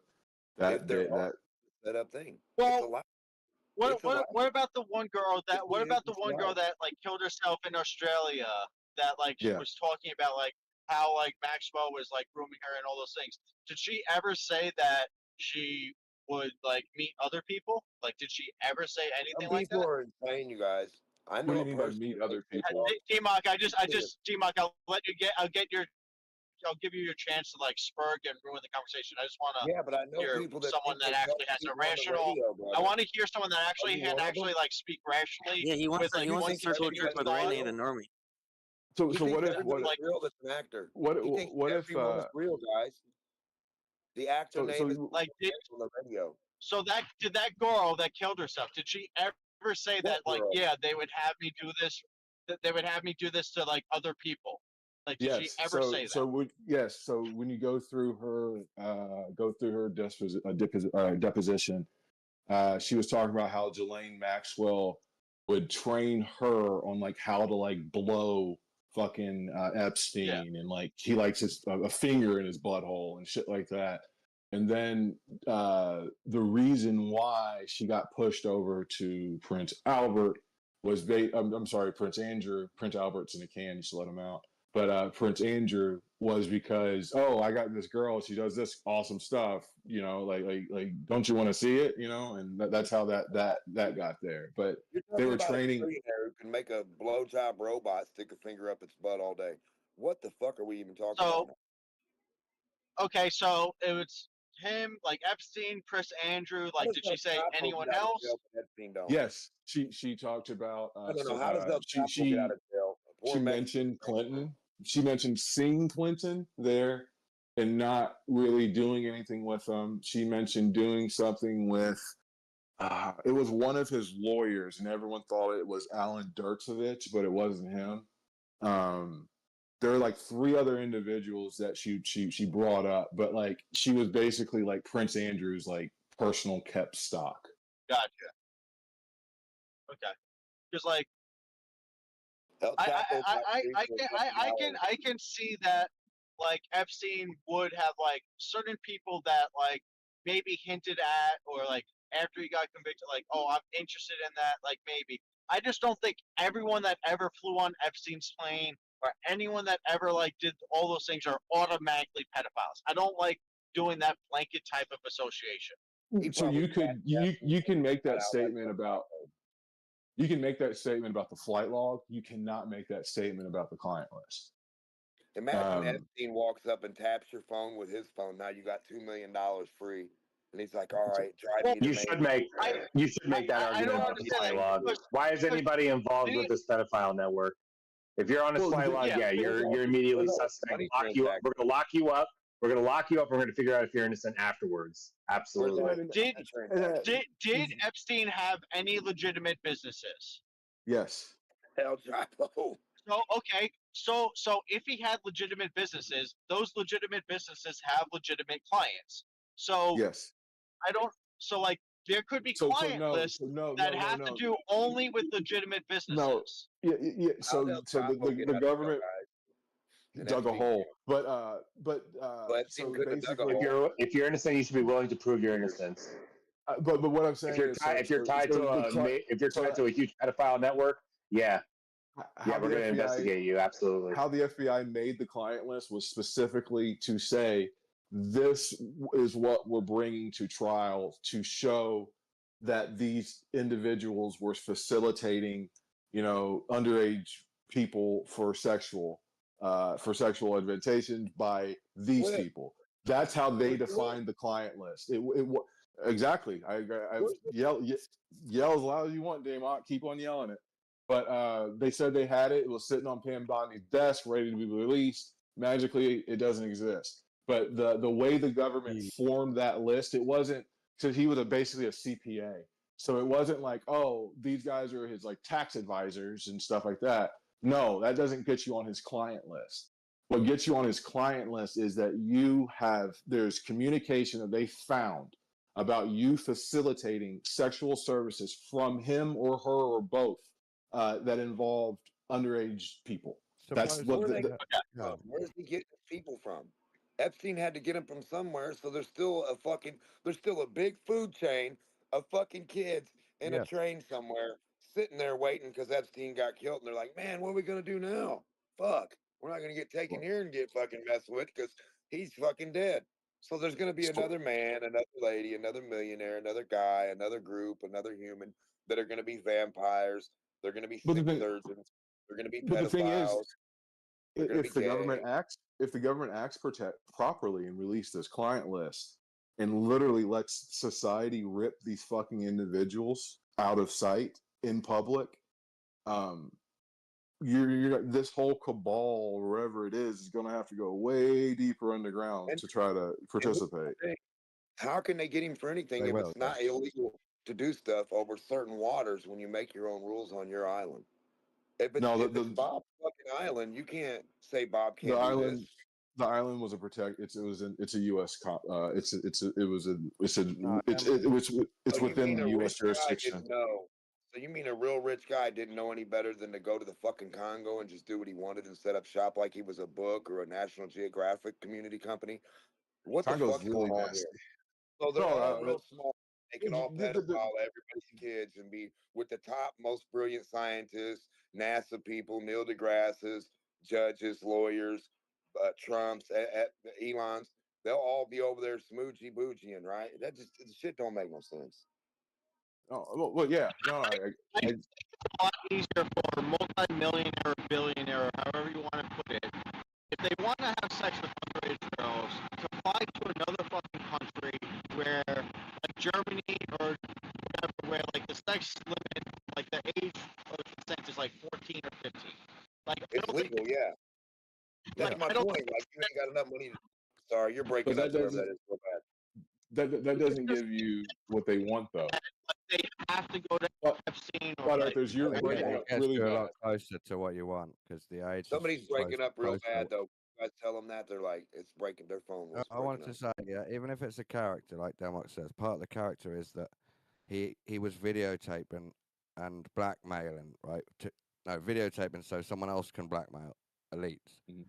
And then eventually he's probably got pissed off with it and said, this is too much, spoken to the wrong person. And then someone's had to take out the character. Yeah. But Because when you the take out the thing is, character, that everything gets found out. That's when the when list, you not a list for us, a list for whoever put him in Because he place. just wants to have fun, don't he? Fuck young women, really young women. But well, he also has to he's supply used as blackmail, yeah, which gets annoying for a hold on. man after a while. But you have to supply something for him, Don. If the CIA or a government or a BlackRock or a group or some secret group or even a Vatican wants you to do something, they have to be supplied. They'll give you all the fucking money you want because it's just coupon. It's nothing to them. They'll fucking print it for you out the fucking Yeah. woodworks. Now, and you got to comply. You got to give names and certain people. You got to do stuff that they give you the names of.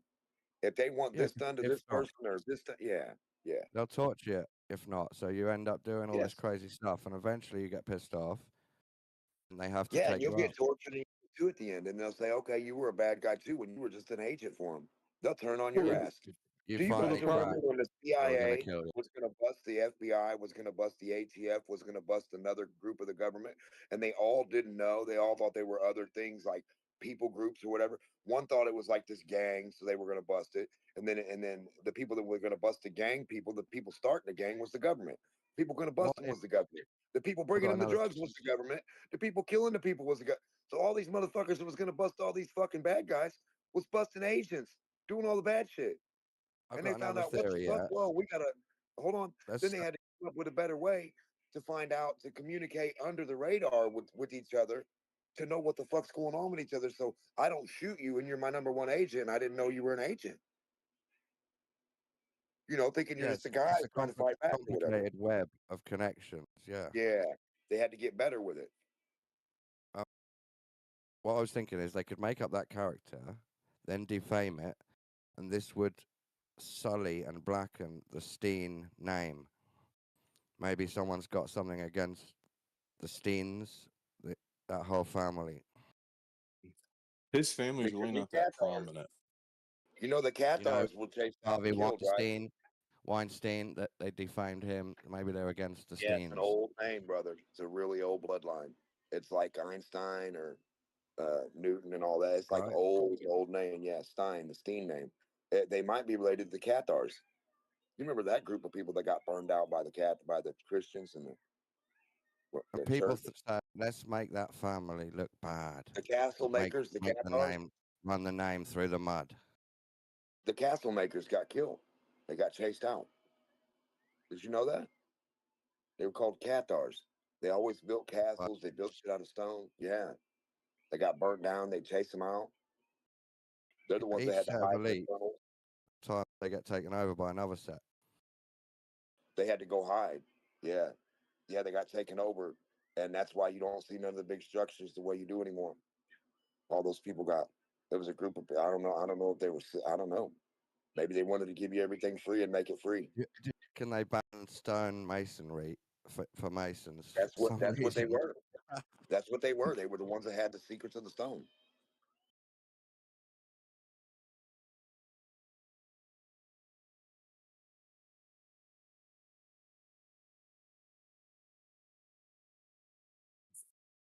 Another team took over. Yeah, the Illuminati took over the stonemasons, and they said, "No, it's going to be metal and glass now, and The you're church not going to took be it able. over. The church and Can't do it." everybody else. Yep. So we've had enough stone churches. So what we're going to do is do glass and metal. Well, they made it to where it's planned obsolescence for everything.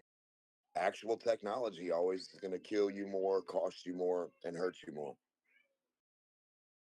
We're going to build in a different way.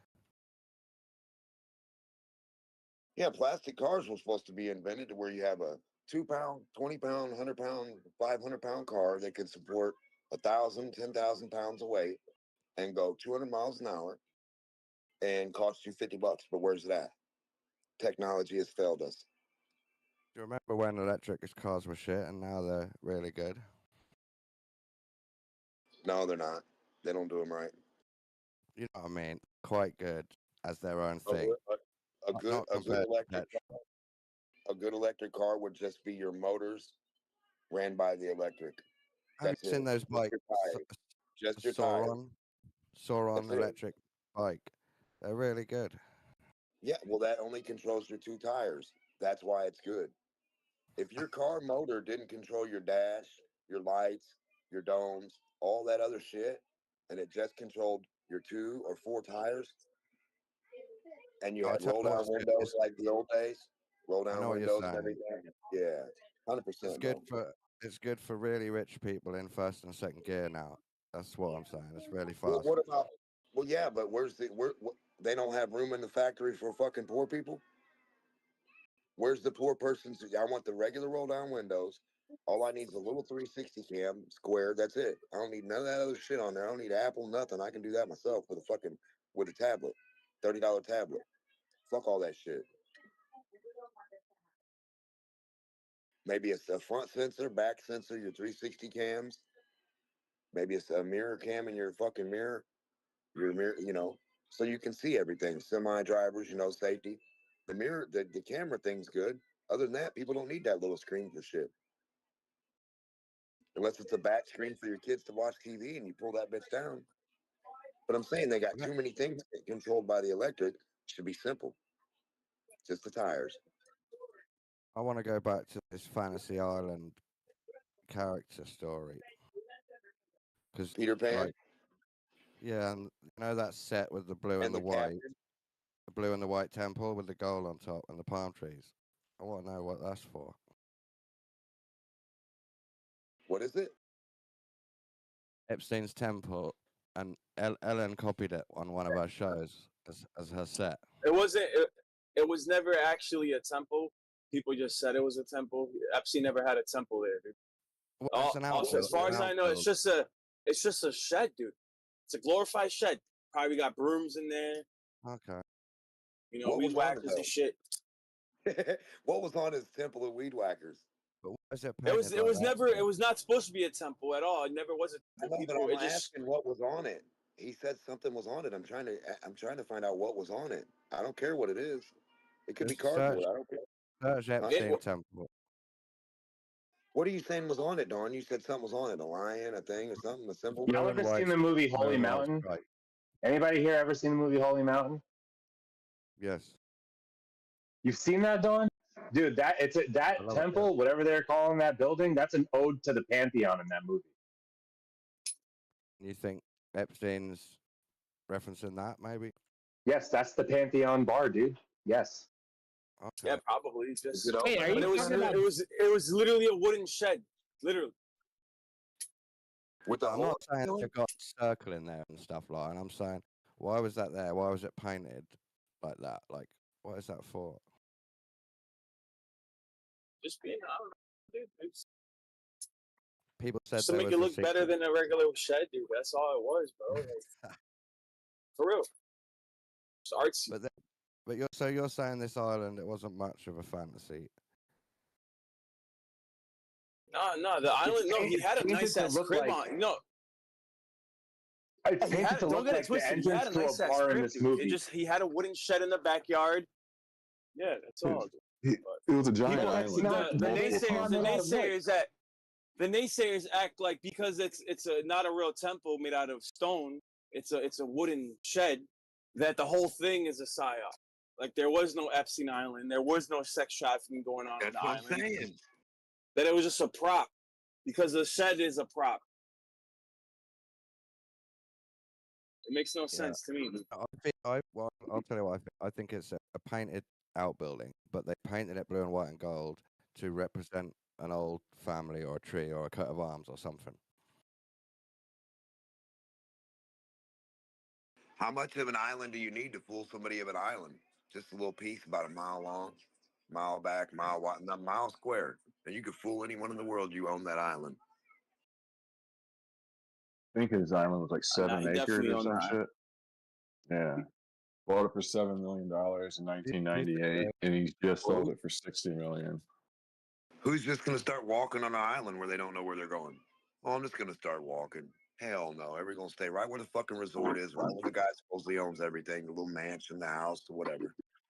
1 mile worth of island. You could have 57 dudes on 57 miles of the same island doing 57 different things with all kinds of people and nobody would even know. That's crazy. Think about that, boys. I think there's some dodgy islands what are not even on any map. Well, yeah, a lot of them. Some islands pop up and disappear. Some islands have castles on them, dude. There's a big ass castle on this one island, and the government and gold diggers, they go to it every time. Like there's a certain time of year when the tide goes down just enough to where the island, the fucking the castle and everything, you can go inside of it. And they'll go to it real quick, rush, go in, look around, try to find what they find, and then they got to leave it. And then it'll get covered with water again. It's crazy.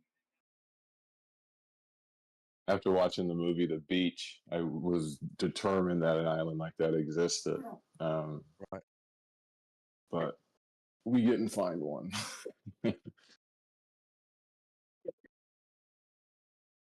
Wickerman's Yeah, because they're not on your map. You're not about to find it on the map. Yeah, no. I know. So we didn't find one.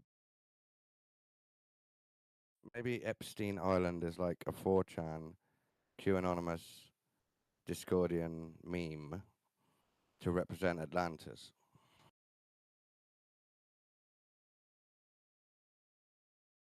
I think this Epstein issue is a way for us to actually gain ground in all of these conspiracy theories that everyone talks about.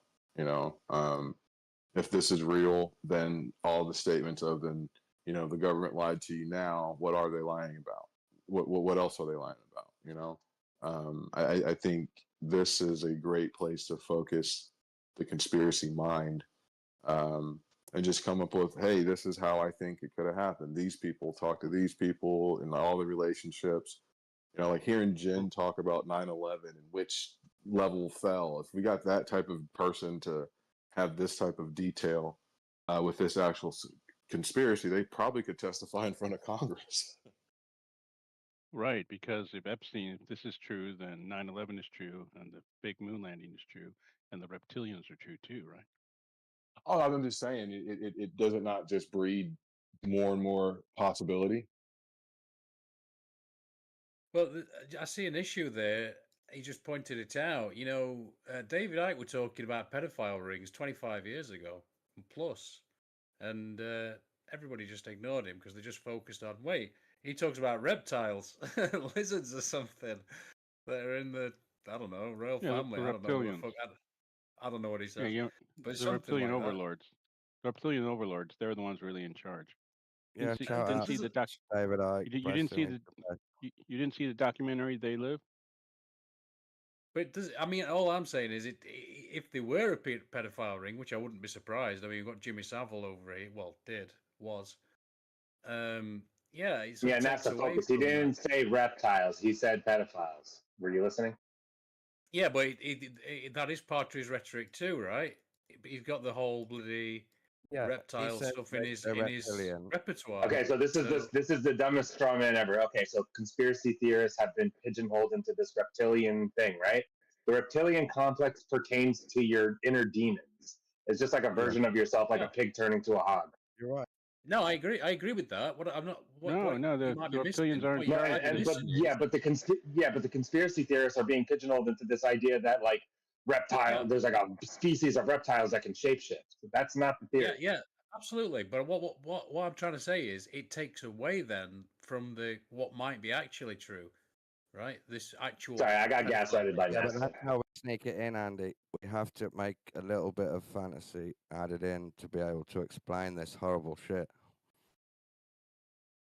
I mean, I would make the same argument for flat Earth too. I think flat Earth is another situation where the people hear it and they're like, "What the fuck is the stupidest thing people have heard?" And then it gets banded in with everything else, right? But that's to shock you into questioning because it's so far out.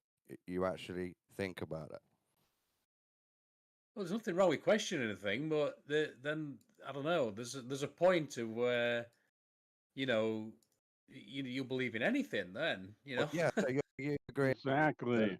You're agreeing Exactly. with Cuddy that they're not real reptilians, and you're agreeing with NASA show. It's representative. Once you get to the flat Earth, you'll believe anything. It doesn't just. NASA, you're not even in the realm of the conversation at all. You're just. It comes from David's witness. Well, I asked Gio once. If there was any conspiracy theory that was too wild for him, and he couldn't think of one.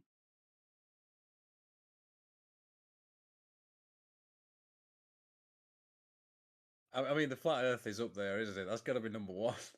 That's got to be number one. Yeah, it's like the bottom of the barrel. I always thought it was an entry level conspiracy because it's so silly. But no, basically you have to believe all the other ones before you're dumb enough to believe the flat Earth one. The whole point of flat Earth is you will now question anything. It's Exactly. a lesson of philosophy.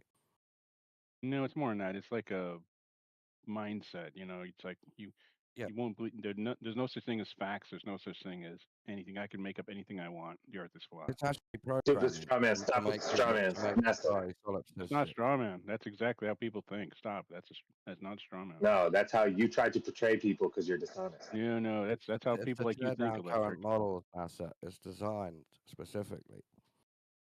Because there are no facts for the flat Earth. None. I've asked for years, and all I get is it looks flat. Think right. It's bothered up. You have first and foremost the conditioned mindset that one has been indoctrinated with that. Then you have the break. Hey, can you fix your mic? Hold on, before you get into it, you got to fix your mic. You gonna say, does anybody understand him? Thank you. Can you hear me now? No, not yet.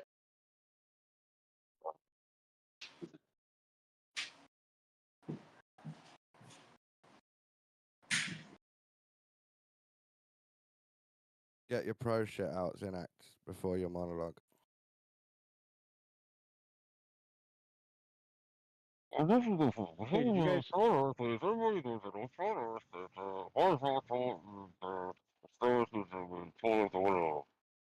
Actually made more sense than I agree, no tanks. I mean, that's probably the most intelligent thing you've said in a long time, no tanks.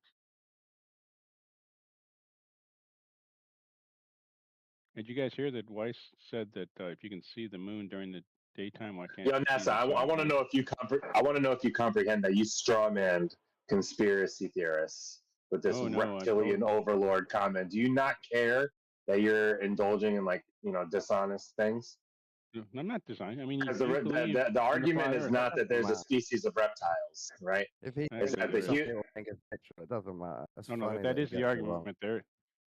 There's a species of reptiles in charge living in the center of the Earth. He gets it wrong. The point is to make it more real. So he thinks we think it's real, makes it more real. Yeah. So him getting it wrong the fact is funny. that, I mean, once you get to the flat Earth, the reptilian overlords prove me wrong. Come on. I mean, did you see the documentary They Live? About it. That theory of the reptilians comes from the elites. So they've taught it to two of his witnesses, David Icke's witnesses, and he's got it from two people who were taught it by Satanist elites.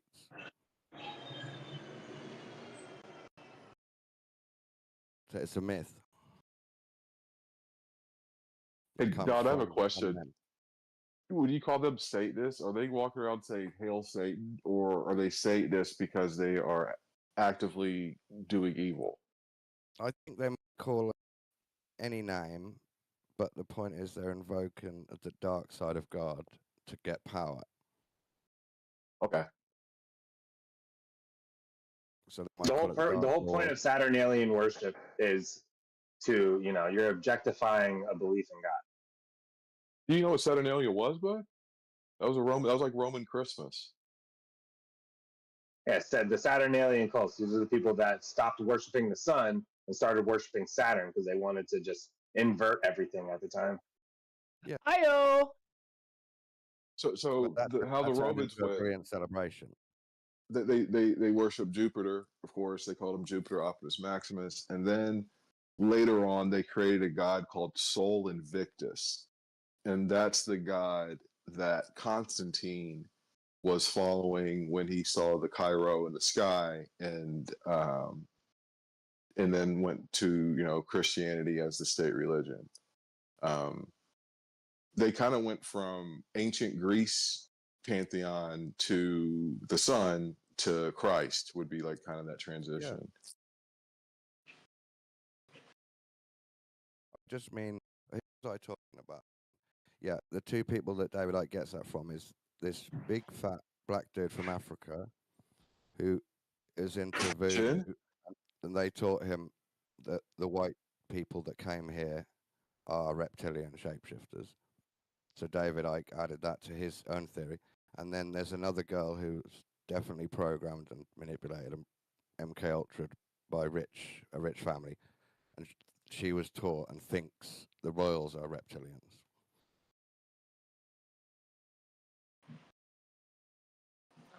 Wait, they fucking. They could be. Symbology that it's told as a real story.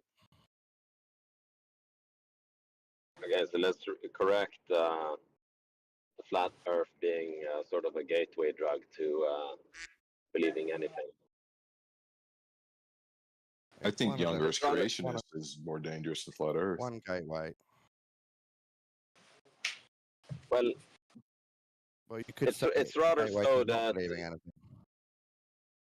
it's rather so that you have first and foremost you have the conditioned worldview, which is that of the globe, obviously, and then the flat Earth is sort of just there, ready for you if you want to argue against the main trend that everyone believes in, just because there's like this special snowflake need that you need to rebel against the main model.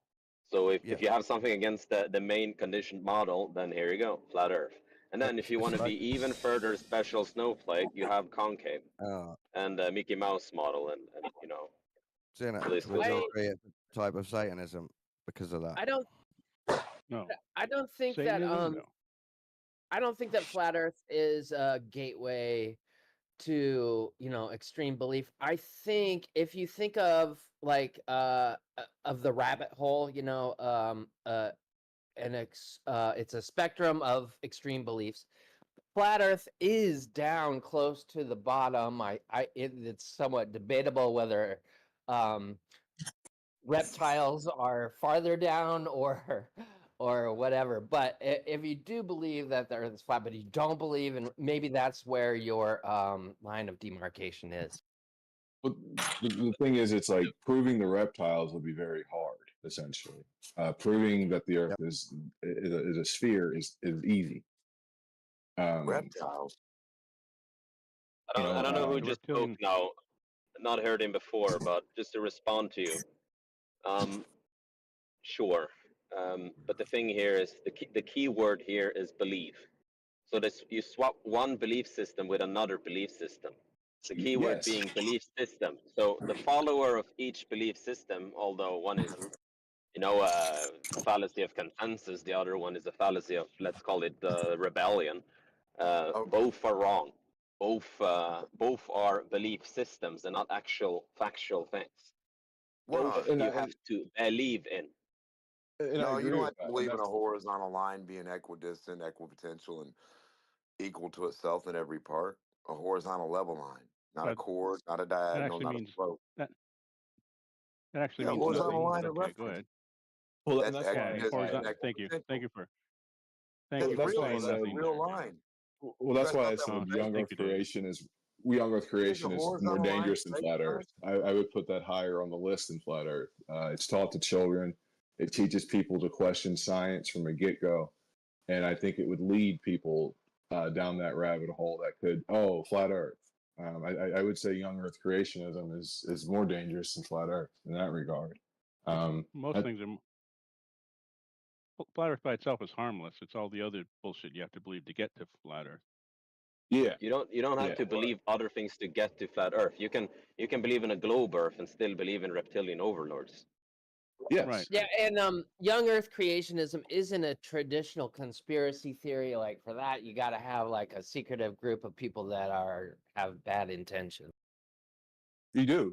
You would say what you do. They demonize people who make observations of the Earth and the universe being a certain age. They demonize geographers, like people who dig up fossils. They demonize they do have that group of people that, and then you're trained at an early age to reject science. I think it's way more. That's why the final experiment is basically, to me, like a bunch of crackheads that are flat earthers hanging out with the meth dealer that's the young earth creationist. What's his name? Duffy. So when Yeah, I guess you could make a case that any religion is a conspiracy theory, but I don't know. I think it's not a good point. A globe doesn't have any direction. I'm not saying the religion isn't. I'm not saying the religion itself is a conspiracy theory. I'm saying, one, it does not state in one place in the Bible, this is the age of the earth. It is something that they interpret and put there on purpose. Bible. A Bible. That's not. You don't.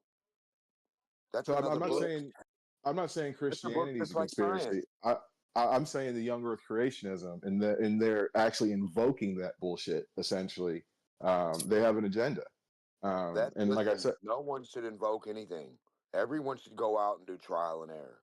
Once you do trial and error, the thing that you present, the best way that you can present it, is the thing that you can present. That's what's happening. You don't add story. Said from that would be the best. So you don't that would be the best way of. Said from a guy who thinks that a scientific experiment is going out on your backyard with a ball. Yeah, there's no vacuum. Your Disproving the Earth. backyard is real. Your backyard is the lab. Yeah, I know, and except it's that real. when you use your Got ball, everything you you're need. using You got you're using a water. basketball and saying the Earth is not flat. No, Earth's not a basketball. Earth is dirt, I know, but you use water, and air. Yeah, but you guys keep saying we live on a spinning ball. You guys keep saying that. Yo, Rob, what's good, bro? Yeah, we flat do. earthers, you guys, you guys need to stop that. Stop easily saying proving that we spinning on ball. You're saying easily flat proven earthers that say we that we live live on a both on a spinning ball? sphere and that it's rotating. Easily proven. No, Yeah, I never. Listen, when I was born, when I went to school, but that's the they were throw telling off. the story in the school books that we lived on a globe. Selling. Has anyone How much proven that? they sold? How much money did you give them? You said they sold it. How much money you gave them? Who? The school board paid them. Somebody paid them. Who paid They the sold teachers it to to lie about you. They balls? sold it. They sold Somebody it to you. is paying the teacher. It's not me. Are you paying them? No, but they sold it to you. So when I'm born, But you're again, saying you can I paid easily these prove people to that the lie Earth to is a me. sphere and it's rotating. You're saying a baby being born has money to pay these people. People like Somebody David else is can't do that. paying them use the word apparently. shell. They You had use the the word job before shell. I This was is not a born. conversation. Yeah, No, you're it's not not a listening. conversation once demo comes in. DMAC. Who What I'm pays point. people to teach you about a You globe? said you sold. They sold it to you. They So do. the money. You NASA, give them money. $80 Did you give them billion money? a day. That's So what wow. America has to give them. You They're were selling you you were a Pope religion out of a book. Stop talking you over me. were worth $80 million.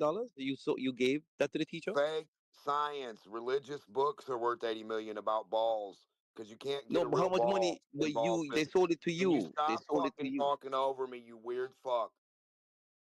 You can't get a religious book about balls. That's all you get. You Lord. can't go do ball science or ball physics. Why do Why we are you only have so? to believe your book? Why are you so disrespectful? Why are you Why so do we only have disrespectful? to believe your book about balls? Why can't we use a You real don't have ball to. as a reference? No. Wait. You just strawmanned. You don't have to believe the book. You just go get to work. What's your reference for a ball. No. Go get to work. Yeah, on what Okay, ball? can you guys? Go What get ball? to Can you work. two find your own Work on. special snowflake room? Can you guys just Where move is to there a another room if ball you're gonna that have we this? can Get Man? to work, D-Mock. We know you guys D-Mock, get don't to want work. to Not believe outside. Have you ever anything. tried to debate? Guys, D-Mock, get Have you ever tried have to? a Have you ever tried to No, we debate? want to know where your Have you ever tried reference to for a debate them ball, on what you guys Listen. debate. it's You debate guys them? holy debate shit! the ball don't Move work. your love hate No. ritual There's elsewhere, no please. debate. I have a You ball don't. here. No. You don't need. No. You don't need our book. You don't need it. I Get got to a work. ball right here. I didn't say book. Get to work. I got a ball right Moderation. here as a reference. Not D-Mock, get to work. Moderation. Let's see. Could you D-Mock. mute? Could we get moderation? Okay, can these two special snowflakes get their own room where they can have their love ritual? Special snowflakes. Why are you saying that? I mean, I'm just responding to what he's saying. He Like, said he used the word "cell," right? So he can't use the You've word. been on there, dude. Yeah, You're you- like walking. You're walking in a storm. We can't hear shit of what you're saying. It's just wind, dude. No, it's Slitsy. That's Slitsy's mic. Yeah, that's not me. picking that Oh. up. That's not me. I apologize. Oh, great. It was background noise. Sorry. Anyhow, let's get back to the topic. If anyone can remember what it was. Crack cocaine. No, it was I not. had to leave for a meeting earlier. I kind of wish we could get back to that, but that was like an hour ago. With the meteors. I think we're. Yeah, and then it led into Donald Trump. I said Yeah. the orange hair man. Should have brought it up. It happens. Well, now we're here. Now we're here. Now I got to go make sure he's not a pedophile. I'm fucked. The whole world has to, and that's what I hope that we do. We hold this government accountable for that information, and then I hope that information comes out, and we force that every person in that gets held accountable. I hope that's the case. Post-apocalyptic. Be awesome. So what is the action plan for holding a government accountable? I say we all go hunting in our age. This would be individuals within the government being held accountable for their actions. Not the government itself. I don't know how we hold the government itself accountable, but the individuals within it can be held accountable, and then can have the fear of the people that if they aren't acting in our best interest, they will be replaced in some form or fashion. But if they own the media, and if they own the media and they frame every story to fit their own narrative and just reshape history into their own ideal, then what then? Like we're on Endgame, right? I mean, if Trump's nowhere near a savior, right? He's on the opposite. He's a bad guy playing a role for the bad men. Right? We're on the slippery slope. We're on the very end of this, right? He's got the AI pulled off. Like he's working with Elon. He's gotten him in the public face. He's done this like nice little bait and switch, to get all these people that never paid attention to politics. They're all paying attention now, right? It's the mainstream thing to do now. It's so scary, actually. Oh, I would say the best thing to come from this would be the fact that people are getting more politically active and engaged, because that would make the government accountable to more people. What? People are getting more politically engaged? Really? Are they? They really are. Well, at least voter activity and engagement with social media around it. No, I would say I've talked to people. I'm old. I remember in America, if Bush gets elected, I'm moving out of the country. I'm talking. Like all that kind of died down, and then 16 happened, and it has ignited people in my life that weren't politically anything to be extreme on both sides of the fucking aisle, which is so annoying to me. But I mean, it has woken up the American populace, and I think the end result of that could be us being able to encapsulate that into some sort of structure that we can actually take the power back. No, Yeah, it has. that's the carrot on the stick. Yeah, the only thing that has, the only people that are like running around our friends is the MAGA people. Most people don't really care about this. the MAGA people, what we care about is the MAGA people disassembling, and that is what we're watching real time, is that disassembling. That debranding of the right. previous. Joe. Yeah. Right. So and they need to there's two sides, ones that want it and don't trust Trump now, and the other ones who are protecting Trump, right? So yeah, we are enjoying that, but nobody else, most people don't really care. Well, it's scary. I don't know. I would agree with you, honestly. If we had this conversation in 2012, that election, I'd 100% agree with you. 2016, that sparked a lot of people that had no political anythings to go out and vote. 2020 did the same thing. I think the level of political like discord, the level of political knowledge has gone up substantially over the last 8 years in America, and I think this is a result of it. You know, the interconnectivity. There's news about something 24 hours a day. Like you can watch them on it's just it's way more accessible. But I do believe that there's been an awakening essentially of in politics in America on both sides of the aisle. Yeah, it's like a fire hydrant effect, and it's visible of just knowledge. And this is like, not to take it into a specific niche, because I think this is the same in many different branches of reality right now, but the intelligence agency, like after the WikiLeaks, they did a fire hydrant method, right? They pump all these different conspiracy theories out in order to cover up little bits of truth that did get leaked. And I think we're at a point where the pace of fire hydrant is just so high because of how much it might be getting leaked. It's like this constant effort to seal the leak. Yeah. And, to me, this tails into like, how many people are waking up? What's the point of that? Like, why do they want so many people paying attention? Well, I think with UBI and AI around the corner, it's very important. The more people they have paying attention to these media mouthpieces and these, savior type characters that show up. I don't think either party ever. So like after 2008, America was a bit broken. It was known that we started a war basically for a bunch of fucking oil. We just had the financial crisis, the bank crash, and then from 2008, there was an election of a president, and that literally broke the fucking psyche of a lot of people in this country. And I felt that when you like everything hammers out, like, oh, okay, awesome, but people can actually see the good versus the bad, and that's not what I'm seeing. Anything Obama ever did is hell. It's horrible. It's stupid. It's dumb. Anything for one side, anything Trump ever did is stupid, dumb, whatever for the other. That's not good of anything. You can have criticisms of Obama, you can have criticisms of Trump, but if you can't look at the good that they did as well, you really shouldn't be in the argument. And that's the thing. I sit here and I shit on Trump, but I can honestly make this statement: Donald Trump did more for African Americans in his presidency than fucking Barack Obama did.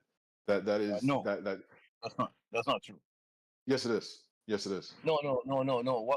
What Trump did was it was made more public, because Trump was more accessible, and he talked about what he did.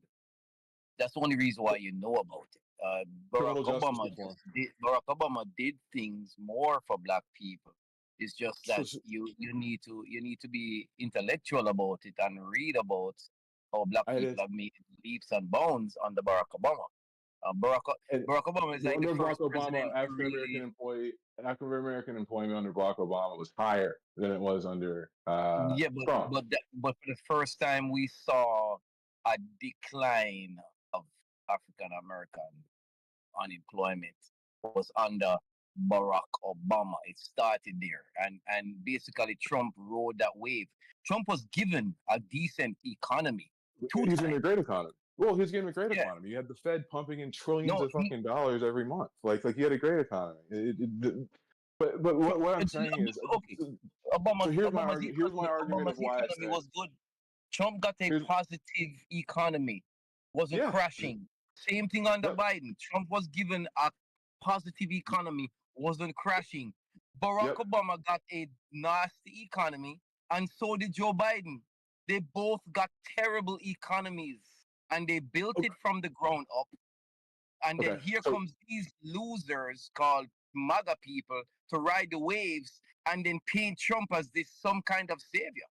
He was given the wind on their sails. The country was already flying. And I'm not disagreeing. The only thing I would disagree with you is this: but the interest rates being 5% by the Fed, you're fucked no matter what. Getting that government from Biden.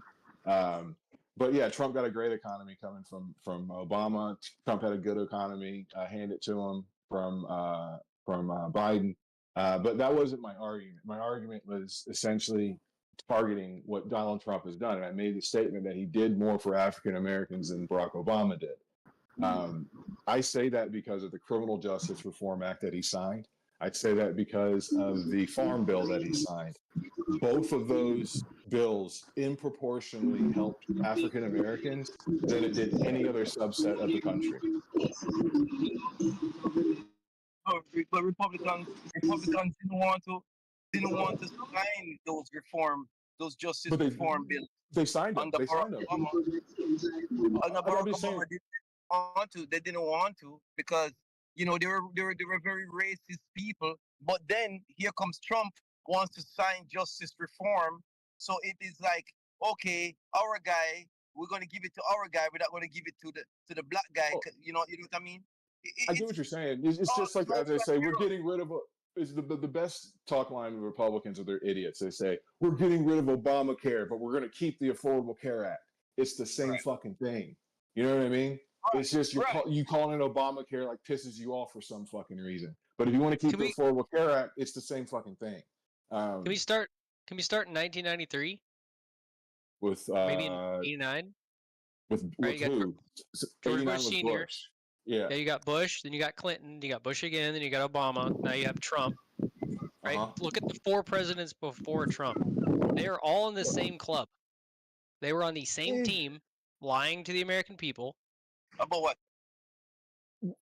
Bush lied to the people. Bush 2 lied. I would say Clinton lied about getting a blowjob. I don't know what you would say Bush 1 lied about. Other than, I guess when he said "read my lips, no new taxes," and he ended up putting in some new taxes, I guess. Then he had Ronald Reagan, who potentially could have had Alzheimer's during his first term in office. Well, Barack, George Bush Jr., Bill Clinton, and George Bush Sr. are all extensions of the World Economic Forum. Those are the ones I have evidence for. Ronald Reagan, disagree. Jimmy Carter, Gerald Ford, Richard Nixon, Lyndon B. Johnson, and then JFK, who was killed. Those all are in loyalty to the WF. We haven't had a free president outside the reigns of the WF since theoretically Trump, and everybody thinks he's a pedophile. You mean all I gotta say is, you guys, we better buckle up. Like, shit's about to get crazy. If Trump is a bad guy. That's all I gotta say. You mean you had presidents that behaved after World War II? Yes.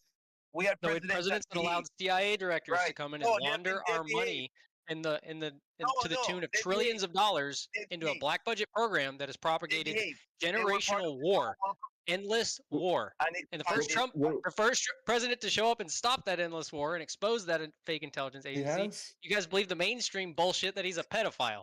Well, we're all fucked. I'm telling you guys. But this is my question, though. What are you talking about? So how has Trump stopped wars? That's what I'm saying. Like I don't see, like, this is the thing. Trump just started a war. Look into the Abraham Accords. Look into the exposure of the intelligence agencies through Kash Patel. Look at this unprecedented effort of lawfare to stop the Kavanaugh shows, which is going to come and expose the previous criminals. Like, if Trump is a bad guy, it's the biggest carrot on the stick for these 80, 90 million voters, right? Because they're all about to get proved to be idiots believing this fake story of Trump, right? If Trump is a bad guy, they're getting the shit tricked out of them. They're psyoped out of their minds. So this debranding that could take place is going to be gnarly. Like, I agree. I completely agree. It will be a complete reconstruction. It'll be a complete reconstruction of people's ethos, mentality, everything. I don't disagree with that. But just because that's the case doesn't mean that's not the reality, you know? Right. And that's what's scary about it to me. You know what I mean? What I've learned from this Go ahead, at Best. Trump administration is that there's no deep state. There was no deep state. Where's the exposure of corruption in FBI and CIA? There's none. Where are these? Where are these like enlightenment of? Oh my God! Look what the CIA did. Nothing. There's nothing. You people were lied to that there was a deep state. There was none. Cash Patel has exposed nothing but himself as incompetent. That's all. Give me a break. Well, it sounds like you're just kind of on the CNN wagon, you know. Oh, they haven't released anything, so they're incompetent. It's like, dude, they've been in there X amount of days. It's a 4-year term. There's nothing. Point to Right. a story that says And the big claims they're making that it's corrupt requires a big investigation, right? It's not going to be Diddy and Epstein exposing it all. Right? There's much bigger fish. So the public wanting certain data to confirm that this conspiracy is real doesn't discredit the fact there could be a real criminal system that they're using any system they have to try to debunk or destroy. So I mean, you made a clear statement to us right now that he's exposed the FBI and all these kind of things and corruption. Nothing has been exposed. Nothing. They only expose themselves as incompetent. There's no story I can go to and say, oh my gosh, look at what Barack Obama did. Oh my gosh, look at what Joe Biden did. Oh my gosh. yeah, but look you're at what goaltending a soccer game. Like you're in the first quarter of the soccer game, and you're saying, look, they haven't scored any goals. They suck. You know, you have no clue that they might score a hat trick in the second half.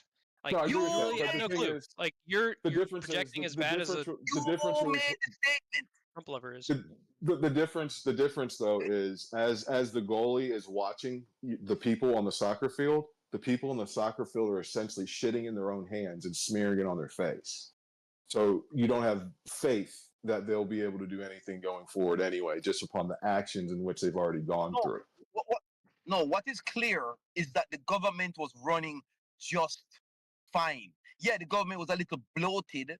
Everybody could say. That's dude. Yes. No, not hilarious. Okay, I'm going to ask you again. Point to the corruption. Point to all of the nastiness that they said that brought Trump into office. Go ahead. What did Hillary Clinton get? Trillions. Trillions of dollars laundered from the American tax dollars into black budget weapons, research projects, operations in foreign countries to run information ops that America does not agree with, attacks on the American people themselves, land grabbing, generational attacks on land ownership in American land states. No, this is all information. You're like talking over me when I'm saying it. Like, you shut the fuck up and listen. Jesus, The question is, no, the question is, and you're not answering it though. The question is like, why can you point us to where Kash Patel or any of these individuals have actually done this or spoken about like how, you know, we're exposing the you said like the generational land grab people. We've exposed them. This is the institution and we're shutting it down. Can you point to any of that? And you say, yeah, it's early, you know, and my statement is, yeah, it's early, but these guys are incompetent. But the thing is, is nothing. He has nothing. The only thing that showed up in the news was, guess what? Oh, the USAID is spending money on about LGBTQ activity in Brazil. Dude, like really? Is that wow? Give That's you it very all on a corrupt. silver platter, and you would just call him a pedophile. Like your bias stinks, bro. You smell. So I it. call Trump. I call Trump a pedophile. I call Trump a pedophile based upon one, his history, his words, the fact that he's already been civilly convicted for sexual assault, and his proximity to Epstein, the fact that he's listed as person 174 in civil suits. That's why I call him a pedophile. Well, I mean, look, I'm willing to look at him as someone that has done bad things and has been given an opportunity to do the right thing. Meaning he's gonna be willing to. So all pedophiles should get a chance to get redemption. That's what you're saying? We should give every pedophile a chance for redemption? Because I don't have to grant that he's a pedophile. This is you guys' fake evidence. You know, in my view, it is fake evidence. Is it so? It's fake So I'm evidence only that he was granting your civilly convicted. perspective I'm sorry. It's fake evidence that he's civilly convicted for sexual assault. That's fake evidence. That's not real evidence. If that was real, Why they is would have that? Why already is that used not it to real? get him He off the was throne. civil. You don't. So you don't believe he was Okay, how civilly do you convicted for? explain? You don't. Hold on. Answer this question, please. Do Okay. you think he was civilly convicted for sexual assault? Yes or no? I know he was not. Okay, he was. He was civilly Yes, convicted for he sexual was. Why assault. are they not using that information against him? They have. And they tried, and no one in Because his it's base not. gave a fuck. No, No because one in his it's been base gave a thrown fuck. out by the Nobody. courts. It has It's been not been legally thrown out. thrown out. No, dude, it just got upheld in Been appellate court. proven It to literally have been. just got upheld in appellate court. It No, literally it hasn't, just dude. got upheld in appellate court. Yes, it did. Okay. Yes, it fucking Okay. did.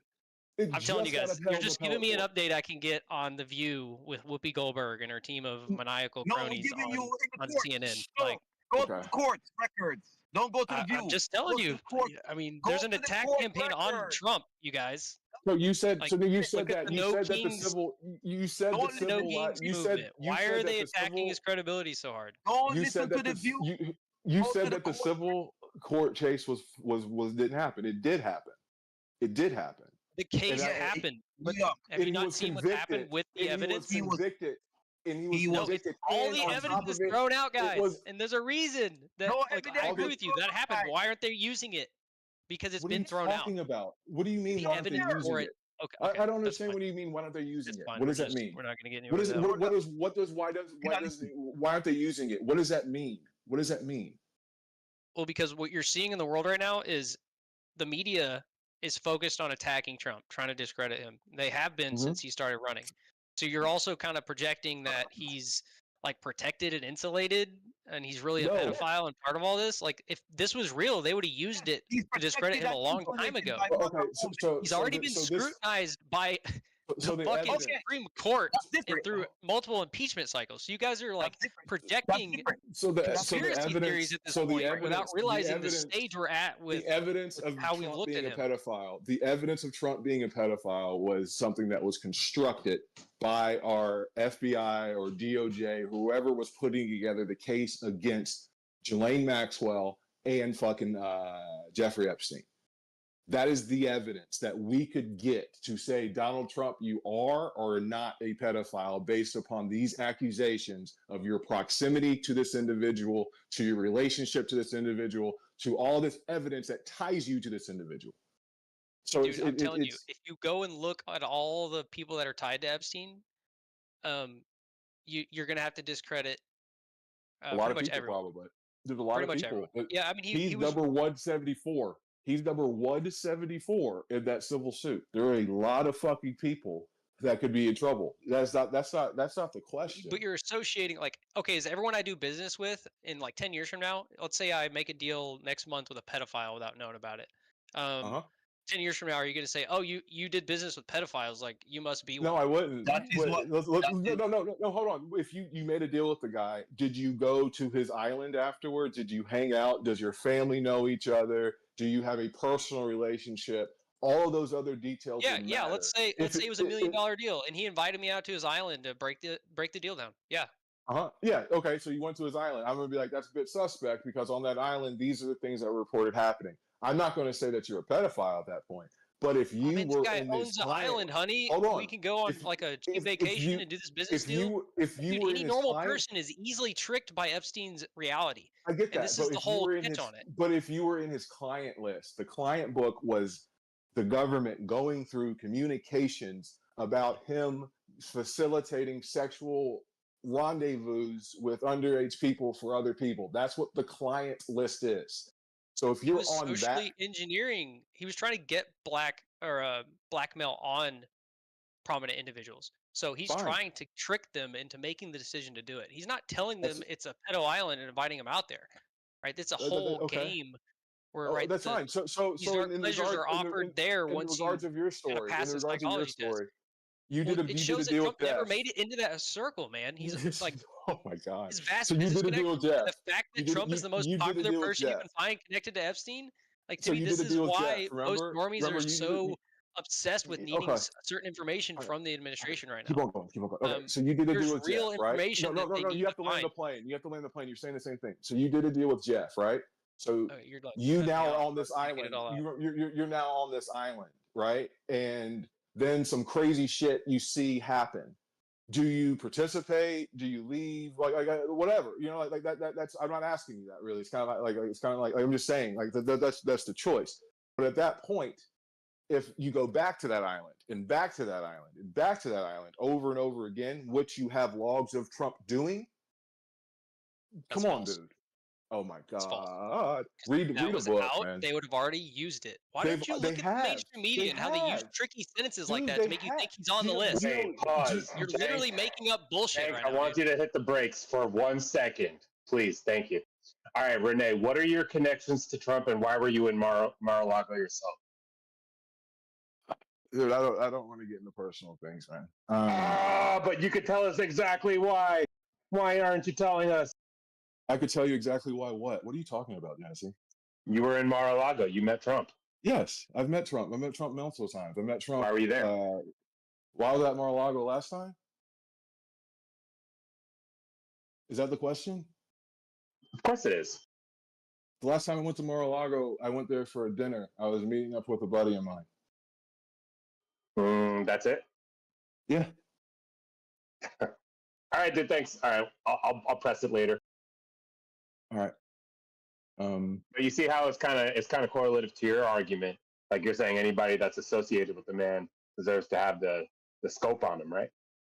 I get what you're saying, and the thing is, at the end of the day, unfortunately, Mar-a-Lago isn't a place in which has been known to be a place where there was, sexual predation of minors in public.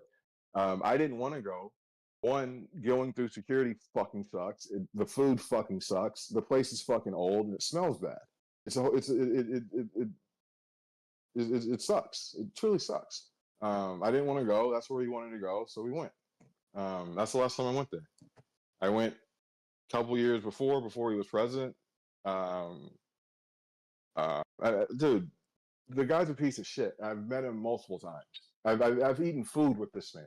Like, he's a piece of shit. He's a piece of shit. He truly is. He's a piece of shit. But at the same time, I didn't care about any of it, any of the other shit, the business dealings and all that other stuff. Didn't give a fuck. This is what I care about.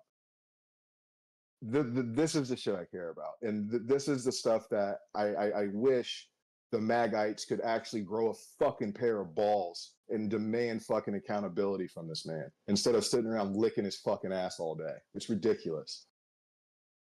Trump is the best.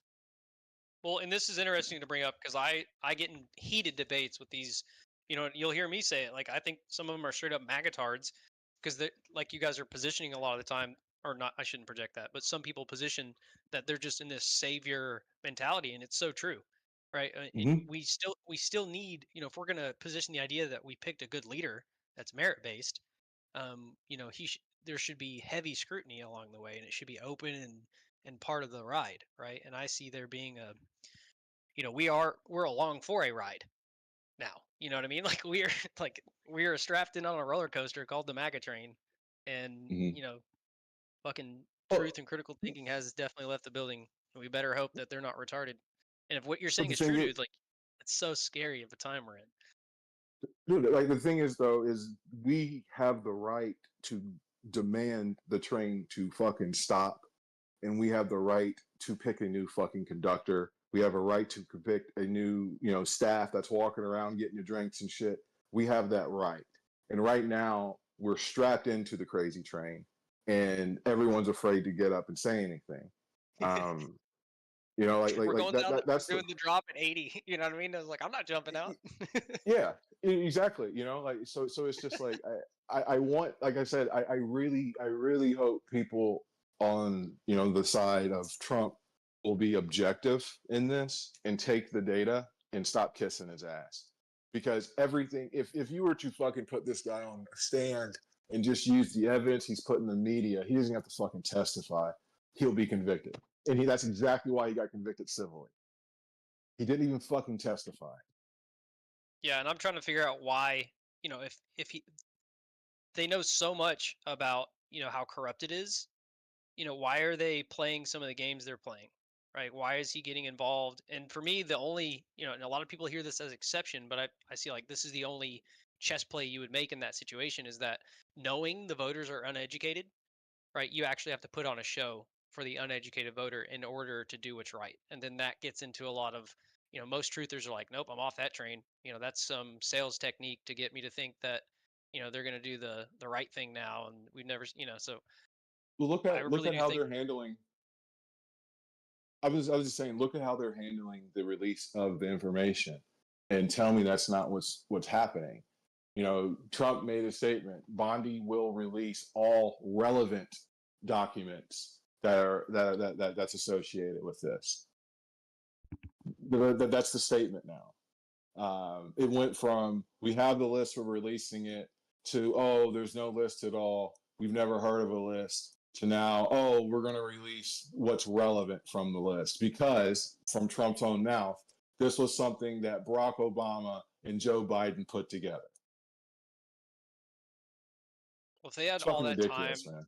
with those files, I just don't trust it at all. And even if Trump is a bad guy, I'll just go down that route. Like he has the same control the previous intelligence agencies had to change the Epstein files, right? So even if they do come out now, I don't think he's going to be on the list. I don't think he's worried about being on the list. I think there's something going on we just don't know. Like we don't quite have all of the threads to connect it. If there was a competent president in office, I would go down that route, but that's not what we have. We have an individual who doesn't understand basic economics.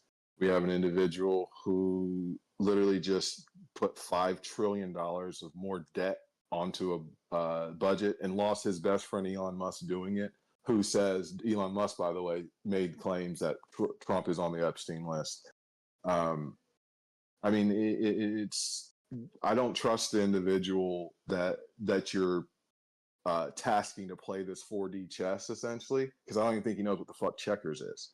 So it's just like, I think that's either way, like if good or a bad guy, that's an underestimation in my point of view. These guys are not good people either way, but they're very witty, very manipulative. Unfortunately, I think. I Maybe don't think he is a puppet, and he's just a I'm not dumbass. saying puppet, dude. I'm saying idiot. I'm saying dumb. And the problem is, I wish he Right, but was he a needs puppet. directions to be as effective as he is, right? Exactly. He needs, I wish he was a puppet. He's so ineffective. It's just showing how dumb he is. I wish he was a puppet, because maybe the person behind him wouldn't be an idiot. And the problem is he's the puppet master for other people as his well. efficacy with this popularity aspect is you can't deny it. I don't support any politician being popular for that reason. I think that's the whole reason our fucking world is broken. But somebody tapping into that, clearly shows some sort of either support system behind him or an ability to engage with the culture, similar to the way a comedian does. And I don't think most of the stuff he says is funny, but when you watch his rallies and you look at how many people support him in the age group and stuff, like he knows what he's doing, I think. Dude, he ran a masterclass campaign in 2016. It was a masterclass. He ended the Bush political dynasty in one fucking, like it was a masterclass campaign. He tapped into a piece of America that has been felt unheard and feels that they are being replaced, essentially. And he is their savior for that. But there has been no policies, nothing that he has done other than hold a Bible upside down when he forcefully removed protesters or anything else like that. Like there's been nothing done for them because they voted for him because they think that he's a messiah.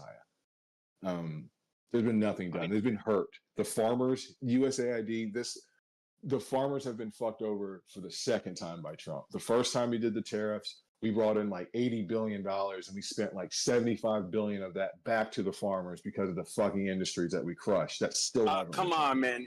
Don't bring up tariffs again, please. Okay, but we were talking about tariffs earlier, so I don't know. I know. That's fine, but it's just gonna go in circles again, dude. With the tariffs. Yeah, the best I can say is like I see what you're saying. I disagree with how it's going to play out long term. And looking at land ownership and looking at farmers right now, they were getting in extreme forced obsolescence by the Biden administration and previous administrations. Like they were burning millions of pounds of crops. Yeah, but they still got paid for it though.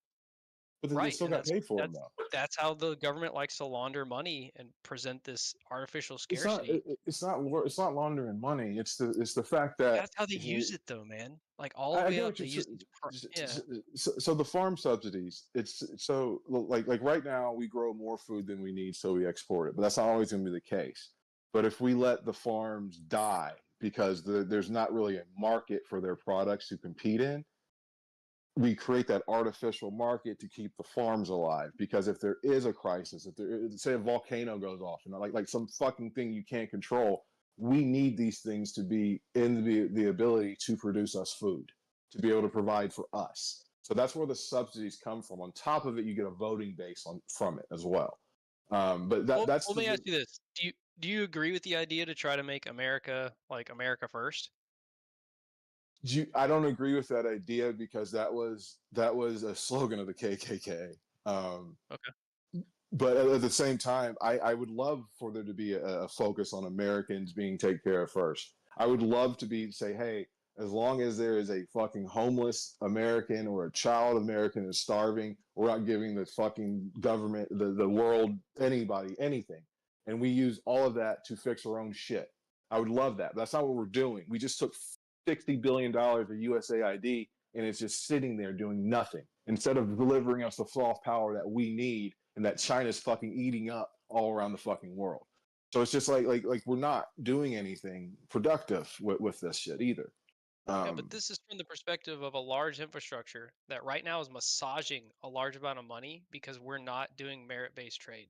Most of this, you know, giving off manufacturing to other countries is only hurting us in the long term in this deficit. This fictitious debt only helps this criminal Federal Reserve. And the reason the Federal Reserve is not lowering the rates right now is because they're trying to hold face.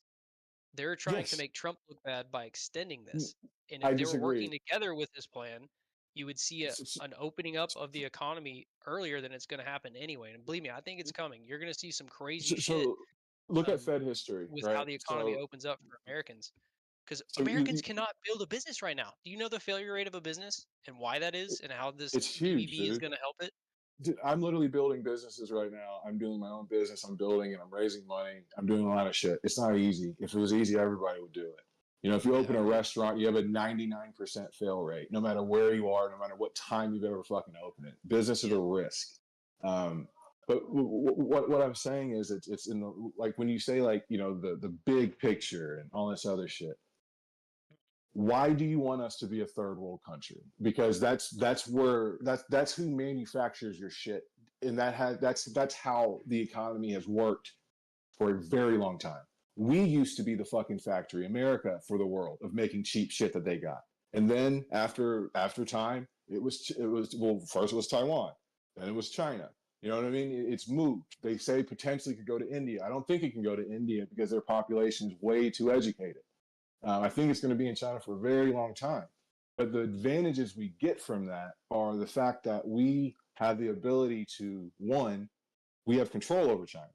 China doesn't have a market to sell all that little shit to. All those little people are going to sit around and do what socialists and communists do, kill rich people and take their money. So it's just like it builds a system in which we serve as a hegemon, but it's not a system in which we stand over people. And that's the fucking problem that the MAGAs have. They have it so America first, being we are literally standing on these fucking people. And that's not how it is. We work in accordance with. And they make more concessions to us than we do to them on a vast scale. What you're implying is that America should concede all of these things, grant other countries, you know, these shitty deals just because we're supposed to be working in accordance with them under some morality parameter? No. So we have a deal. Have you ever heard the Bretton Woods Accord? Do you know what that is? I'm not familiar with that. So after World War II, when we took all of Europe's gold, and then we basically said, hey guys, instead of you guys doing all this shit, you're going to use our fund coupons, and then you can turn our fund coupons into gold. And the world said, fine, awesome. And that's how we basically became the reserve currency of the world. Then in 1971 or 2 or whatever, Nixon signs executive order saying, we ain't even paying you gold back. We're giving you a bunch of faith and trust, and that's what you get. The world still said fucking fine. we are resetting that, and we're allowing the world to come to the table to negotiate. So when we signed Bretton Woods, they didn't have shit to negotiate with. Now they do. They have each other. They have technology. They have a better industry. They have those things. So us making like taking a quote unquote shitty deal, we have the best deal in the world. Like no one has a better deal than us. No one does. And if our deal is shit, then everyone else's deal is like super shit because they have to use our fucking money to get the shit that they need. And that's what's going away. And that is a direct threat to your daily fucking life, man. A direct threat to everything that you hold as an American. But that's what's going away. That's what's being reordered. That's what's being asked essentially to be renegotiated in a very haphazard and stupid way. So what are Americans doing if we're not, specializing in trade and crafts, and what are we doing? What do you mean? You're saying China's going to do we do what serve in communists this do? hegemon? Yeah, because you see what I'm saying? Like you're projecting So what we should just what Americans do? we should do this protection thing for China when we need to be doing that for our country. Our country needs to be building our products, selling it to us, and competitively putting them on the market against other countries. Okay, And capitalism should play merit-based around that.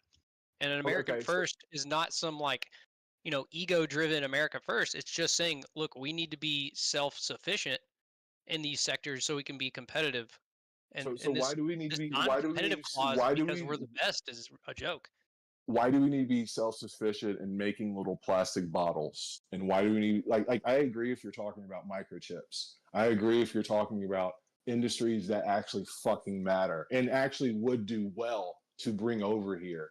But the industries that are going to be coming are actually like iPhone manufacturing. I don't know if you heard the guy saying, "Oh, you're gonna love it. You're gonna get a job screwing in little screws in the fucking iPhones." This is one of the fucking Trump officials on television saying this shit. That's the jobs coming, not the fucking good things. So it's there's millions of 19-year-olds that can't find a freaking job right now, man. Okay. That's the problem. Awesome. Right now, there's kids sitting at home on the internet all day in America instead of building our infrastructure and starting businesses and selling products to Americans. So we should pay more. Countries are doing it. So maybe we pay more. Maybe we offer more money for those I think jobs. the solution is opening this up like Trump is, so that Or people can maybe we offer more money for those jobs. What if we offered more money for those jobs? Build businesses and Do you provide think if they instead of offered more money for those jobs, it'd be more incentive? Do you think if they offered more money for those jobs, it'd be more 19-year-olds would go out and work? Which jobs? In America? Any of them. All of them. All the ones that 19-year-olds are qualified for. Let's call it like fuck. What do they be? Fucking I didn't work when I was 19. Fucking fast food, fucking gardeners, like pushing lawnmowers and shit. Like those jobs, yes. So are you like against American manufacturing its own products? It's dude. It I don't even like using the R word, but this is where you could actually use it because of the definition of the word retarded. That's exactly what this is. Okay. It is. If we manufactured them, we couldn't afford to even buy them, dude. Like slowed and inhibited because China's so efficient now and stuff. Like all the other markets have become so efficient. Is that what you mean? Dude, so if you have a American, right? And right now you have unions, you have all these laws in the book that you got to do A, B, C, D, E, F, G, and you have to do all these things. You have to give them health care. You have to give them all of these things. That is going to just increase the cost of that product that's being produced. That's all it does. Right, but just in the short term. And we've seen an economy that operates in a way where our infrastructure is suffering the most. Right, our population has a lack of jobs. Our population isn't able to specialize, go to trades because there's no money there. Like this crafts, the idea that China puts in competitive, cheap items on our market gets rid of thousands or maybe even hundreds, maybe millions of small businesses in America that would be providing those products. So for me, there's a gradient. I don't think we need to stop trading with China, but so how that works essentially is that you have companies that will maximize their Chinese connections, get the product cheap, and be able to get it to market here.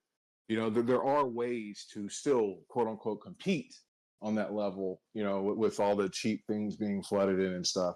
But physically moving manufacturing back to America is It is the definition of retarded. It truly is.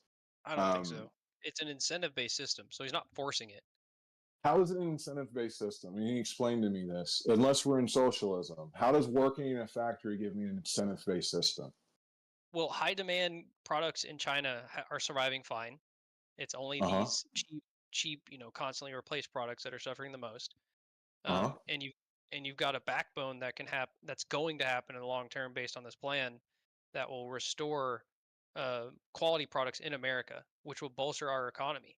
Like this idea that it's going to be exponentially cheaper to replace products in our country compared to how it is now is just considering what it's like now.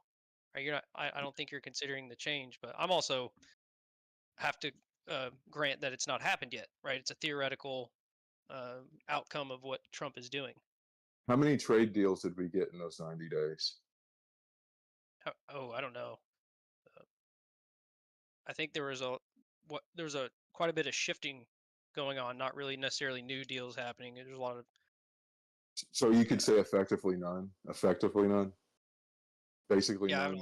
I haven't looked at the numbers on that. So under 10, 100% that, but effectively none. Why isn't the world crawling on their belly saying, "Oh, please, Daddy America, please stop the pain"? Well, I mean, China kind of did. They panicked. No, they didn't. No, they didn't. China told us to Yeah, go fucking kick rocks. What are you talking no, about? no, there's tons of companies that were just totally crashing. China does this all the time. They just let the low hanging fruit fall, and they say, "Oh, everything's fine." No, China told us to kick rocks. Their trade secretary had one of the most damning speeches directly to America, basically telling the world, if you don't want to be bullied, come to us, was the theme of it. China told us to kick rocks, basically. Go fuck yourself. Yeah, We don't give a shit. but we also see a really cool little strat Trump employed where we all know the CCP is corrupt in China. Like America, that's a known thing. Nobody has to really even talk about it. But the extension of the CCP in China, what markets do they dominate in China? And if you look closely, right, the agricultural section of China, which is more connected to Xi Jinping, the new dynasty, the new, I think the emperor is the title, right? Can't remember. They don't have emperors anymore. Oh yeah, whatever Xi Jinping is, but he's a president. He's president, technically. Okay, yeah, president. Yeah. He's the one that's made this new agricultural deal with the Trump administration, and he's made that deal with Trump, like in loyalty behind like the presidency. That's why it held. So the first time they did that in 2018, they promised to buy like $250 billion worth of products. They bought 4%, and they promised to purchase another something billion worth of shit, and they purchased zero of that. Yeah, if Trump needs a headline, it can happen, but it's not going to have a result. China doesn't give a fuck about us, dude. So basically, what we are to China is a disgruntled wife who hates their husband and wants them to die in their sleep. That's what China is to us. Oh man. Like seriously, and like they'll poison us if they could, but they might get caught. So they're fucking thinking about it. But that would be the best way to kind of describe their relationship between us. And it would be a very messy divorce if we got a divorce. Okay.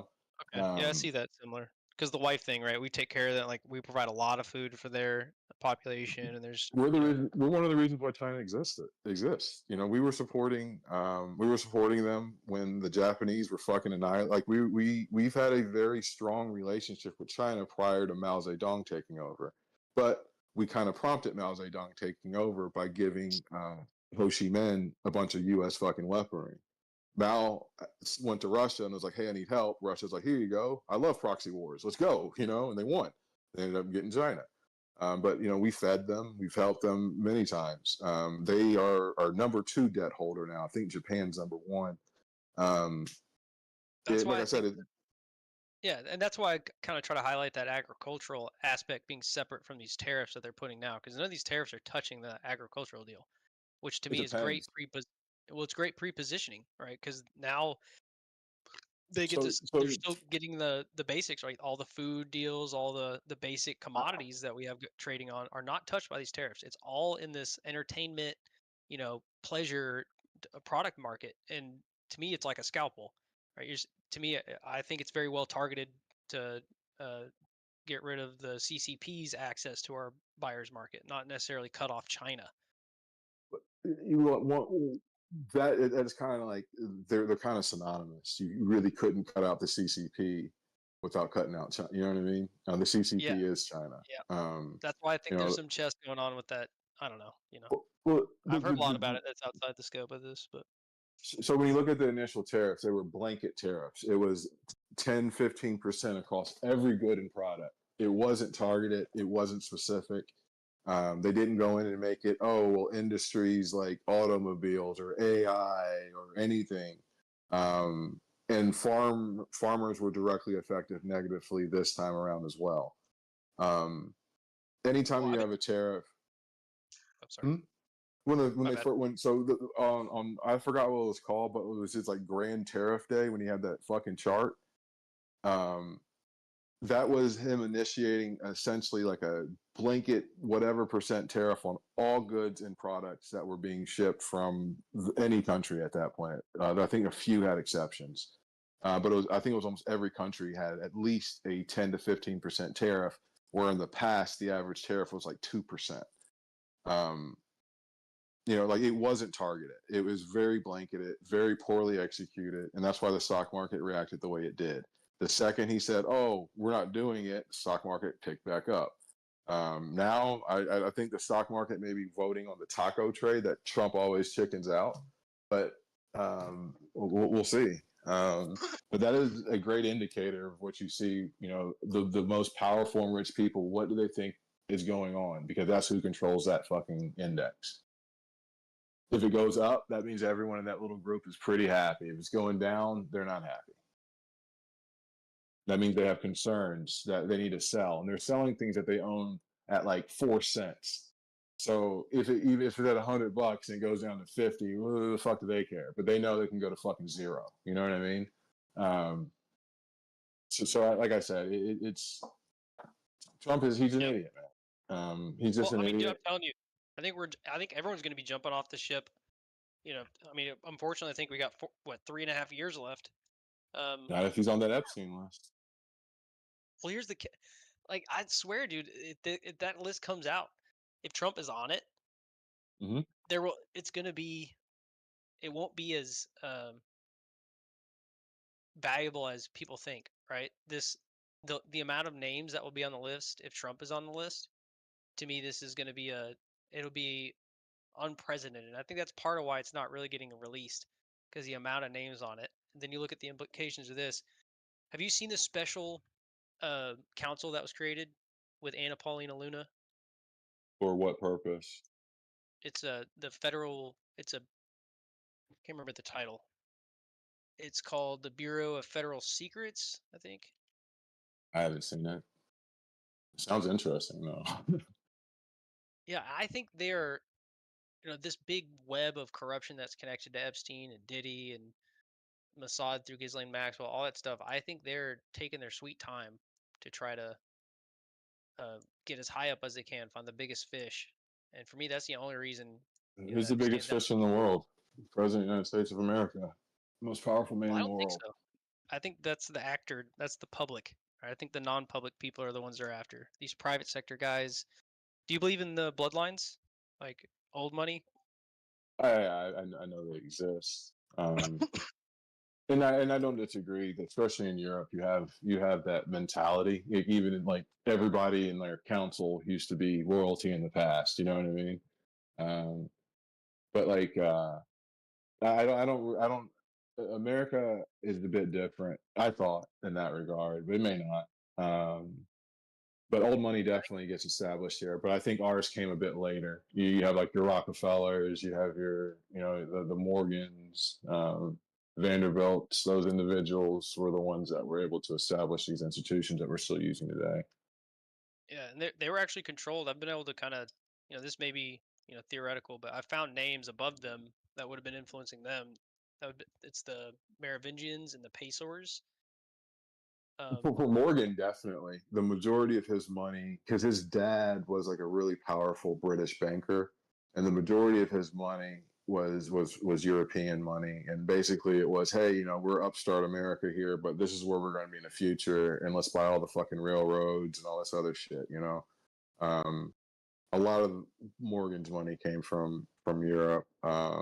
Rockefeller was he was just a G dude, just a ruthless fucking businessman. Carnegie. He Carney, yeah, all those guys. Well, see, But a and lot of these are the public, the business guys, the guys in the public, and I think they're ultimately contributing to. Not, I don't think they're loyal or like nepotistically involved, but I think they're extensions of these bloodlines. Because I would say those bloodlines had money, and money fucking never sleeps, and it gets passed down, and I don't disagree with that. But I would say I mean, dude, fucking Rockefeller was supposed to die poor in a cabin in Ohio. You know what I mean? There was nothing special about his birth, his family, or anything prior to the things he did. Even Vanderbilt.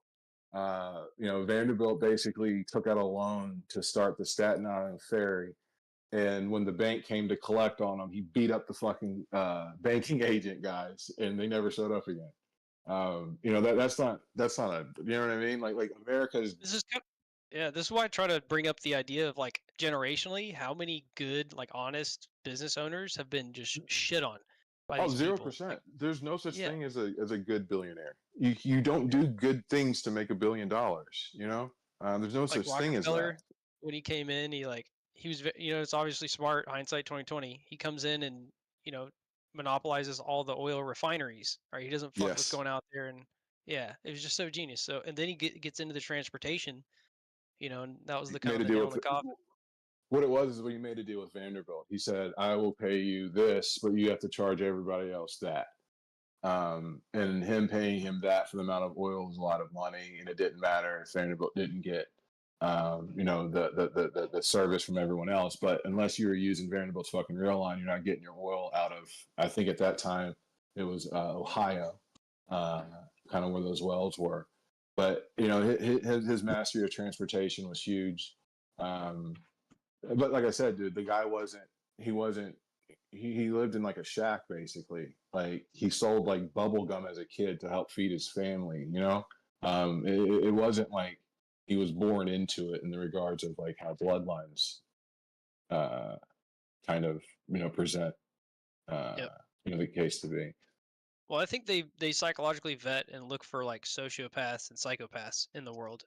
That's kind of, I think, a big catch on this is that a lot of them are like the bloodlines are a preserved predatory mind. I think that's a big separation in their psyche. If you look at like the psychological profiles of major CEOs of Fortune 500 companies, you'll probably find a very high cluster of psychopaths. A very high cluster of psychopaths. A very high cluster of narcissists.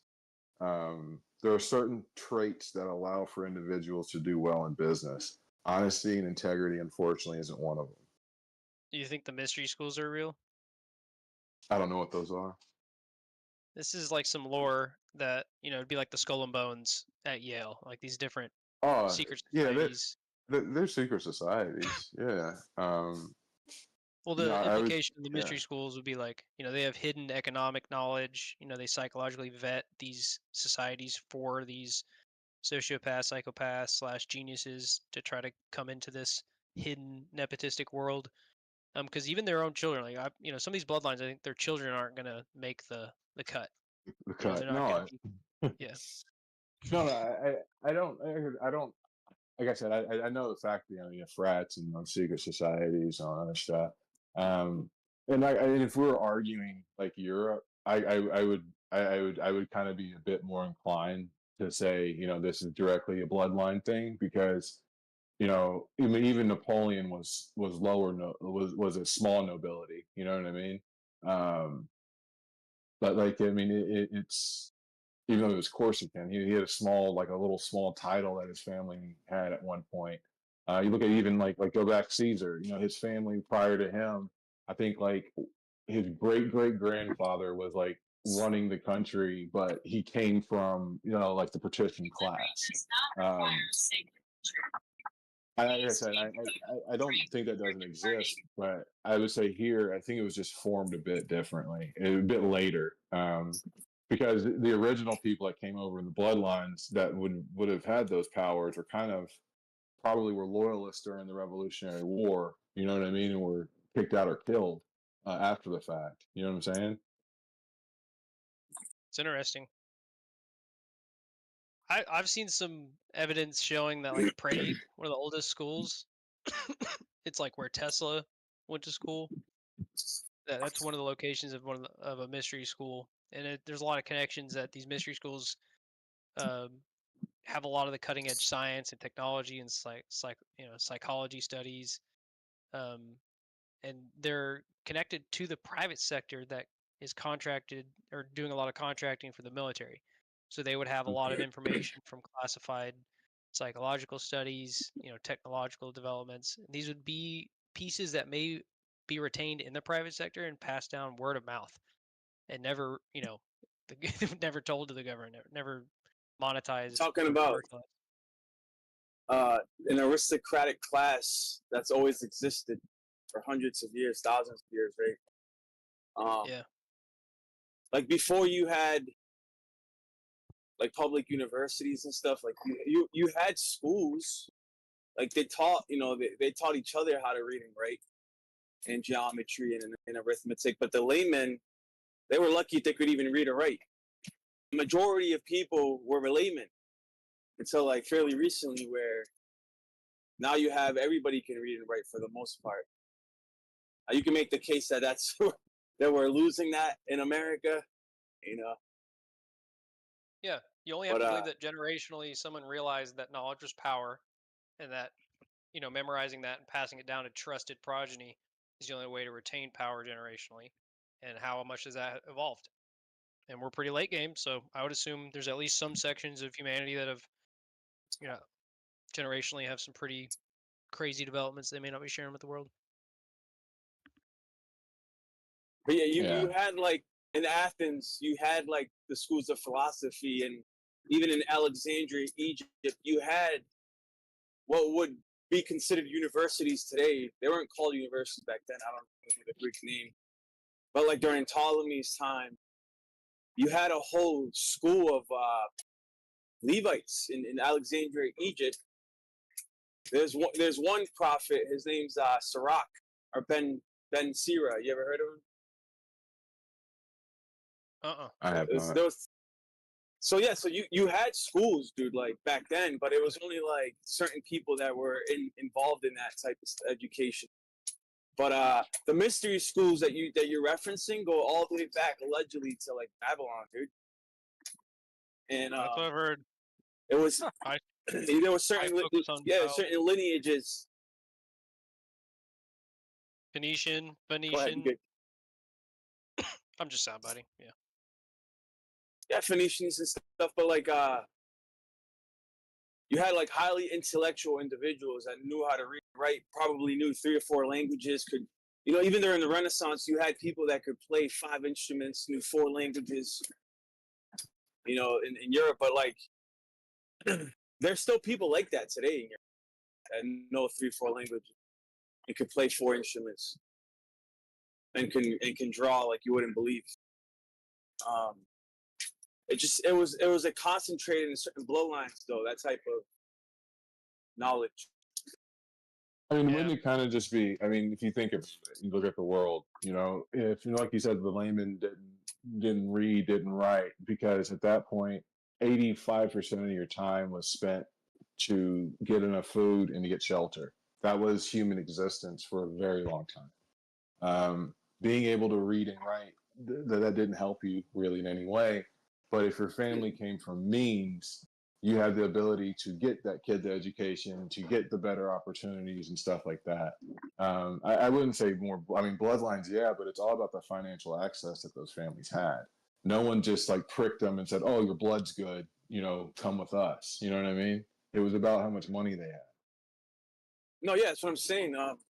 Certain bloodlines were well off because they had generated wealth for so long that they passed on generational wealth from generation to generation to generation for thousands of years, and they compounded wealth.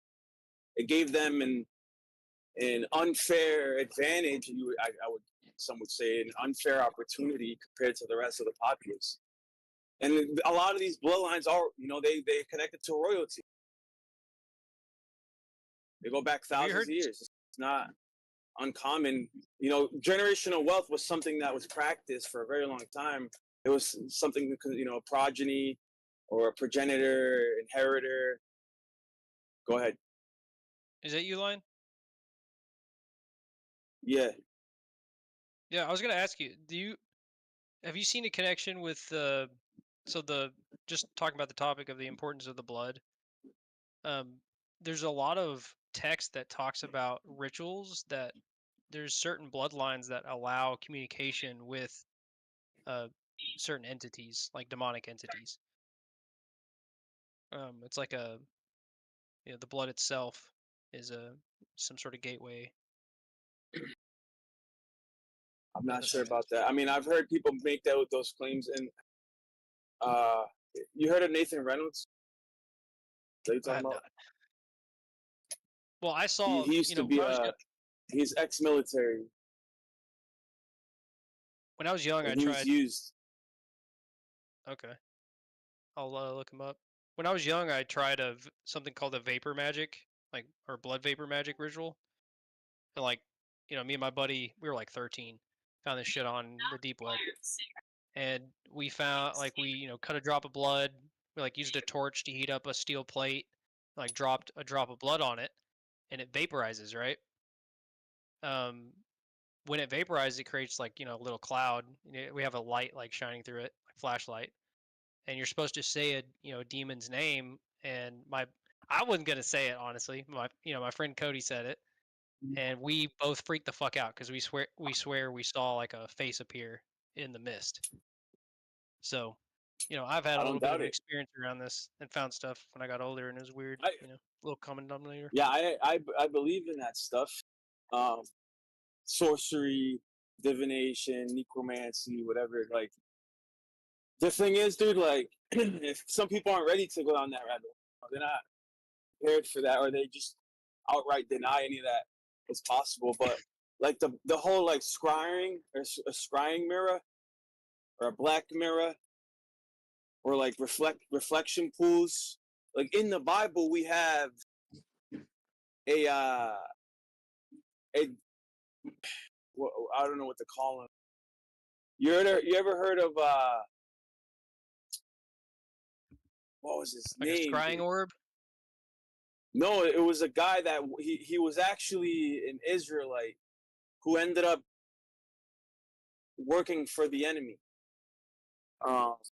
He sold out, but he had the ability to use reflection pools to be able to see stuff. I don't know, but so this is biblical, right? But he was what was his name? Barak? No, not Barak. Damn, I can't remember his name. I gotta look that up. Anyways, he sold out Israel, dude. He sold out Israel.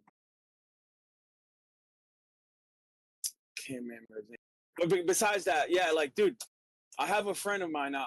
I've seen things, but I have never tried summoning anything. But I had a friend of mine and his sister. They're biological twins. Him and his sister.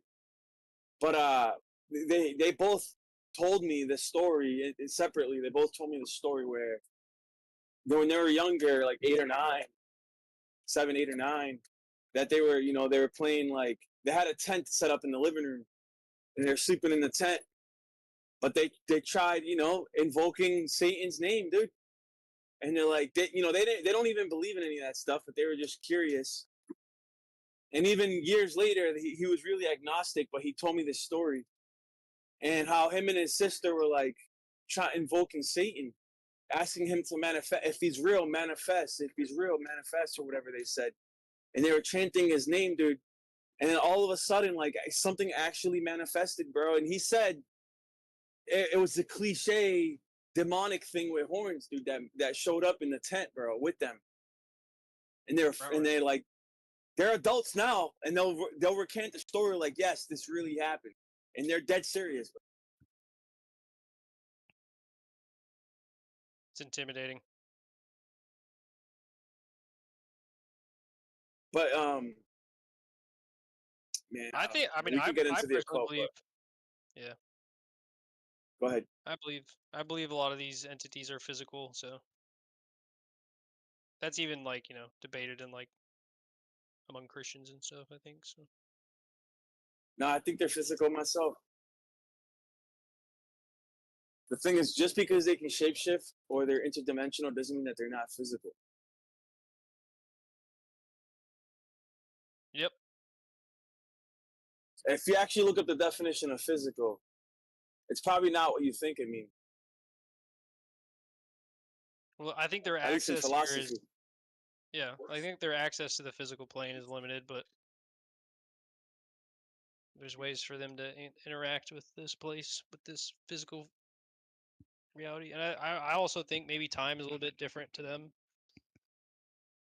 Whatever interdimensional I don't. existence they're in.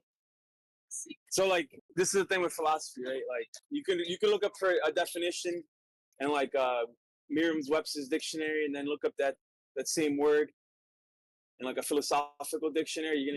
You're probably gonna get different definitions depending on the field, right?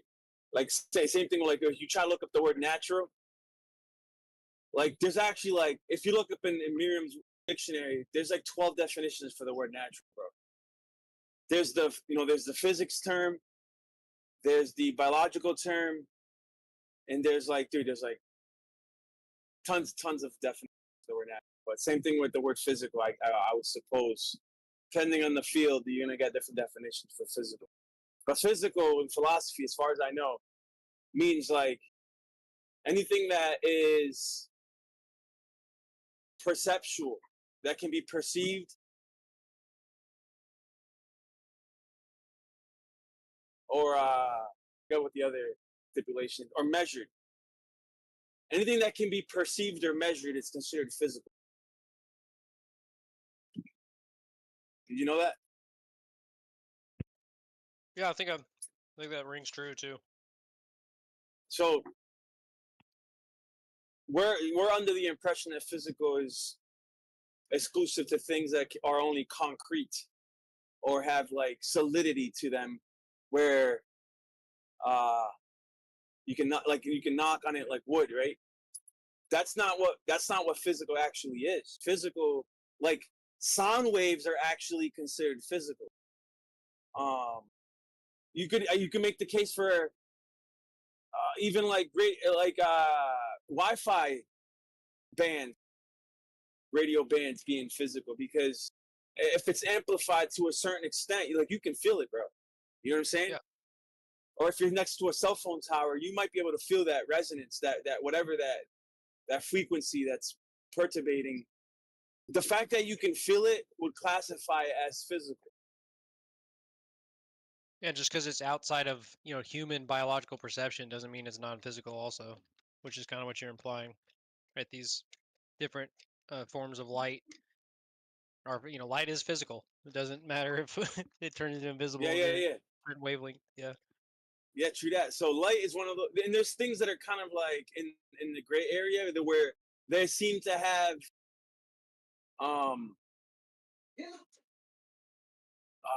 like dual properties. Like they say light can be both a particle and a wave.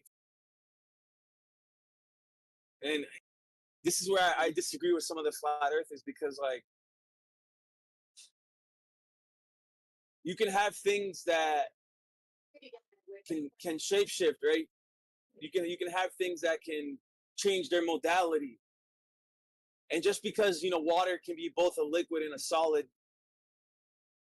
or a vapor or a plasma, one modality doesn't negate the other modality. You get what I'm saying? Sometimes we get stuck in binary thinking, where you only have two options, and if it's one or the other, then they negate each other, to each other out. And that's just not the case, bro. Reality is dynamic, dude. It's just, I don't know, man. also a lot more tactics. variables than meets the eye, and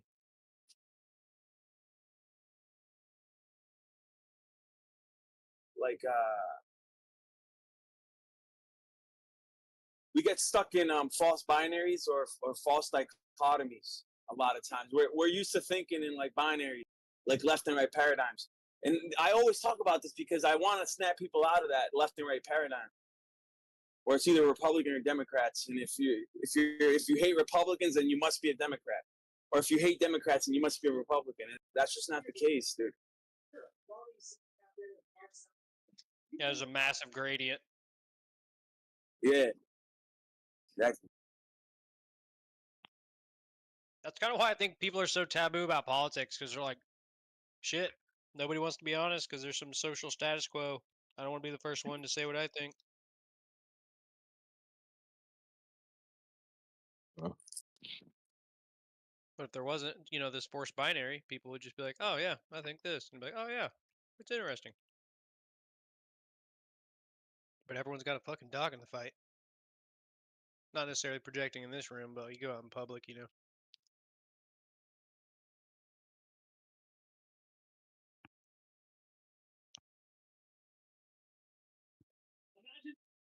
We talking about bloodlines. So Oh yeah. there's a lot of artwork, Masonic artwork, and like you'll find like a lot of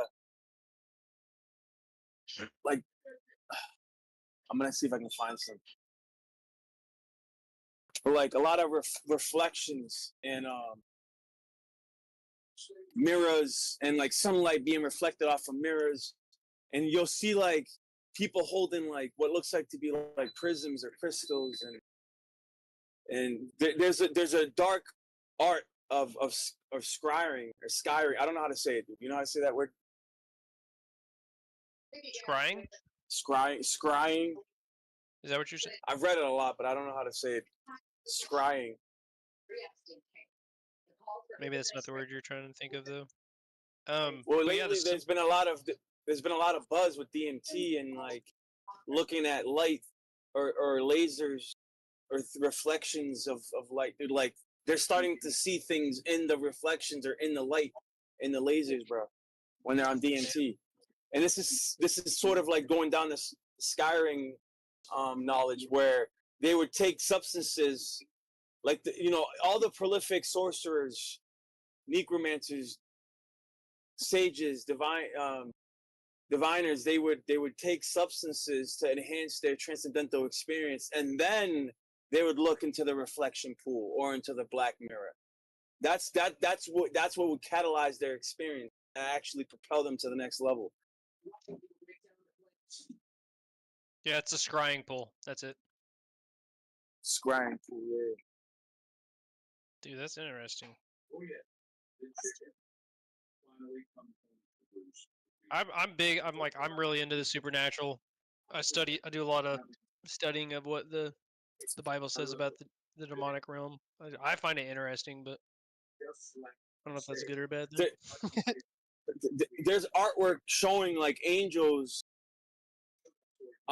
controlling what you see in the reflection pool.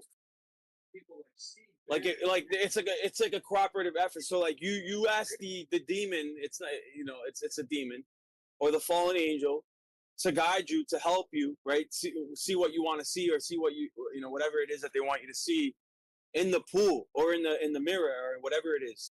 When you take the substance, and after you invoke a certain principality's name, they help you see. It's like a movie, dude, that's playing out in the screen. I have a question. Do demons know they're evil? Like they know they're evil? Okay, so like isn't it just a perception? Don't they think that Lucifer was gotten a bad deal and God's a bit of a prick, basically? And isn't it a bit of a perception for them? Like I said, I don't think they know they're evil. I would say that the majority of the people that are villains are the hero of their own story. It just seems they like you're talking. creativity. No, they hate. They know they're evil, and they have a primordial envy against mankind. They hate us because they ain't us. We're not slaves. Yeah. Well, like, have you ever read the Screw Tape? Have you ever read the Screw Tape Letters by C.S. Lewis?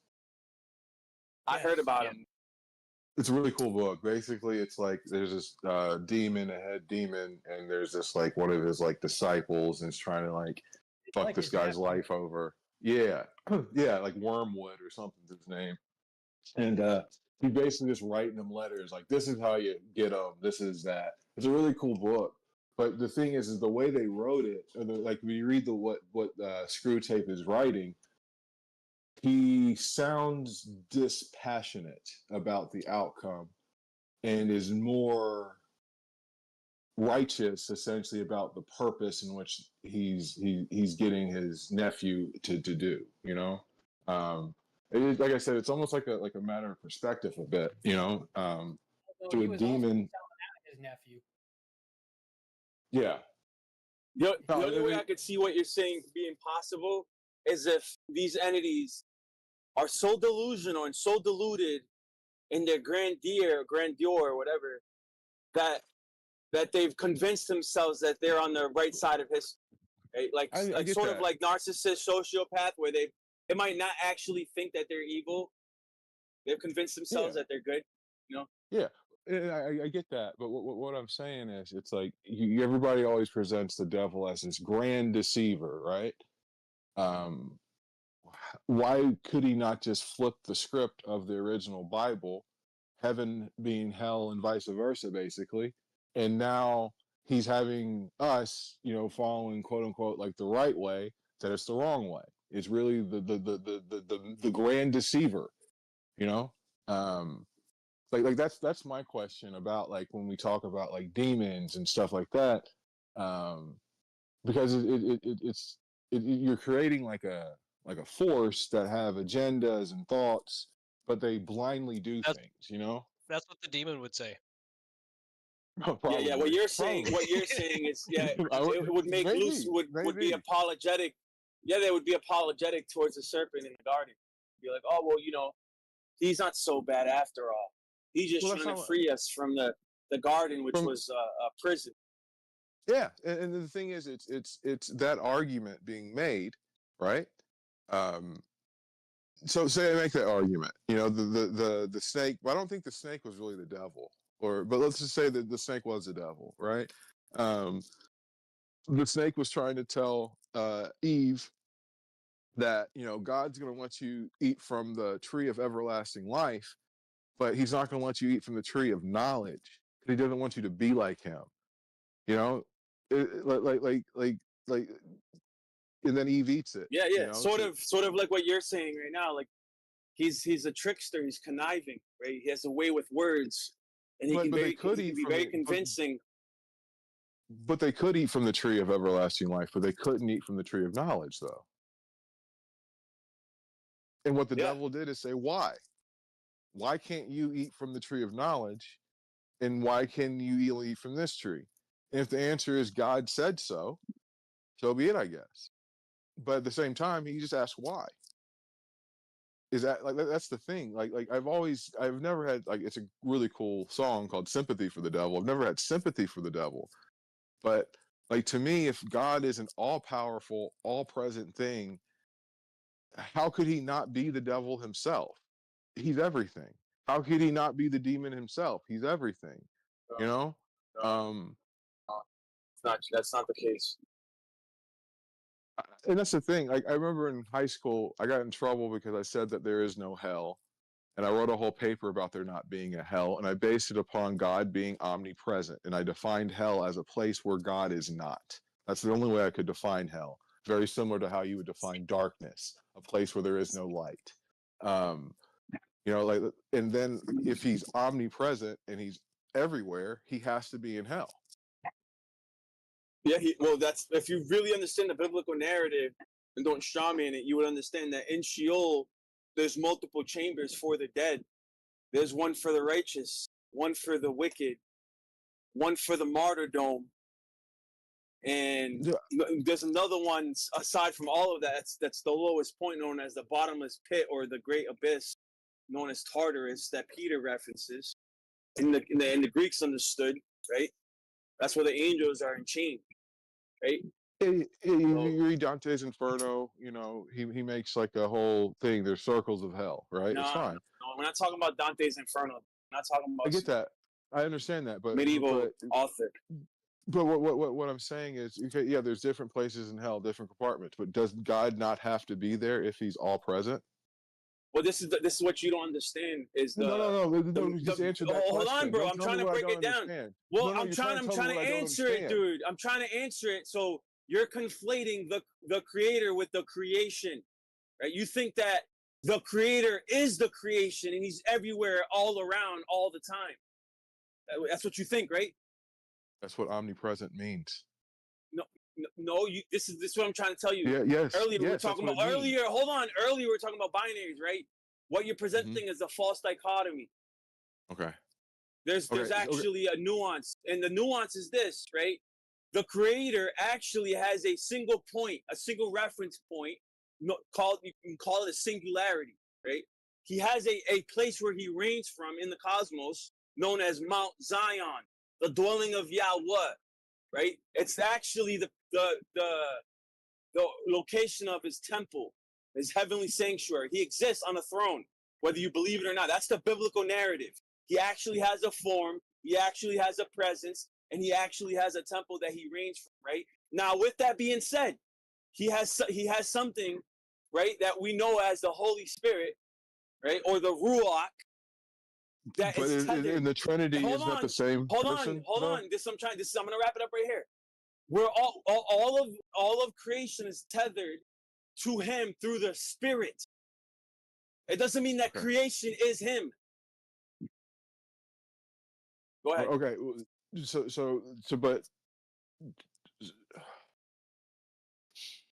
so God having a single point in heaven and reigning from there is the answer to the question. So God is not omnipresent. He's not. That's not one of the classical definitions that's been false assigned dichotomy. to. See, you're presenting a false dichotomy, dude. I just explained it to you, and you went right back to square one. Can I finish? You're the one fucking yelling about. Can I finish? Can I finish? But you literally just went back to square one and completely ignored everything I said. No, I didn't. Go ahead. So, like I said, let him finish.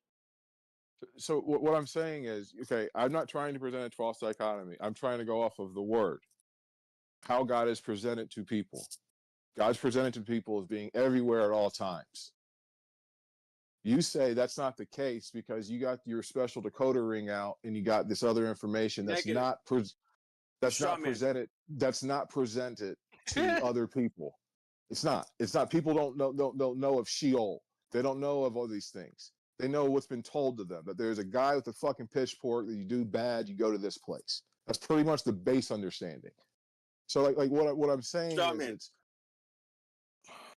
I'm trying to just get to the point. If you want me to well, get dude, into you're okay. So first you had a false dichotomy, fallacious. Now you're strawmanning me, fallacious. Keep going, dude. You're burying yourself.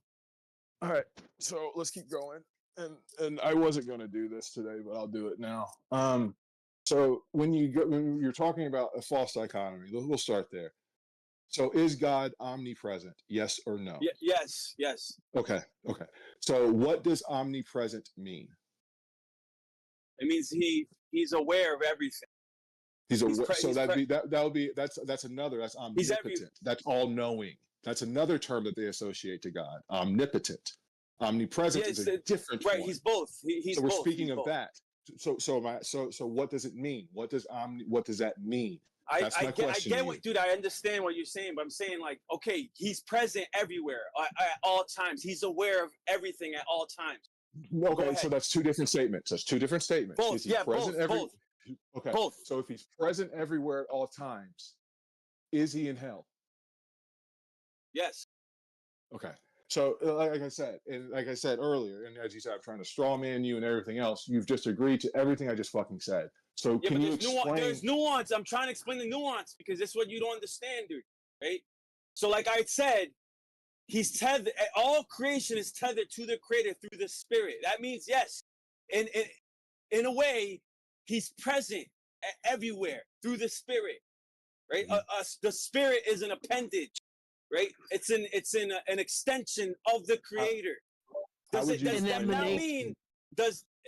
now mean that the creation is the creator? Absolutely not. No, that's not what I'm talking. I'm asking you, how would you define hell? It's a location. It's a subterranean location, a storing place for the souls of the dead. That's physically underground. It's physically underground. It's physically underground. Yes, in the earth. Okay. So I defined hell as a place where God is not, simply because of the things that occur in hell, the torture, the bad, the negative, the things that you would never associate with God. So if God would be there, you would associate him. It's kind of similar to Epstein. If you're on the island, you get associated with it. But like, if God would be there, he'd be associated. I said, if hell exists, it's a place where God is not. Would you agree with that or no?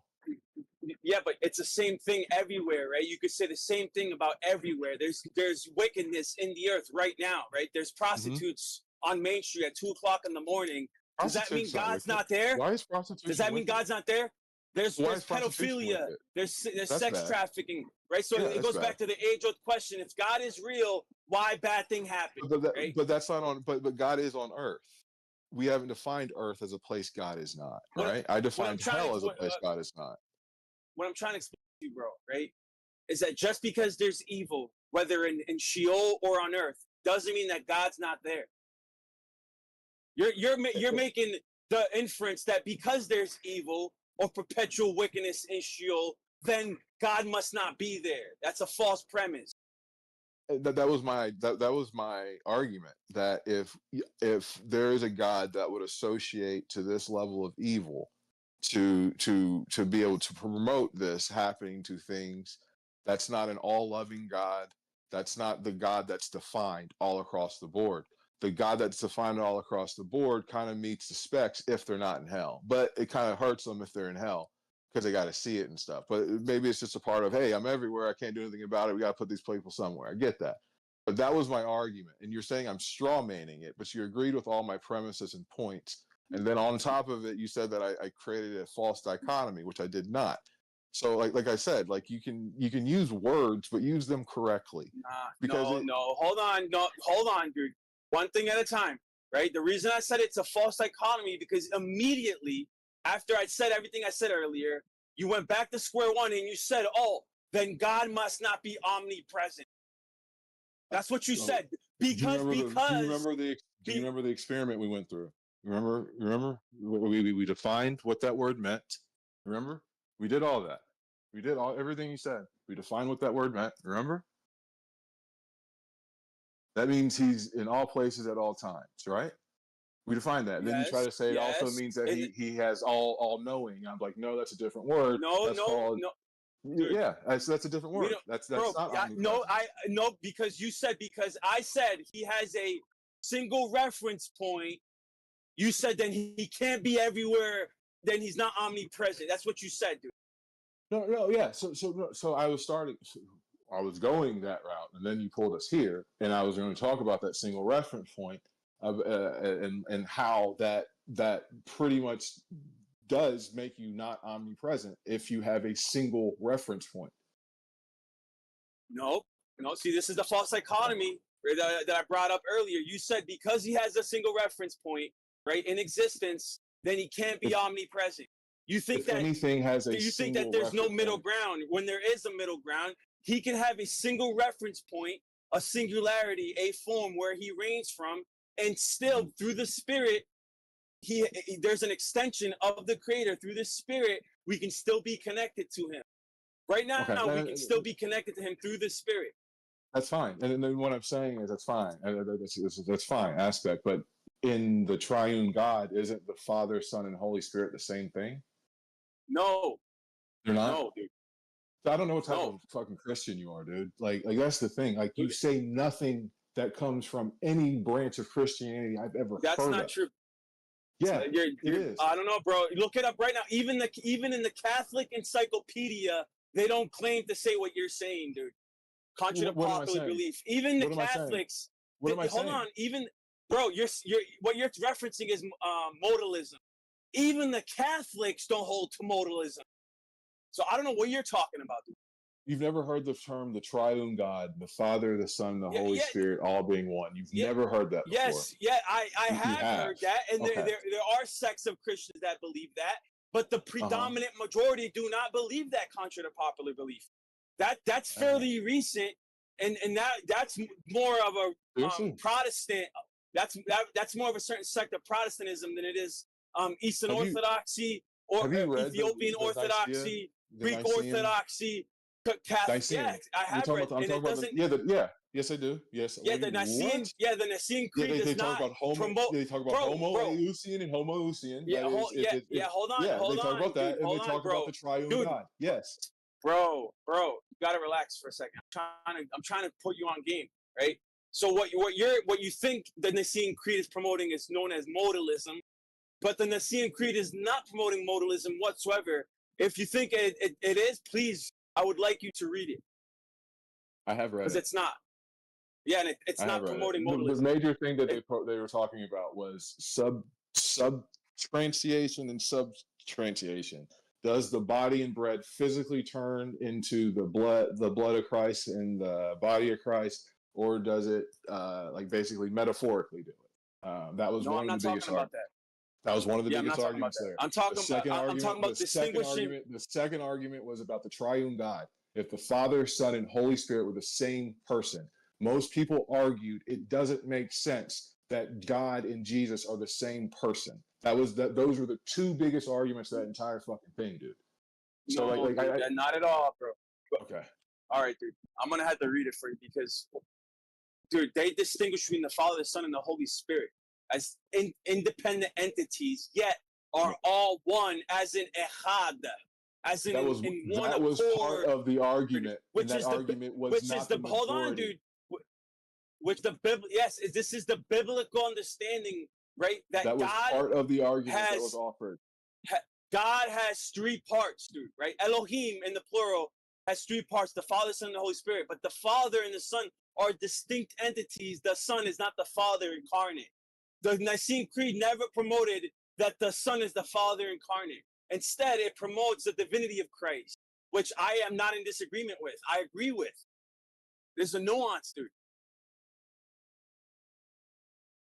They promoted the divinity of Christ by saying that the Son is the Father, and the Father is the Son. Therefore, the Son is divine. That's how they promoted it. Yes.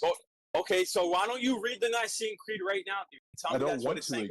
I don't want to do that it's not again. Saying I've read it before. I don't want to read it again. You must have forgot. It doesn't say what you're saying. My statement was that I would say that there is a statement that there is a triune God. You say that that's not the popular opinion. I disagree with that. I would say that is the opinion that the Catholics took forward. I mean, bro, that was. What are you saying?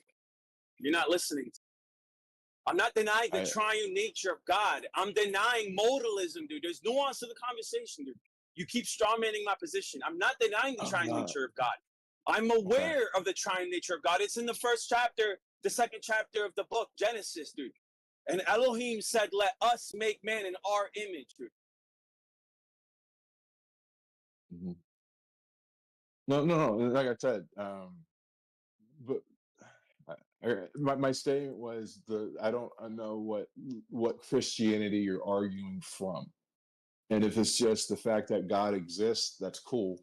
But you put these rules and you put them in singularity points and all those other things, so there has to be some sort of other texts and things that help form this. It's way more past God just simply exists. There's more, and I'm trying to see where it actually comes from, because it's a bunch of stuff, things that really don't really even make sense with one another being in the same sentence sometimes. But like, it's a lot. It's a lot. But look, well, originally it started with demons, dude. Demons not actually being evil. Yeah, and then I don't know how we got here. You just kept pushing it. I asked if they knew they were evil or not. And I said, I don't know if they know they're evil. You know, I think, you know, and that's the thing. You know, we're sitting here saying, "Oh, these people are evil. This is that. This is whatever." That's us formulating an opinion based on our thought process, when we could be making these statements being manipulated by the devil, and we leading other people to failure and ruin. And the thing is, it's when you make a statement like, "Oh, they're definitely evil," and so other stuff, you got to have facts and all those other things. My personal belief is, I don't know if it's God, I don't know if it's devil, I don't know who it is. But if I go around and tell everybody that it's this, that, or the other, I could be leading somebody down the wrong road. So I be me. I do what I do, and I exist, and I live my life. Other people can do the same thing, and it doesn't offend me that they don't believe in God. If they do believe in God, it doesn't offend me.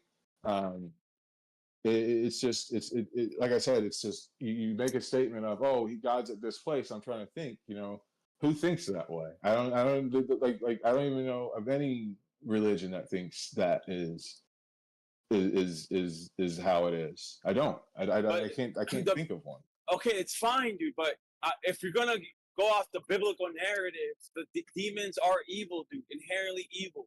Even the Nephilim that existed before the flood, Genesis says that their thoughts were evil. Hold on, dude. I'm talking about the demons, right?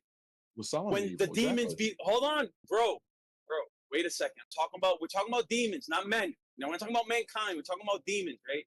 In Genesis, the Nephilim, their thoughts were evil continuously. Because they were tall and had sex with girls? No. I mean, nope, that's not why. It's because they were never supposed to exist. They didn't have the Spirit of God in them, the same Spirit that propels in us. They didn't have that, and their thoughts were evil continuously because of it. And God created them. So God created them to create evil thoughts. God created something to be evil for the nature and purpose of evil. That's your statement. That's not the biblical narrative, dude. That's what I'm saying. Well, like, you're not familiar with the No, that's your statement. Dude. No, bro. The God did not create. God, no. If you don't know the ontology of demons or the ontology of the Nephilim, no, God did not create them.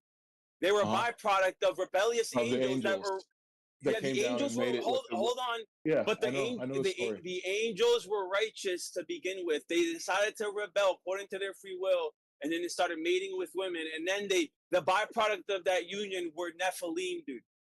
So and then God didn't knit them together. God didn't knit them together in their mother's wombs. Then God didn't knit them together in their mother's wombs. So that's not what God didn't do that then, right? Well, no. Well, in a way, the nature is sustained through God. Did God knit them together? Did God knit them together in their mother's wombs?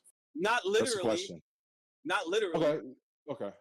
But the connection that you say that leads people to say abortion is bad when they use that line, would you say that connection is still there? No, God because knit it. No, you don't understand agency, bro. And yes, I don't like it. So why are you asking me, did God knit them in there? Because it's a line in the Bible. Right? Through agency, right? The universe is sustained, right? Through the creator. But it doesn't mean that he's actually like manipulating every quantum fluctuation all the time, everywhere, right? You can set something in motion. Like it's like automated income. You go to sleep, your company runs itself. The universe runs itself. He doesn't have to be like, in like controlling every quantum fluctuation, dude. That's why you created things like gravity and other things to control. I'm not disagreeing with what you're saying in regards to that. I mean, that's not what I'm saying either, though. What I'm saying is those fallen angels laid with women that created at least a half a human baby thing, right? You have made that statement. I've heard you make the statement about being knitted in your mother's womb when you're specifically speaking about abortion. You were trying to say that that's how you can show that this is a creation of God. And I'm asking to equate that exact scenario to this scenario, but it's different now. It's not, dude, you're just not being reasonable. I had to explain to you agency because No, you didn't. What you brought up was so retarded. Oh, so God's not knitting those Nephilim demons in their wombs? Like, dude, clearly you don't understand So it's a yes or no question. So God did not knit those Nephilim babies in the wombs. That did not happen. God didn't do that, but He knits other babies in the wombs. No, so this is the problem, right? You don't understand agency and sovereignty, right? So because he's created a stable realm for us to exist in, where mating is possible, reproduction is possible, right? And he allowed these things to exist, doesn't mean that he literally knitted those demons in the womb. You know what I'm saying? Okay. Like he set the machine in action, right? The statement was made, and I said God created these things, and you said they're only evil and whatever. So I said God created something that's only evil, and I used the knitting in the womb thing aspect to try to show you, look, this is a creation of God, as if you say that these are creations of God. Either these aren't creations of God, which are really easy to stand by because you think they're evil and Nephilim, and babies still are creations of God because it helps your argument, or the babies in the stomach of the Nephilim, or the human women that became Nephilim, they were knitted together by God, and then God made something, in your opinion, that is purely evil, horrible, bad. I don't think God. I don't agree with a God that would do something like that. I don't think God creates something with no agency to not be able to be with Him. That's agency. So through agency, right? He allowed these things to happen. It doesn't mean that he literally created the demons, dude. He didn't literally create them.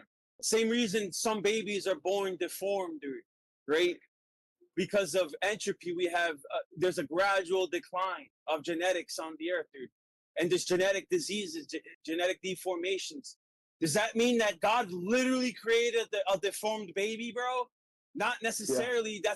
That's you're presenting another false dichotomy, a false binary. You're not being reasonable and allowing a middle ground, which I already explained to you. Agency and sovereignty doesn't lack the agency of being with God. You are saying that God created something that innately and that lacks all agency to be with Him, by saying that they're evil and all they do is evil things and think evil thoughts. I'm saying that I don't think there's God automation. There's automation that's going on, right? He's a God where He created all of existence, all the chemical reactions, the uniformity in nature. It's all stable. It runs itself, dude. Right? It's a harmonious system that runs itself. He doesn't have to be behind every chemical reaction, literally. You know what I'm saying? And you act like it's either that. No, sir. You're not allowing a middle ground, dude. You're presenting a false binary. I equated your argument that you make for abortion. I'm sorry, against abortion. You've made that argument. You've used that exact Bible verse in that argument. And I'm asking you, in this argument, why does it not apply? Because that's a human female, and that's a baby, and that human female's fetus. And earlier, that other baby was a product of God, but now it's not. That's the thing. And now you're trying to say, oh, it's a false dichotomy. It's not. It really isn't. It's a way to test your intellectual honesty, actually. If the Nephilim are babies that are like, if the knitted together means that like abortion babies are products of God, then the Nephilim kids were products of fucking God too, by the same commandment, by the same verse, by the same logic, by the same thought process. Because Adam, when Adam was created, right? God created Adam, right? God did not create the Nephilim. So we are byproducts of Adam through blood, right? Generationally. That's the difference, dude. And just because God made a system where it was possible for angels to rebel and then mate with women doesn't mean that He literally created demons. That's what you're not understanding. And then I think what you're not understanding is I'm not saying that. What I'm doing is I'm asking you to use the argument that you've made against abortion and the actual verse of the argument that you've made against abortion, and then apply it to this situation. That's what I'm asking. You are the one who's now trying to make it so I'm trying to blah, blah, blah. No, you just don't want to answer the question. That's all this is, truly. What, dude? What do you want me to ask me the question again, dude? If there's special agency that's granted to human fetuses because of the verse, God we were knitted together in the bellies of our mother. Do the Nephilim have that same special agency as well? Is it a product of God's will, essentially? It's not okay. So this is what you're okay. Everything that exists because of God, because of His sovereignty. Even the Nephilim, I already conceded that. But what I'm trying to get you to understand something, right? Just because of His sovereignty, He allowed these things to exist. Doesn't mean that it was Him who literally created the demons. And I think I've said that. I think I said that. I haven't think that's not been my argument. My argument was the actual verse that you use to defend abortion and then associate it to this. I never said that God, I've never said that God made the demons in the belly. God's will allowed them to exist to the same agency that the abortion babies have with the same Bible verse. That's what I'm trying to say. You have this stance here. Let's have a very similar situation because we're talking about kids. Does it still make sense? And it doesn't. It's not logically congruent with you. On one side, it grants special agency to someone else. On the other side, being a product of God, it doesn't matter because you're wicked and you're evil and you need to be annihilated from the planet. I don't get that. And that's the thing. I don't allow I already for explained that. it to you, dude. You just don't want to get it. I told you it's not that He's literally controlling every quantum fluctuation, bro. Like he set up a system where it's automation, dude. Right? It's automated. Yes, and reproduction is something that's being automated, right? And when you taking that one verse in Jeremiah and misconstruing it, like He's literally knitting every single quantum fluctuation. I'm taking that's an not the argument case, bro. you have made in the past against abortion using that exact verse. That's what I'm doing. No, dude, I've never even used that verse. I don't even know what you're talking about, dude. Okay. The verse in Jeremiah, I never said it was from Jeremiah. You just said it was from Jeremiah. You don't know what verse I'm talking about, or you don't know what argument we're talking about? I don't even know if it's Jeremiah. It might be Psalms. But regardless, I don't remember ever debating you on abortion or invoking that verse. But that's not really the point here. My point here is that just because you have poetic language in the Bible referencing the creation of man or babies, because God does sustain all of nature, right? There's a reason why we have homeostasis right now and relative peace on the earth, because He's the one who sustains it. But He does it remotely, dude, right? Through the Spirit. Through the Spirit of God.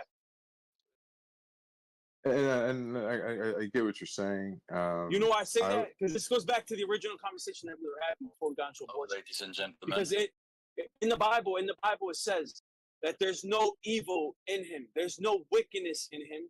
There's no darkness in Him. Yet we have wickedness, darkness, and evil in the world.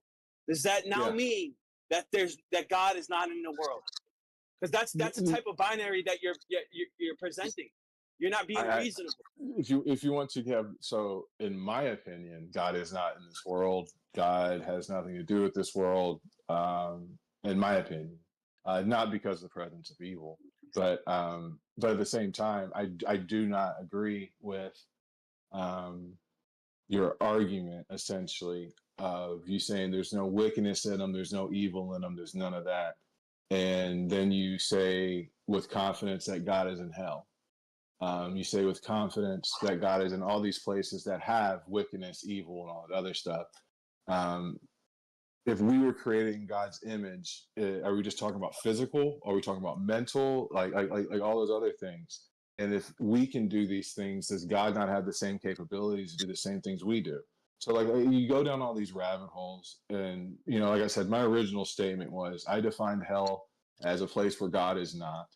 That was my original statement. That's just false, dude. Biblically, that's not the case at all, dude. That's what you don't understand. And that's why, because He has dominion over all of existence, dude. Yeah, and like I said, I define it that way, and then I went to omnipresence. If God's not in hell, how is He omnipresent? That's how I went. That was my argument. And you want to say that He has a single port in heaven That's why he's not omnipresent, essentially. And he is in hell, and all these bad things and all these evil things go on in hell, but it's not bad, it's good because God's there. Yeah, because these things you have to meditate on. It doesn't mean that there's a contradiction, right? It's not dialetheism, dude. There's nuance here. Like even in Job, it says that he saves the soul from Sheol up to 3 times, dude. If he wasn't in, how is that even possible, dude? How can he raise Jesus from the grave, dude? How did Clearly, he has. If Jesus raised from the grave, this isn't a time in when women use crocodile dung for fucking birth control. You know, medical science was shit. Hey, don't underestimate that, man. Don't underestimate it. But if Jesus rose from the dead, he probably wasn't dead and was taken off the cross. That's what I would say. Honestly, that's the best answer. Dude, what about Jesus, dude? Jesus is considered God, right?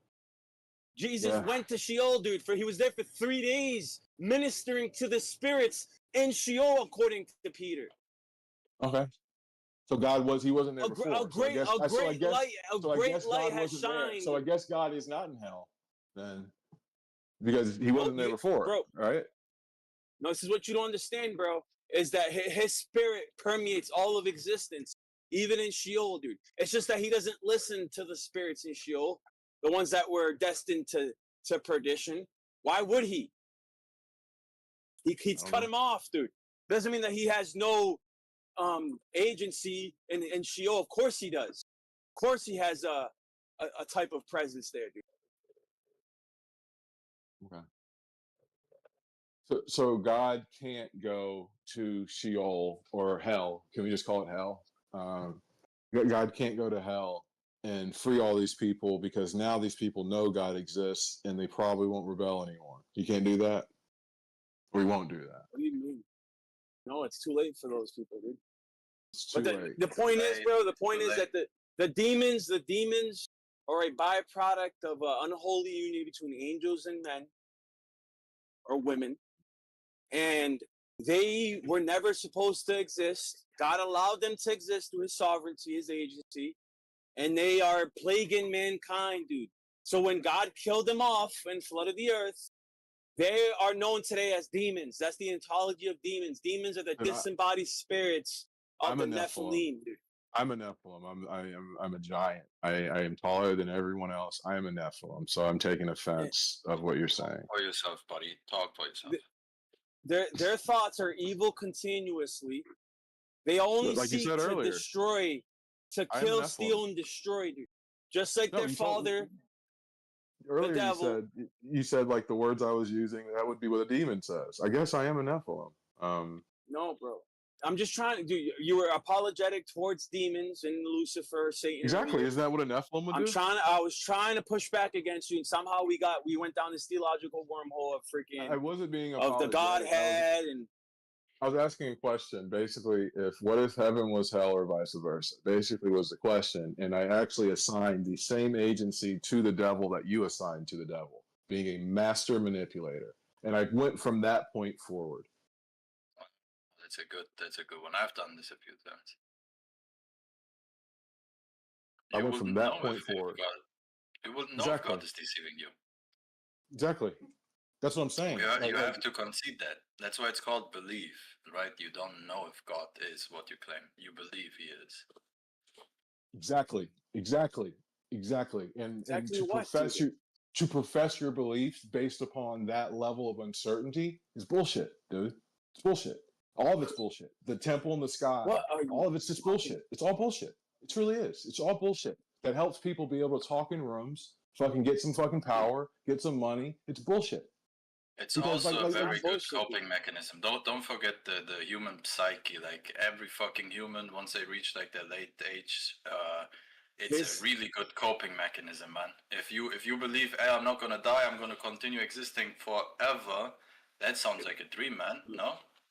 Mm-hmm. This is you guys are so funny because you let the communists tell us what's real and what's not real, right? First of all, dude, what's your okay? If you're making the thing is, like, you're making a positive claim that either God doesn't exist or that the Bible is bullshit. That's no different than atheists when they make a positive claim that God doesn't exist. Well, what's your evidence that God doesn't exist? I'm not atheist. I'm agnostic theist. Oh, so now you fixed your position. I have never fixed my position. I just stated the position for the first time. Okay, so the funny thing is that, I could easily say the same thing about your worldview and say, well, it's a coping mechanism. You'd rather there not be a divine architect, an intelligent mind. Why? Because then you would be held accountable for your actions. Actually, right? I disagree there would with actually be there would actually be judgment. Look, Lion, I hear this a lot. People. It's easier to live in darkness, right? And think that God doesn't exist than to think God exists and live in darkness. I very strongly disagree because, as I said, the religion is so strong in people because it gives them hope. A lot of people turn to religion and so on because it gives them this feeling of legitimacy, of value, of purpose. Religion has a lot of things that are for the human psyche very valuable, but it's for weak-minded people who do not want to accept the bitter truth. The truth that I live in is I don't know if I have a purpose or not. Admitting that is actually quite painful, especially when you come from a religious background. Mm-hmm. I could say the same thing about your world. What? It's weak-minded people that think that God doesn't exist because they want to get away with their transgressions against the Creator. They don't want to be held accountable. They don't want to feel guilty or guilt-tripped. But if God does exist, for fornicating, won't they be held accountable? Won't they be held accountable if God does exist and they die? Won't they be held accountable in the end? Right. So what does it matter? Yes, that's the point. Yeah. That's the point. So what does it's it matter? easier. So what does it matter? It's then? So what does it easier matter? because ignorance is bliss, dude. It's easier to think that God doesn't exist so that you can get away with your debaucheries. But what are you getting away with? Because at the end, God judges you, correct? So a peace of mind, a peace of mind, a peace of mind. So when you're fornicating, when you're masturbating, when you're lying, stealing, committing adultery, right? You don't have to worry about a creator holding you accountable when you die. Well, it's much easier. It's actually the other way around because everybody of us has been wronged at one point in time, right? And believing in God is actually a very useful tool, right? That's why the sentence of if one slaps you on one cheek, hold the other cheek in exists, because these people believe that there will be an actual punishment coming to these people, right? I live in a world where I know Epstein fucked a shit ton of children and he just fucking hang himself for a few seconds and the thing is over. The amount of fucking suffering that he has spread to the amount of suffering he has received will never be balanced. And living in such you live in a world where you believe he's gonna burn in hell forever. He's gonna be punished way beyond and beyond. I don't live in that world. Trust me, the world of my world. Believe me that my world is actually much darker than yours. Yours is full of hope. Yeah, I don't think that people are gonna burn for eternity. I don't believe that. Whatever, you get my point. He's gonna get punished. It doesn't matter what He's already punished. He's getting punished right now, dude. He's in Sheol right now, being castigated, tormented. But for what though? What did he do that other people in the past didn't do? Diddle kids? They're it's illegal to diddle kids. It's not against the Bible to diddle kids. So what is he getting in hell? Why is Epstein in hell? No, he even if you use the biblical understanding, he raped them. He didn't you're supposed to marry the person that you have sex with and so on and so on. So even according to the Bible, he was in fact. Yeah, you're right about the child shit, but still, it would still be a sin. For what? What did he do? Are you kidding me, dude? Dude, what I was saying. For one, okay, as far as I know, he didn't repent. Right? He didn't accept Jesus Christ into his heart. You don't know that. You don't know as that. As far as I know, I said, as far exactly. as I know, I don't know. Unless if he repented honestly before he died, dude, Hitler or Epstein. Actually, Epstein, I don't know, dude. It's up to God. God's decision on that. But it is possible. Deathbed confessions are a possibility. Go ahead. I get what you're saying. He didn't end up marrying him, so there's a biblical, the sin aspect of it. But fucking kids kind of it's very recently illegal. It's very recently even seen bad. That's why I asked. Depends on the age. Yo, let me ask you: you think there's more Globers fucking kids or flat Earthers fucking kids? Oh my god, bro! What is this, man? What? I think Trump believes. I think Trump believes in the globe, so I would go with Globers. Yo, okay. I I guess. was messing with you. Go ahead. Well, I have one question for you, Lion. How do you explain all of the like religions that exist, right? Like this is not like so much a dig at you like believing in a wrong religion. I just want to hear like how do you cope with there being so many religions throughout the past, even way more that got wiped out by force and so on? How do you like convince yourself that you were and are in the right one? I have my own personal relationship with the Creator. He has manifested to me, audibly manifested to me, in wakeful consciousness manifested to me. Now, I don't expect you to believe me, right? It's a personal relationship that I have with the one true Creator. Okay. And But he told beyond you that, to become Christian, or like how did that go? No, beyond that, right? If you compare all religions, do a comparative analysis, right?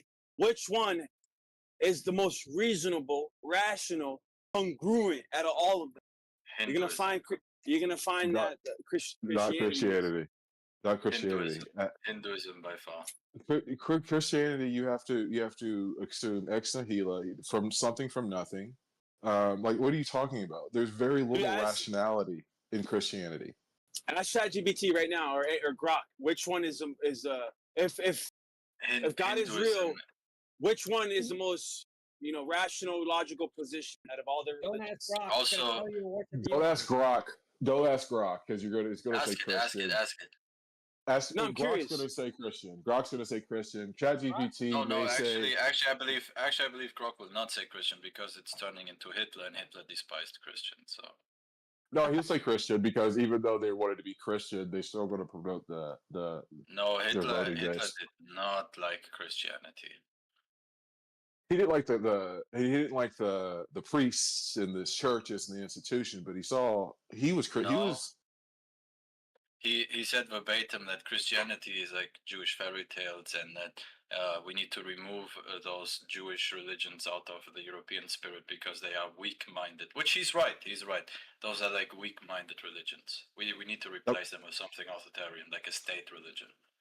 Frederick Nietzsche, but yeah, I think that when you get to the core of the German-ness of all the people, the connection to religion for anybody in that age to be able to be not religious would be, in my opinion, very hard, very extreme. What? Say it again? I would think anyone in that age in a public stage in Germany, it would be very hard for them to not be religious. I would say Hitler, like everyone thinks that Trump's like a Christian. He totally isn't. I would say he's not. Yeah. And I would say that Hitler probably played to the religion the same way Trump does. You know what I mean? Of course, yeah. I fully agree with you. Like, there's certain things you have to hold to become a leader, like to be appealing to the masses. Especially there in that time, you know what I mean? Like modern day, you can be less and less, but early 1900s Germany, you're coming right up basically from like a couple, was it 50 years prior? That was he knew that. The end of he knew that. He spoke about it. Like he said that he needs to like remove it from the Germans, right? Because like he admitted himself how deeply rooted it is into like Europe. That was very. Frederick Nietzsche said a lot about that, basically saying how Christ creates soft men and how Aristotle created hard men. It does. And the problem is not just that it creates soft men; it creates a reality which is based upon a fundament which is not true. So what ends up happening is we are living in times where people are discovering that the fundament that we built everything upon, or like explained everything upon, seems not to be true to many people, right? And so what ends up happening is they just then like completely derail the whole fabric and just start going nuts. They start doing all kinds of like unnatural things, right? So we need something. We need to fundament our like society in something that actually is functioning and is real. Oh, I would love that, but like I think the big picture is it's like when you look at kind of what Nietzsche was saying, it was we need to take down all of these old institutions and we need to redefine them. And I really think that was one of the biggest overlooked aspects of what he was doing, because I would say that I was in a 2-hour conversation with Lion based upon a God of the gaps, a God that was created by people who didn't understand what particulate matter was, didn't understand how lightning was formed, didn't understand anything. And they did their best they could. They wrote a book. But now we can fill in those gaps and we can take God out of the places where he doesn't need to be. Don't tell me you're a Zeus denier. Well, to be fair, Nietzsche was mostly mad because he couldn't get laid. I mean, Yes. There was a lot of that in it. There's a lot of he needed, but there's a lot of that, and he had like syphilis too, so it didn't help. Because he went to like a prostitute or some shit. But like, yeah, there's that in it. But I think that we should look at these institutions in which we blindly sign up to every morning, and I think that we should make them answer into account of how this actually helps, hurts, whatever, me, society, in life. I think that. Yeah, go on. Sorry. No, I was just going to say I think that we have the technology and the capabilities to actually do that process now. Yeah. We also have to give credits to religion where credits are due. Religion is, as I already said, a very good like machine to create hope in people, to create. It's also one of the like most overlooked things about religion is the collectivism that it brings with it, right? Because we are living in times where people are becoming more and more and more individualistic, isolated, right? Which is not good for the human psyche. So I agree with Hitler. We need to establish some form of state religion so we can basically replace Christianity, because it's dying. And like even the Christians in here, you all will agree it's dying out, and we need something to bring it back. The effects that Christianity had for Europeans. It was creating holidays in which you would meeting your family. It was creating you would go once a week to like a fucking like a place of worship where you would have contact human to human, so on and so on. It was creating communities, and we are kind of like completely destroying every collectivism that exists in the West. I would go a bit further. It did create communities, and it created international communities. It allowed for people in France to say, "Oh, okay, at least they're Christians." You know what I mean? It created connectivity where there was divide in the past, all across the board. Business wise, it created rules to do. You know what I mean? It created a very big, widely casted net. But we have globalism for that. We have globalism. Well, now we do. I was talking more so much. I was talking Yo, more so so about like the human psyche. let's talk about that. How it suffers without these like with our connections. Yeah, I Yo, agree. let me I ask agree. you, Renee. Let me ask you something. Are you pro or against globalism? Because earlier, kind of sounded like you were pro globalism. I'm pro international trade. I don't know how that makes me a globalist, but I would say that aspect of it would make me say yes, I'm pro globalism. So you like China should be like the manufacturing hub of the entire world, and then like That's what they America are. should be like what the agricultural hub of the entire world, or what? Like, you think what China is exactly what you said, the manufacturing hub of the world. What we are is the fucking hammer. We're the hammer. You know what's funny? Lion, you a moment ago insulted me. I don't even know why, as a communist, right? You're a communist. Which is funny to me, because now you are like Karl Marx is literally like tearing up listening to you about like talking about like having all manufacturing being self-reliant and having no dependence upon other nations. This is like communism 101, like literally. I was saying That's that why earlier. when Trump said we will bring manufacturing back to America, the commies all cheered. They were like, nice. The thing is, dude, it's a balance. You know what I mean? And I understand that there's interdependency, and that's fine. It's just about not being completely dependent on China for our manufacturing. You know what I'm saying? Like, dependent on them, man. We are like we let them manufacture like the shit we don't want to do, man. Like, let's be honest here. They are not making our fucking chips. They are not making our high-tech machinery. They are not making anything sophisticated. They are producing the fucking toy that, like, the fidget toy that you spin in your hand and stuff. Like, come on. you understand? You ever heard of codependency? Yeah, that's like basically globalism today, yeah. But I'm saying codependency can become unhealthy in a relationship. You understand when in sociology what codependency yeah, is? I totally understand you. But it is beneficial currently.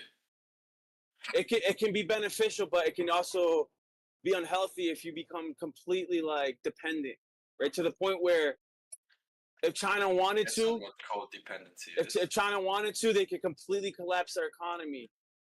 No, they cannot. That's not good. The Chinese economy is like massively dependent upon the West. And if we want to really fuck over China, we can block gas and oil going into China within like literally a few hours. But the issue is China has nukes. And if we would like block oil and gas going into China, that would probably give them a casus bellus to fucking nuke us. So I don't know if we want to do that or not. And we live in a time, man, where you just have to accept it. Like, you will have to accept it. We cannot go back anymore.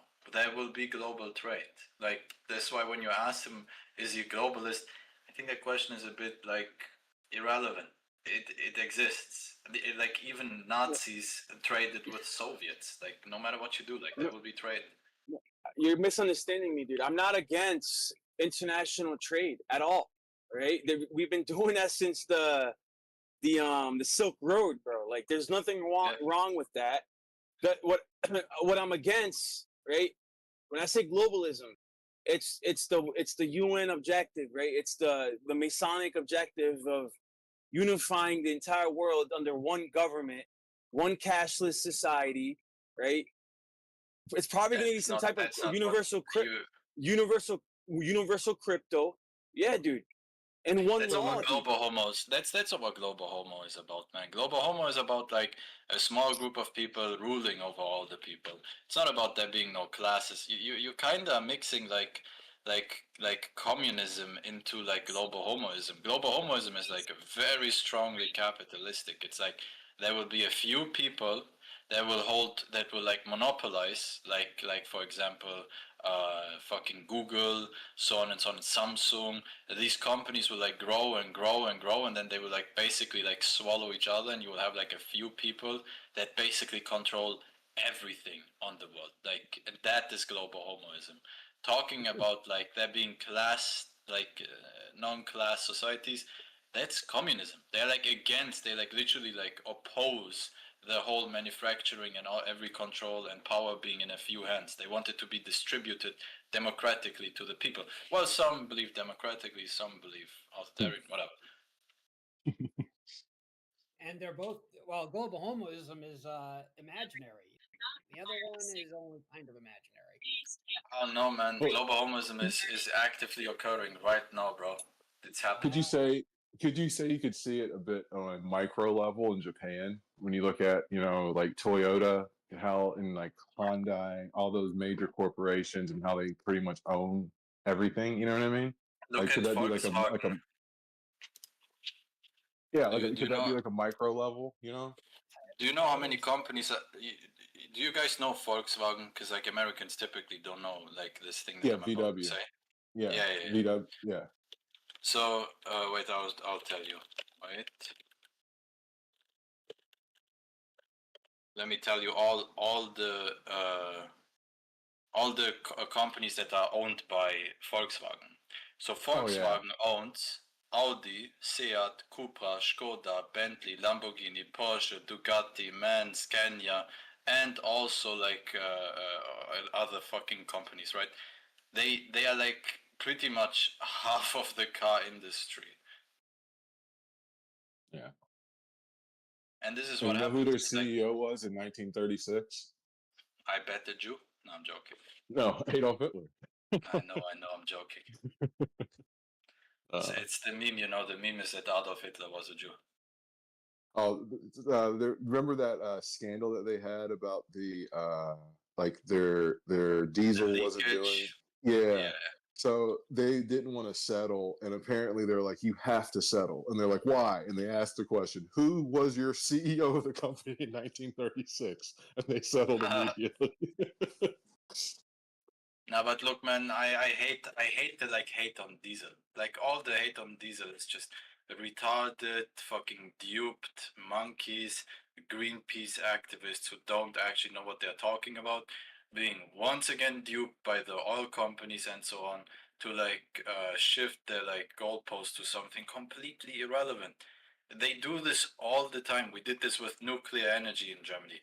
Imagine we turned off nuclear energy because Open up coal.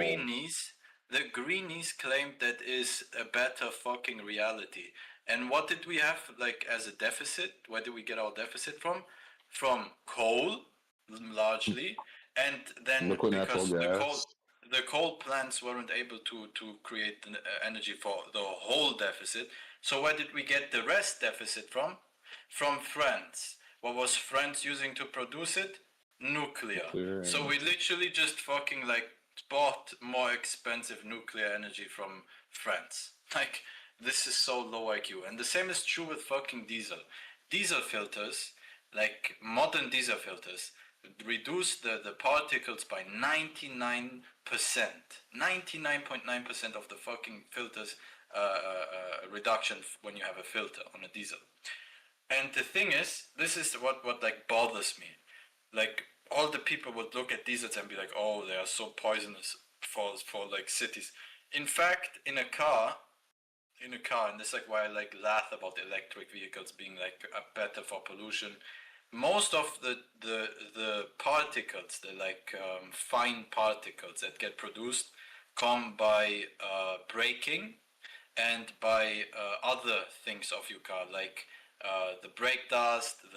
There's also other dusts that your car produces by driving, and this is true for electric vehicles, true for benzene, true for like everyone.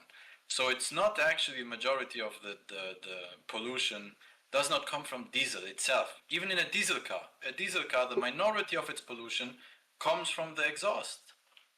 Well, their push to get people from using diesel is because of the industrial demand of diesel. So if you add in a large consumer market, you're going to be pushing up the price, and then you're going to be fucking with shipping industry and things like that. You know, Diesel produces less carbon dioxide than then benzene does. gas. Yeah, no. I'm not saying that it was. No, I know you're you're not not, wrong. but I'm just Yeah, saying, like, just let that go through your mind for a second. These people were I know. demonizing it, but it is better for the environment. And Yeah, I think this is my guess, though. This like now I'm speculating. I believe this is once again planned opposition by the fucking like oil companies and so on, where they don't want to go to the actual solution, which is using fucking like high-speed rails and using electric public transportation. You know, I believe that they see that as an enemy and they try to hold it, which is factual. In Germany, for the past like 30 years, where the engineering for trains has massively went better to the point where now high speed rails are on par with planes. That's how good they are in fucking like transport, right? But we are still stuck with the autobahn, and the reason for that is very simple, because there is so much money in the game, and like the car lobby in all of Europe and the world is insanely strong. Oh yeah. one of the things here in America is we used to have a rail system, basically an electric rail system that you could take basically from like New York City all the way to fucking San Francisco, all the way across the country, and GM literally got it ripped out of the fucking ground. Yeah, of course, it's polar opposition. Like, just think about it. In what like I live close to the metro. I walk like when I go to the city center because my city is like very like green. So in the city center, it's suicide to go there with the car. Suicide. Like I rather would walk to the city than drive with the car. It's faster. When I go there, in one train, like the metro, there's like approximately, I would guess, 100 to 150 people in a train, right? That get transported at once. That is 150 cars. Each car costs around about 50,000 euros. So that's how much like fucking these people are losing out on if these people wouldn't buy a car. Mm-hmm. And it's just one train. Think about it. Of course, they would like fucking like try to hold it down. No, I mean that's the thing. Like industry, there is a global cabal that wants to keep us whatever, and it's a lot of it is to keep us financially in these places where we got to buy these products because there's this baron who owns this coal mine and he has fucking power. You know, Yeah. That's the type of government that I feel with the Epstein list here in America we could hold the people on that list if they're in government accountable. Are you a Trump voter? I voted for him in 2016. I didn't vote for him after. Gotcha. I'm like curious because like Trump does so many 180-degree flip-flops on his positions.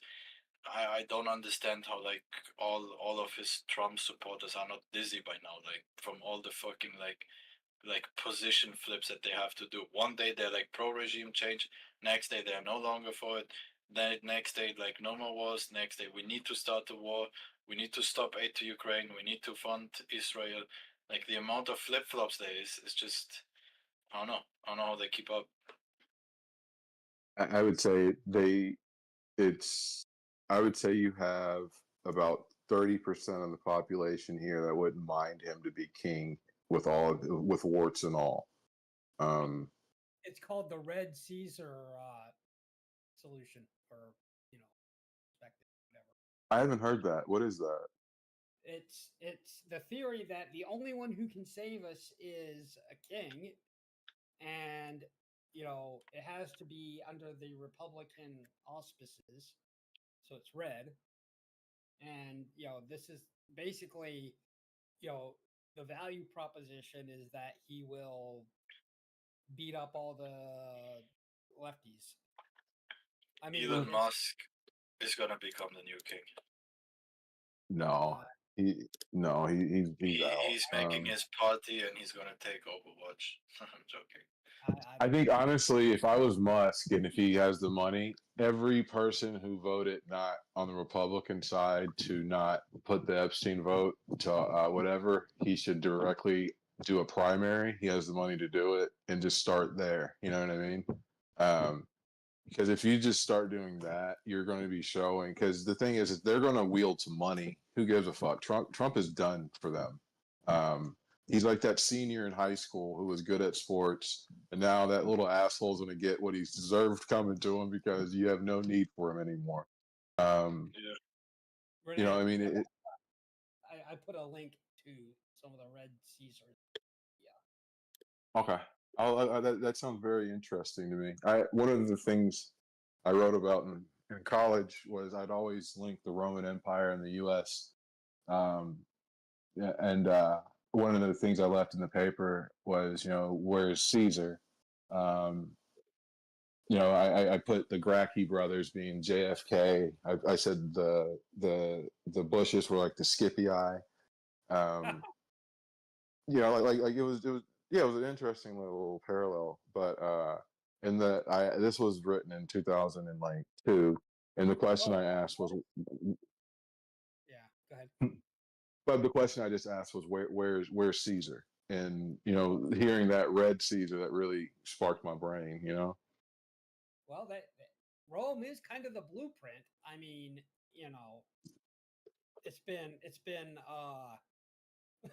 it's like if you wanted to get rid of homosexuality, you definitely wouldn't go for Rome, but Well, in Rome, it's basically in Rome. It's not. It's Why? only gay Why? if you are the one that gets like Yeah, fucked. man. Yeah. I hate how like this like fucking like gayification of European past, man. Let me tell you, man, about Rome. If you would be gay and people would know of your village that you are gay, you would be fucking like instantly killed without thinking Oh, twice about it. dude, like okay, so The only I don't people who know. got away with it were like fucking people in an insane amount of power who got away with it. The Well, the thing is, average Joe in Rome was not fucking like accepting homos, man. so basically, it was like a class thing. Yeah, like if you were a person of a higher class and like you boned a dude of the lower class, like that's not gay. It's gay for the dude that got boned, but it's not gay for you as the It boner. was seen as gay from both, but there was like some people to this day who like try to like do weird like logic about it. But this belief like that in America a lot of the LGBTQ has gayified like Greek history and Roman history. It's just backwards, man. Like it's not true, man. I learned Greek history and stuff way before LGBTQ, and one of the main things I heard was basically they thought of women as brainless breeders, and they enjoyed the company of men way more than being around That's women. not true. That's like the interpretation of the fucking like homos who would then like turn it platonic relationships into actual romantic ones. And then This is I said I made the statement. I just made these. I mainly said the statement. Enjoyed the company of men. I didn't say fucking. You know what I mean? oh okay. Like literally, like that's how it was brought to me. It was basically like they thought women were stupid. They thought they were dumb. There's no point in talking to them. They rather would hang out with guys. I'm not saying It still is like this. Look into politics, man. Like who's dominating politics everywhere? Like if you look at congressmen, if you look at people active in politics, it was all men. Like that's why they talked about it. They didn't give a shit about women. Yeah, that's how it was for all of the world. Yeah, and but that wasn't like in Sparta though. Like women had rights. They're little subgroups. Women Across had every. rights everywhere, but it's But just no, not to the no. same amount as men. Yeah, and so like in Sparta, so Spartan women were like renowned because they actually were able to own property. Other city states like Athens were like, "Fuck you, Sparta! Don't bring your crazy ways over here. Let women own property." You know what I mean? Like that was Yeah, like the that reason was why women owned property in these because societies everybody was not died. because exactly. Well, in It's the same. Sparta, yeah. It's the same with like the honor code in Albania. There is something because women cannot inherit in the moral code of Albanians, right? So what happened is a lot of times because like we would just like kill each other, there would be like problems where all the boys died from a family. And then what basically happened is they would force a woman to basically like completely abandon romantic relationships and behave like a man, and then they would allow that person to inherit wealth from the family, so like the family can continue on. So like she like basically like just like takes a title. I'm king, but I'm really a girl. She has to be. It's basically like a trans without her claiming to be a man. Like she has to Oh, okay. behave like a man. She will be treated like a man, and she has to treat others like a man. So she would have the societal role of a man. Correct, but she doesn't identify as a man. But she will have to live like one. The word for it is buresh, which is literally just like man, feminine. It's like feminine man. Like I don't know how to explain it. It's like being able to put like a feminine, like if we had man, but if, in English, if we had an article that could feminize it, just putting it at the end of man, like a suffix, like an ending of the word that is yeah, feminine. yep. Because like we often, like, for example, like when I call my girlfriend beautiful, I say bukuroshe, and then there's also the male version of it, which is bukurosh. You know. Yeah, yeah, yeah. We don't have that. We don't have that very well in the English language. So You're the handsome word if is you're a man. yeah, exactly, and it's Yeah. like the word just means male, but with female ending. When I was learning German, like longest blondest hair, you know, but like if you said that, like that because German is a lot like English, but it is masculine and Very feminine. similar. Yeah, that's the first time I even like heard of it when I was learning German. No, I'm talking about Albanian, not German. Oh, Yeah, I was like they don't have this in German as well. They have feminine and masculine in German. Not in the ending of a word. It is put in front of the word. Yeah. And also the grammatical gender of a word has nothing to do with the real life genders or associations of the word or whatever, right? It's like Some most do though, but some don't because of not the really. etymology. But some I thought most did like that. Yeah. Most would have like be like that's a dude, so you use these words. That's a girl, so you use these. You know. Most still do, but some of it doesn't make sense. Articles are like pretty much random, and yeah, sometimes it fits, but there's much randomness in it. Like, bro, we call Are you in Frankfurt? Yeah, I live in Frankfurt. Yeah, they have an interesting way of speaking there. Like the table is male, the light is female. You know, like. Mhm.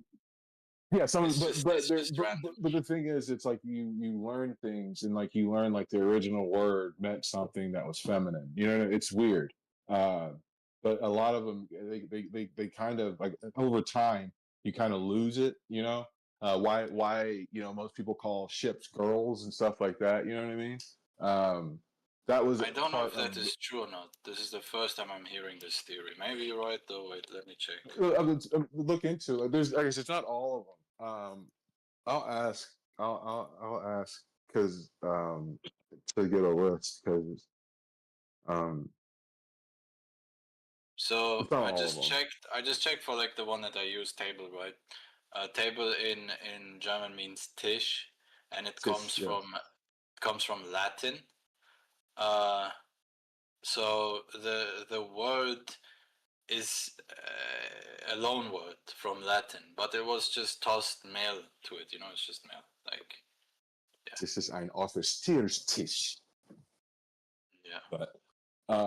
But yeah, like I said, like that's one. But there's some that like, but I think maybe the Latin one was feminized or something. You know what I mean? Like I said, The Latin, there's it comes from the Latin word discus. Okay, it's some court fees, which they've used to basically suspend my son's driver's license. Hey, I don't hear you. You're hot micing. Hear you well. I don't know if you're talking to us, man. Unrelated I don't think case. he is. It is hurt the man's driving privileges. You know, you're true. You are hot micing true. There's so much money we're spending to fix my son's situation. So much money. Okay. Yeah. I thought he was speaking to us for a moment. I was like, I don't. Yeah, I was like, I don't know if him learning German will help, but you never know. I was trying to make sense of what he's saying, but I was struggling. Yeah, he was talking about like my son has a problem with the office down here, and I was just like, awesome. I was trying to wait for him to finish, and I realized he was hot micing, but I was thinking like, yeah, German might help him. You never know. Learning. I've learn never as much heard as of we the can. theory that the etymology of the word is the reason why the article that is used is used. Yeah, that's what. I'll look into it. Maybe it's true. Yeah. maybe, like I said, maybe I was sold a load of bills. I don't know. It's but okay. There's a lot of like rumors about this shit, so I I wouldn't take it too much of an insult if you were wrong. If I was you. well, the people that teach me German don't like teaching it to me, and they teach me High German most of the time, which is really fucking annoying. That's standard now. I don't think so. Oh yeah, High German is standard. It's like the standard German. Yeah. It's the one that gets taught in all schools. What do they call it? Like Hochdeutsch or something like that? I forgot the fucking word for it. It's Hochdeutsch. Yeah, Hochdeutsch. Yeah. I always used to believe it comes from like high as in like superior, but it just means high in a like geographical sense because Geographic. Yeah. it just That's how comes they from like divided the up their taller houses. I the think of it taller as regions of high, Germany. not the weed sense. Well, Yeah, that's how I they. know. That's how they divide their houses. There's a higher house and lower house in their, defunct royal family. It's same etymology of which one was higher. The lower house was actually more powerful than the higher house, but the higher house was higher. Yeah, it's literally just like geography. Like I always used to believe like it has something deeper in it. Nope. Oh, go ahead. Yeah, the only reason why I learned German, well, twofold. First reason why was I wanted to read Kant and Nietzsche and everything in the original language. And then You wanted to learn German to read German philosophers, bro. That's like most you went from not knowing anything to the most difficult task. well, even like for like a lot of it, I thought a lot of it could be lost in translation. But yeah, that was one of the first reasons why I learned it. And then I was just so fascinated. What the fuck did Hitler say to these people? And when you listen to what he says, it's like it's not like what it sounds like to your ears when you don't know German. Like when you don't know German, it sounds like I hate the Jews. Literally, that's all you hear. There's an interesting video that was like AI basically took the speech of Hitler and it like mimicked it, but it speaks in English, right? Have you seen I'd the watch video? that. I'd watch that. I would like to see that rendition. That'd be It's very interesting. moving, man. It's very moving. I wouldn't say. I think it would scare the shit out of me because from the speeches I remember, No, it honestly, sounds like just replace Germany with America, and it's yeah, gonna make you exactly. It's gonna make That's you why. patriotic as fuck. That's what I was saying. The scary thing is from what I remember, a lot of the literal fucking words he used are being used in our current political rhetoric. Um, from my memory, but I'd be very interested to see that AI rendition because he talks about politics, he talks about food, you know what I mean? He talks about all these different. He talks about like literally this nation is dying. I'm here to save. It's like I remember like I said listening to him, but I think I'd be a Look bit inside scared. chat. Look inside chat. I found the video. Joe Rogan reacted to it. Okay. It's only like 30 seconds. There's like a much longer cut version of it where the whole speech got translated. Gotta go all the way to the bottom. Did you side chat or which one did you put it in the omnipresence text chat? Yeah, I put it in the chat here of the room. Okay. I don't know why like this server prefers so much to use like all chat. Like side chat is much slower, it's much better in my opinion. But you put it in the chat in the room. Okay. Yeah, okay. Yeah, in the room that yeah, we're yeah, in. yeah. Yep. So the reason why I did that is because that's how I've seen it done in other servers that I went to. And B, older users seem to have difficulty finding the side chat. It's literally like a speech bubble on phone. Like don't get me wrong. I mean, I just that was how that seemed to be the best practice. It's not that I'm in love with it. Nah, like I believe it's way easier to go into SciChat because all you have to do on the phone is click on the bubble, and on PC top right, like click on the speech bubble. There you go. Yeah, yeah. I'm Stood I'm up just for saying you. Yep. that when it, when I the remember time that speech. I had to decide. Yeah, I mean, hey, you do you. I'm not trying to critique. I'm just saying, like, Yeah, for no, me, it seems more like reasonable because there will be like multiple chats going on sometimes of rooms, and then if everybody's posting in one chat and the people who are not even in the rooms also type in there, the chat just flies. The sources and so on, they get like tossed away by people yapping. Well, yeah. I mean, that was one of the reasons why I didn't want memes. Yeah. Because people would just post waterfalls of pictures. Yeah. Never be able to.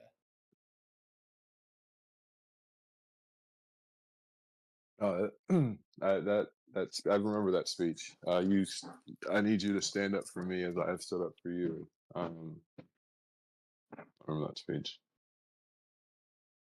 Yeah, it's a powerful speech.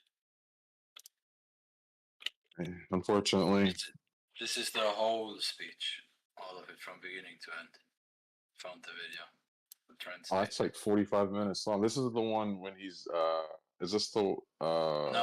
It's 6 minutes, but I'm not. You don't have to watch it now. You can do it another time. But this is like the English translation, the same speech you just watched up there. Mm-hmm.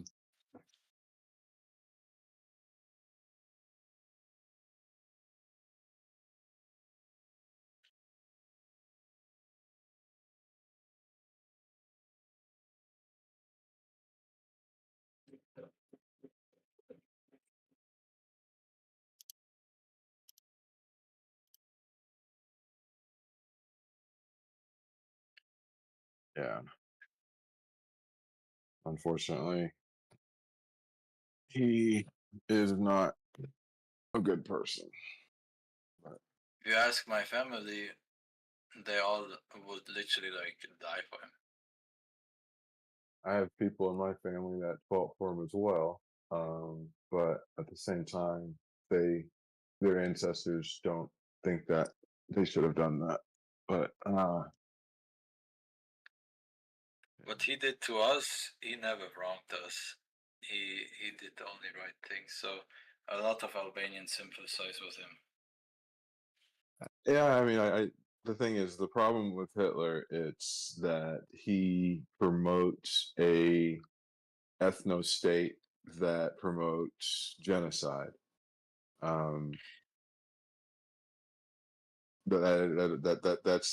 That's the thing. You can promote an ethno state, but if you want to achieve it by genocide, I don't know how we can move forward.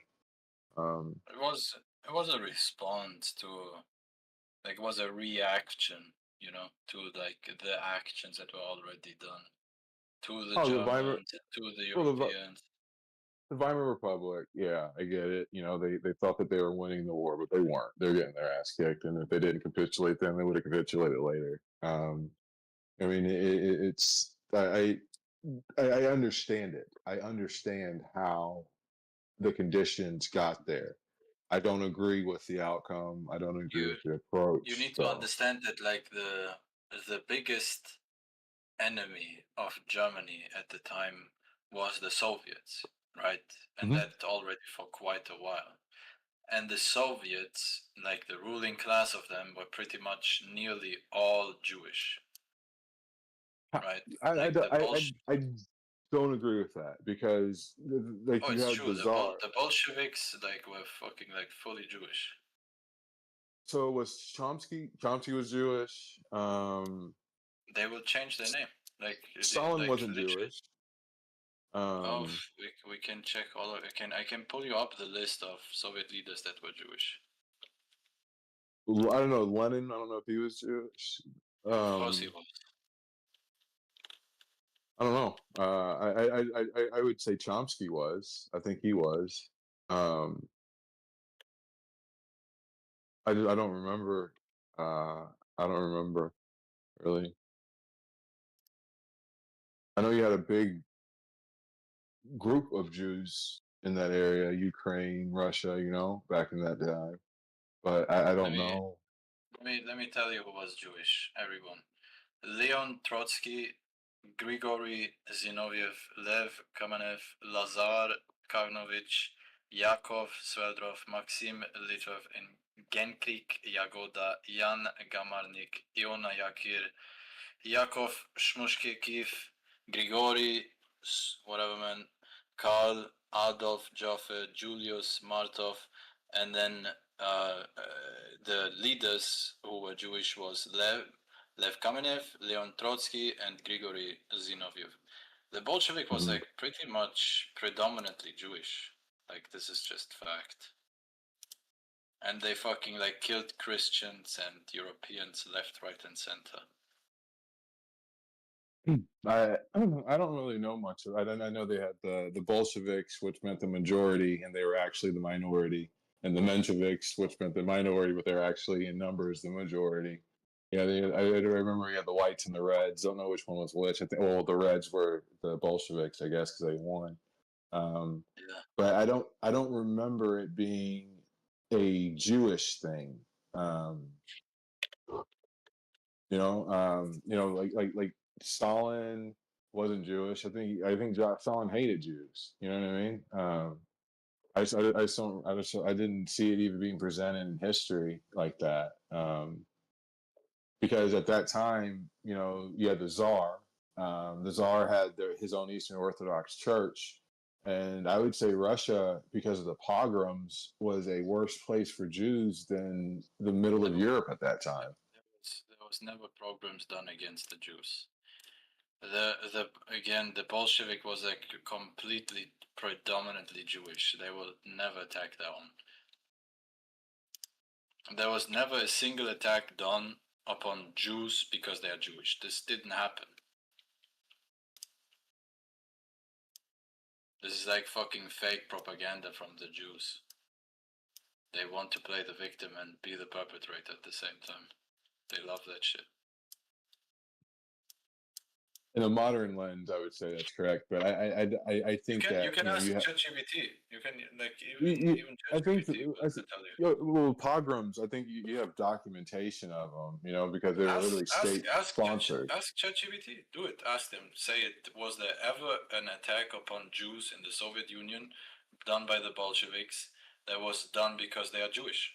It's never happened. There was never the one done.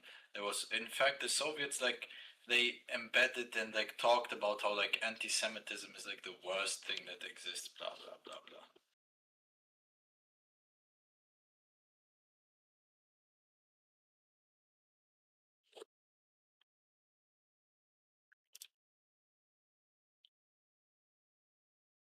You know that Jews invented fucking mobile gas chambers for European Christians?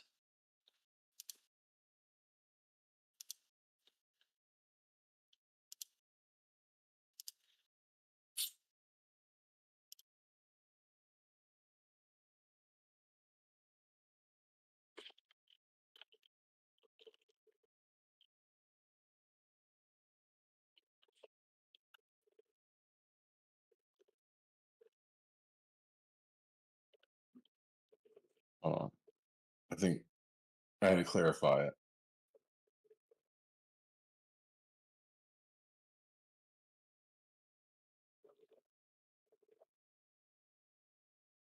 So it said, did the Bolsheviks attack Jews? The relationship between the Bolsheviks and the Jew population is complex. Early Bolshevik policy, Lenin era, 1917 to 1924, officially anti-Semitism. Lenin condemned pogroms and anti-Semitic violence. Many Jews supported the revolution. Religious suppression affected all regions equally. Bolsheviks outlawed pogroms and punished perpetrators. Yep. There was never a program done upon Jews for being Jewish. This is them just once again playing victim. Trying to always make everything anti-Semitic. that isn't anti-Semitic. Just like when they were kicked out 108 times out of Europe, they always tried to claim that it was always done purposeful, solely with the purpose of anti-Semitism. That's a lie. That's just purely a lie. There was many times, one of the most famous one is the Accords in Paris that were held, where they for the first time translated the Torah to Latin, and then they started reading it and they were appalled by it. They didn't kick them out, they gave them a chance. They put them on trial, they brought 3 rabbis and then made them defend what it said in the Torah. And then they got kicked out. The ruling was they are bloodthirsty people and need to be kicked out. This was a legal process. This wasn't just something oh, you are Jewish, therefore we are kicking you out. But it does go on to say, under Stalin, 1920s to 53s, Jews were purged from position of power. Yiddish institutions were shut down. Campaigns because they were corrupt. But what I'm saying is that's the time in which, so 18 was, you know what I mean, end of World War One, the time in which the Nazi Party, which was established to fight against the communists were actively as anti-Semitic as they were. Yeah, but the issue is they are playing victim. You need to look. There's a saying in Europe, in many nations, which is the Jew will tell you he got prosecuted, but never why.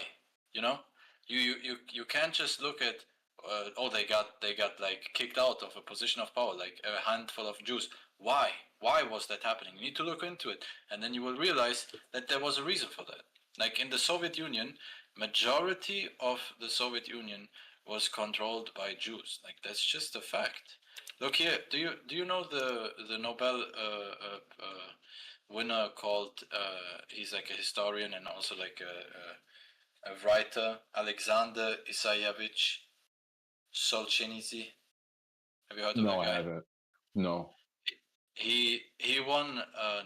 He won. Let me tell you what he won exactly. He was awarded 1970 Nobel Prize in Literature, right, for the ethical force with which he has pursued the indispensable tradition of Russian literature, right? This guy, look what he would write about the Jews, right? The Bolsheviks specifically. He says that without Jews, there would never have been Bolshevism. For a Jew, nothing is more insulting than the truth.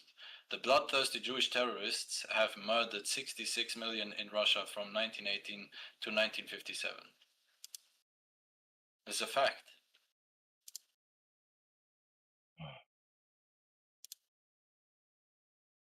This is the thing that Jews don't want to accept. And then it's like right now today, they have killed at least 100,000 Palestinians, and they claim victim for every single one that they attack and killed. They will come to you and tell you that they have to do it, that they're actually the victim, and that's why they have to do it, you know?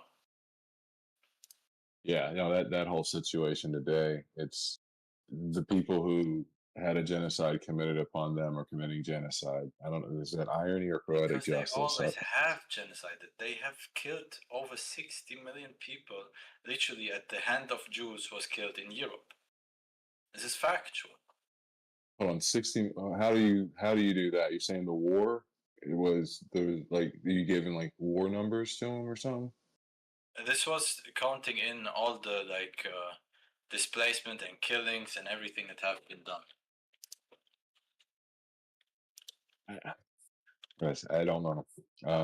I think that the Russians were highly anti-Semitic, especially at the same time in which they were fighting, with the Germans during Hitler's rise.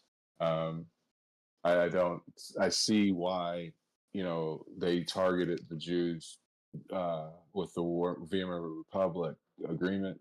I understand a lot of those institutions had Jewish influence in them as well. But I think probably both sides demonize them to help rally, their troops in the regards of the Russians and the Germans. But the issue is that Hitler went to the point of blaming everything on the Jews, and the Jews have a tradition of blaming nothing upon themselves and always playing victim. right? The reality is in between. Jews have done some fucking fucked up shit throughout the past, where they have used their power that they gained through also like very deceiving ways, and then used that power for nothing productive and barbaric against the populations that was hosting them, you know? The Talmud says itself, like it says in one, I forgot what page of the Talmud, it says something along the lines of, anyone who translates the Talmud to the Goyim is basically doing the sin of killing every single Jew. And then it continues on with explaining, because if the Goyim would know what we say and think about them, they would kill us openly proudful. So there's like an in between here. Like this is my issue. Libs and like lefties and so on want to always act like there was no shady shit going on with them. You know, like everything was just pulled out of their ass. Oh, blood libel, blah blah blah blah. That's not reality. They did a lot of fucked up shit. I wouldn't say I'm in the middle. You know, I believe that, you know, the actions that Nazi Germany did during World War II towards the Jewish population is an atrocity. It never should have been done. It never should be repeated. I believe that Nazis shouldn't have collectively punished the Jews. Just pick out the Jews that did it and then kill them for like their crimes, right? But not all Jews. It's getting kind of where I was going with it. It's you know, as I said, I've heard Hitler's speeches before in German, you know, and as sensical as they made, that aspect of the outcome always looms over my head. You know, the road to hell is paved with good intentions. And being able to potentially get some of those gold bricks essentially and like not go to hell. Yeah, look into the past, take the good, understand the bad, but not seeing the actions of Germany towards that group of people and other groups as well, the gypsies, homosexuals, you know, retarded people, not seeing. I mean, that. I am a eugenicist, so like you won't gain too much sympathy from me on that one. I get you. I understand what you're saying. But that's the thing. I don't. That's why I don't subscribe, I guess. I don't think he should have killed all the Jews. He should have just killed the ones who have committed crimes, and he should have deported the rest. Like just like mass concentrating them and then killing them is just. But to where they didn't have, there was no Israel. Oh, there was job, plenty of options that the Jews could have chosen, but they didn't Florida? want to. Florida, no, no, there's actually in Soviet Union there's a place within Soviet Union that is like literally for the Jews was given to them. They just didn't want it. Hitler also promoted them to go to Madagascar, to Argentina, to some North African place, I forgot which one. They always denied it because the Jew never had intention of being safe. He wanted to, you know, do what he always does, be a Jew, and he wanted to take Palestine. Weren't they also at that time? Weren't they also Germans by that time as well? No, would they have the? I don't. They didn't consider themselves German, and I wouldn't either. I think they did. No, they wouldn't. I think they did. They did. If you call yourself Jewish, you can't then follow up with I'm German. What? You can't be a German. You can be. That's what Ashkenazi Jews basically are. No. It's like saying I'm black and I'm white. You can't do that. I have kids that say that all the time. Well, no, you have to choose one or neither. You can't be Why? both. Why can't you be both if you come from both? Well, if you state that you are both, then you are doing the issue of what is known as shape-shifting. This is like very common with the Jews. They will one moment bash on whites, and then the next moment when it's beneficial, they are white.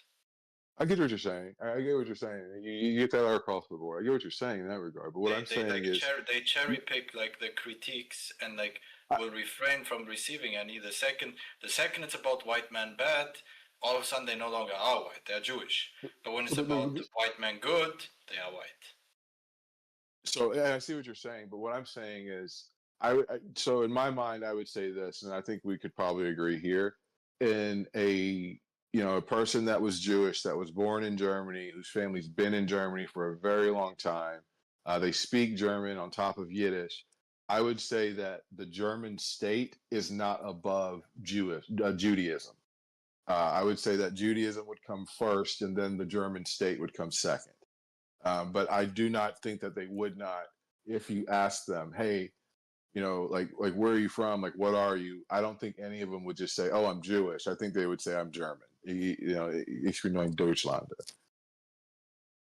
Maybe today, with our current civil understanding of nationality, there's like a civic nationalism that is predominantly like the mentality of today's society. But nationality used to mean your nation, your blood, for the longest time of European history. So these people didn't unless they were forcefully assimilated, which has happened in the past in Europe, people didn't just change their nation, They didn't. They would they would remain what they are. But with that being said, bro, I gotta go. Take care. Was good talking. Yeah, you too. I had a pee. I didn't want to Alright, okay. blast Take care, man. the voice. Have a good one.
You guys talking? No, I'm not saying anything yet.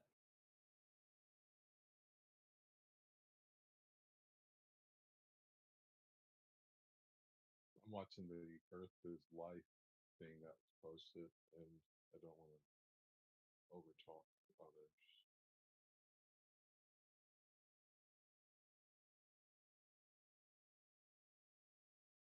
I hear the directions are all messed up on a globe. Oh yeah? How so? Oh yeah. If you're standing in the North Pole, which way's east? I think if you're standing at the North Pole, every direction is south. Which way's east? I asked you. I didn't ask about south. See, we have a problem. So there's no east now. East doesn't exist now. Thank you, Omni. The globe directions are fucked up. There's proof. Thank you. Well, if I'm standing at the North Pole on the flat Earth map, which way is There is no flat Earth map. Oh, right. So. Well, east is not west. Problem. East is never. East isn't west. North isn't south. There's 4 actual directions on flat Earth, on a fucking Earth. Wherever you start from, you would declare directions, and each one would be their self. And if you just headed any direction, you'll never end up to the other one. That's how flat Earth works. That's called reality. I don't know what the fuck you guys got going on. Wait. Are you saying that if I go far enough east, I don't wind up back where I started?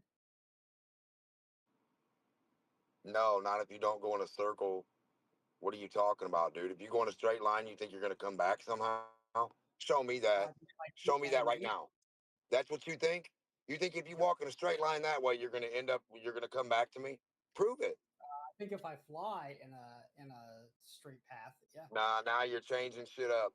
So now if you fly somewhere, brother, what are you gonna do, man? Are you gonna walk it or are you gonna fly it?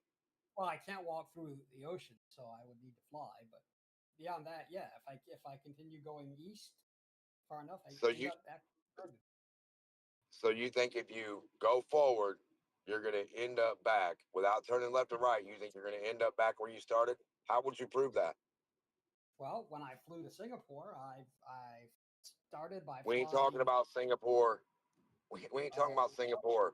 If you left where I'm standing right now, Omni, me and you were standing in the same spot, and you went forward, and I had a camera and a little beeper on the plane that told me whether you tried to veer left or right at all, then and then you lost your bet if you tried to go left and it beeped more than 4 times. Beep, beep, beep, beep, then you would have to pay money.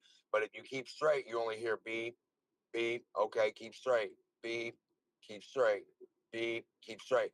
As long as you don't hear 4 beeps, you get to collect your money as long as you pop back where I'm at. And I got a camera on the front, on the back, and they're on your thing. Yeah, you want to make that bet? Well, what kind of plane you gonna get? Where are you gonna get your plane? I would use the plane that Pan Am used when they did their circumnavigation. Okay. Now remember, now we're gonna put a box on there that if you go left or right and it beeps 4 times, you lose the bet. You can't turn. Okay. And you're gonna head south. No, I would head east or west. No, you're gonna head the direction that we declare to go. prove something. No, we're gonna head south. You're gonna do it, and you're gonna prove and come back. But after from I where get you after I started. get to the South Pole, then I'm gonna need. I to don't head care north. what. I don't listen. It doesn't matter as long as I got footage of what you say, and there ain't no turning. I don't care what you make up. We just need to see you pop back up, don't we? End results, all I'm worried about, sucker. I know you don't want to admit. You don't want to know the end result? Oh, so but you're not worried about the end result? Just making shit up? No, we'll just take a look at you winning the bet. I'm not making anything up there. Well, yeah, you are. That's all you do is make stuff up. You haven't done it yet. What are you waiting on? Get your I know plane. what a great circle route is. you can find out too if you were to learn. We ain't talking about circles. We're talking about a straight line, weirdo. No, Stay no on circles. topic. So It's a you don't circle. know what a straight line is, do you? I do know what a straight line A straight line. You don't know what that is? Yep. It's a A great straight circle. horizontal line, and you're going to come right back to where you started. Uh-huh.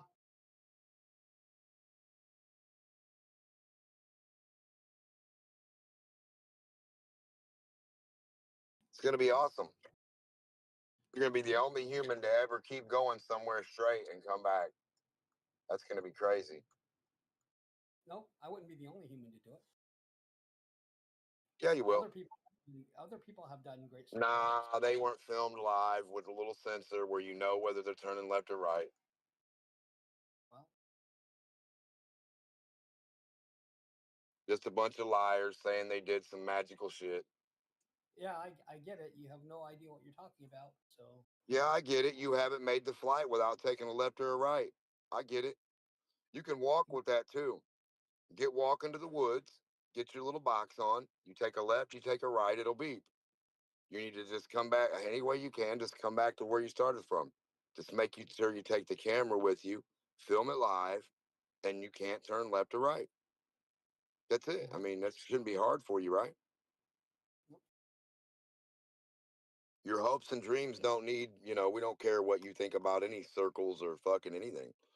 If you just prove you're walking in a straight line and the little box doesn't beep, we don't care about your hopes. You're walking in a straight line. Shit. I don't need to worry about my hopes. Right. You just worry about the end result when you don't come back. That's right.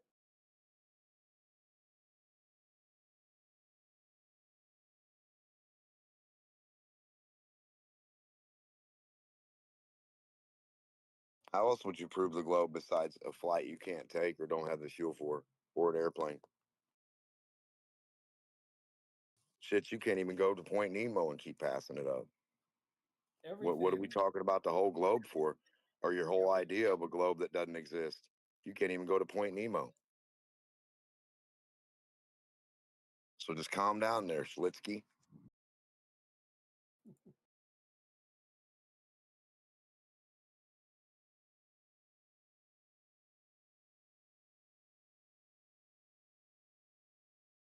Go to Point Nemo. Keep going. You won't need no fuel or nothing. I don't know what Point Nemo is, alas. I know, you don't know a lot.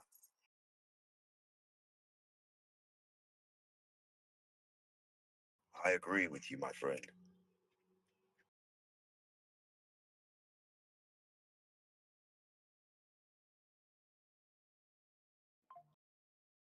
So are you able to prove that left and right is up on a globe? Am I able to prove that left and right is up on a globe? Yeah.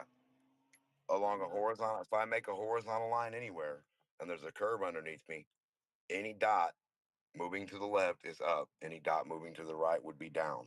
But down is up and up is down on your globe. How do you prove that?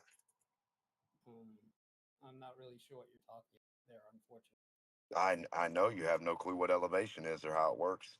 It's sad. Yes. So how does up work to space? How do you get up to space from your point? What would you do? Go up. No, without going up, how do you get to space? I would go up. No, I'd point my finger out past the horizon to the stars that are that way. That's not up. Pointing your finger that way isn't up, Omni. So my finger pointing isn't to the stars. How could I ever get a tangent if that way's not up? Tangent? What's a tangent? Horizontal, a dot, a polka dot that doesn't exist on the curve where you can't put it. We don't know what a tangent is till you can place one in physical reality somewhere. Can you do that? I don't believe that you know. Can you go make a tangent flag? Put your flag, mark it tangent, and show us what that means in reality.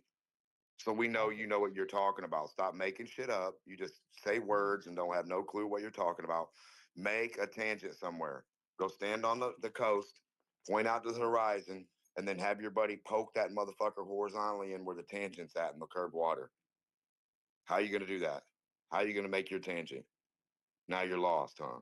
No horizontal tangents. I don't know that I'm lost. I'm not sure what you mean. Well, how does a horizontal line that's above the ground or water ever come back and touch the ground or water? When a horizontal line will continue out to space. That's called up. If it's up, then it's up, then it's up, then it's up. So a horizontal line from your position is supposed to be up to space, Starman. So now you're saying it's not. Now you're saying point to the horizon. That's not pointing up anywhere. Stuff's not dropping below you. You're not pointing up to the air behind the fucking stuff. You're just lying. Come on, brother. What are you pointing to? Are you pointing to Earth or are you pointing to fucking stuff? Space. 2 degree and 1 degree. Where are you pointing at? That star's not definitely on the ground, is it? Is the star on the ground or is it up in space? Thousands and millions of miles up away from us. It's not? It's news to me, brother. See, your globe's broke. You don't even know what the fuck up is. You don't even know how to get to space. You think you can only get to space by pointing up off flat Earth? No, your globe means space that way, baby. Space that away. The only way you can get around the ball is go that away and drop down after 39.59, or else you're just going to smack into the ball. 39.59 is a place that the Globers can't reach. They say it hard and they can preach. Where's 39.59 from your position? Show me where there's no dirt and water, and then we'll be on the globe. Show me that edge, baby. Show me that edge.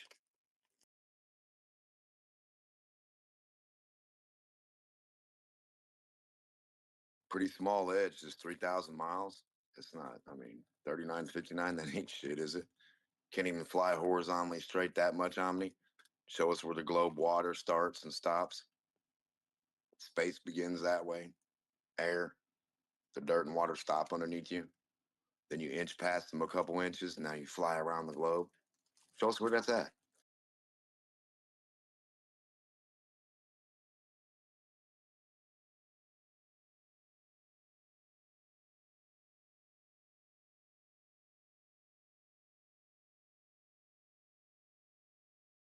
Are you asking what is the altitude of a stable parking orbit?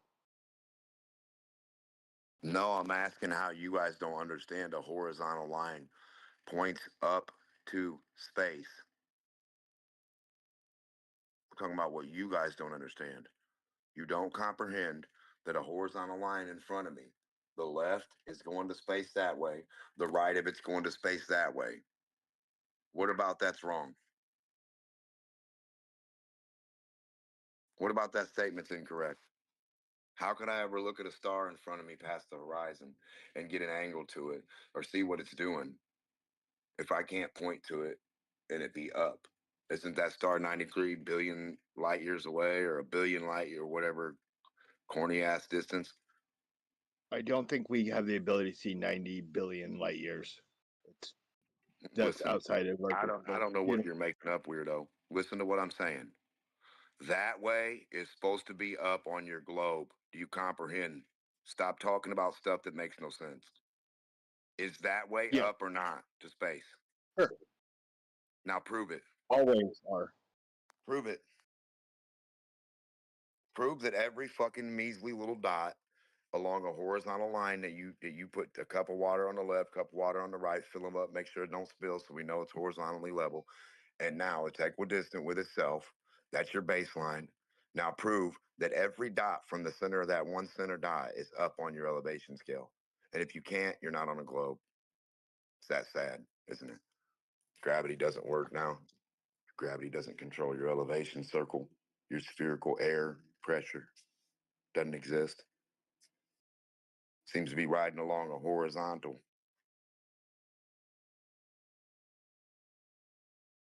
Just show us where up's that way, or where you can horizontally go and start, the air pressure starts going to zero.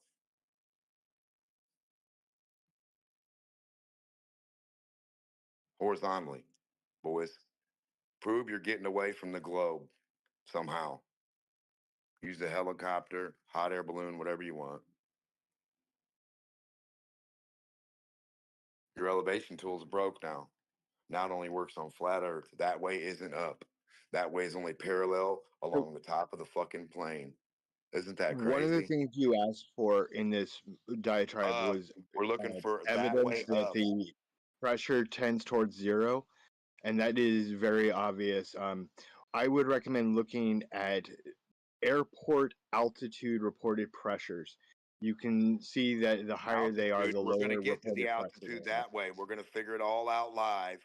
We're going to have the cameras and the readers and the pressurometers. We're going to start 5 foot off the fucking ocean or 10 foot, and we're going to go horizontally that way. And then we're going to see no Earth in front of us. Then our reading's going to start to read zero pressure. What we know, we're going to prove that. We're going to prove that claim, the claims you No. have of that thing. How do you prove No, it? you'll How do never you read prove zero. those things horizontally, brother? How do you prove You you can could go never up read. horizontally, Glober? Burden's on you, brother. The No, burden of you'll proof never of a find globe is zero. on you. So up's not You'll never that way. get to Then. zero. So when you That's guys not. are standing on the I don't horizon, think that's the thing up can isn't exist. that. We're not talking about zero. We're talking about measly, the word UP. Up, 2 letters. Stay with me, kid. How do you prove up on the globe? The other part is just principle around it. How do you prove up with a little altimeter, dot for dot, like you can vertically, stupid? If vertically is the only way you can prove up and not horizontal, you're not on a globe, silly Billy. You're right. All verticals have a horizontal. Good job, D-Muck. You win. No, verticals are not horizontal. A vertical can't hold a cup of water upside down.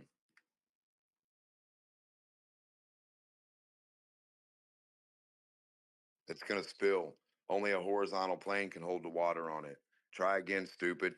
A vertical line is called a vertical. If it wasn't a vertical, they would call it a horizontal only. And they would have only horizontals everywhere.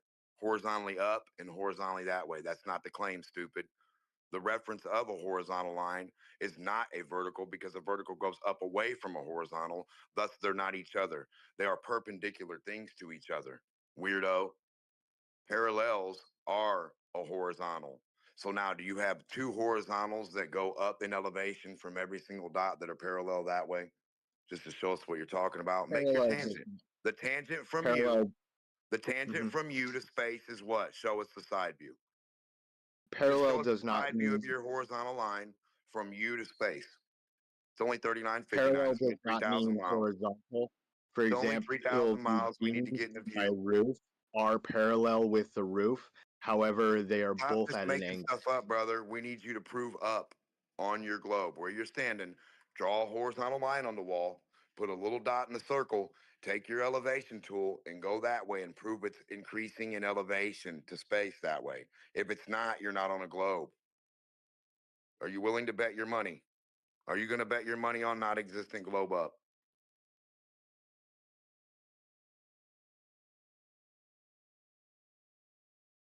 Not globe space that way. No stars that way. No clouds that way. Can't reach them. Ain't gonna reach them. 10 miles off the ocean, you'll never reach 10 feet off the ocean. You'll never reach clouds going horizontally ever in your life. Ever. Proof, baby. Flat Earth.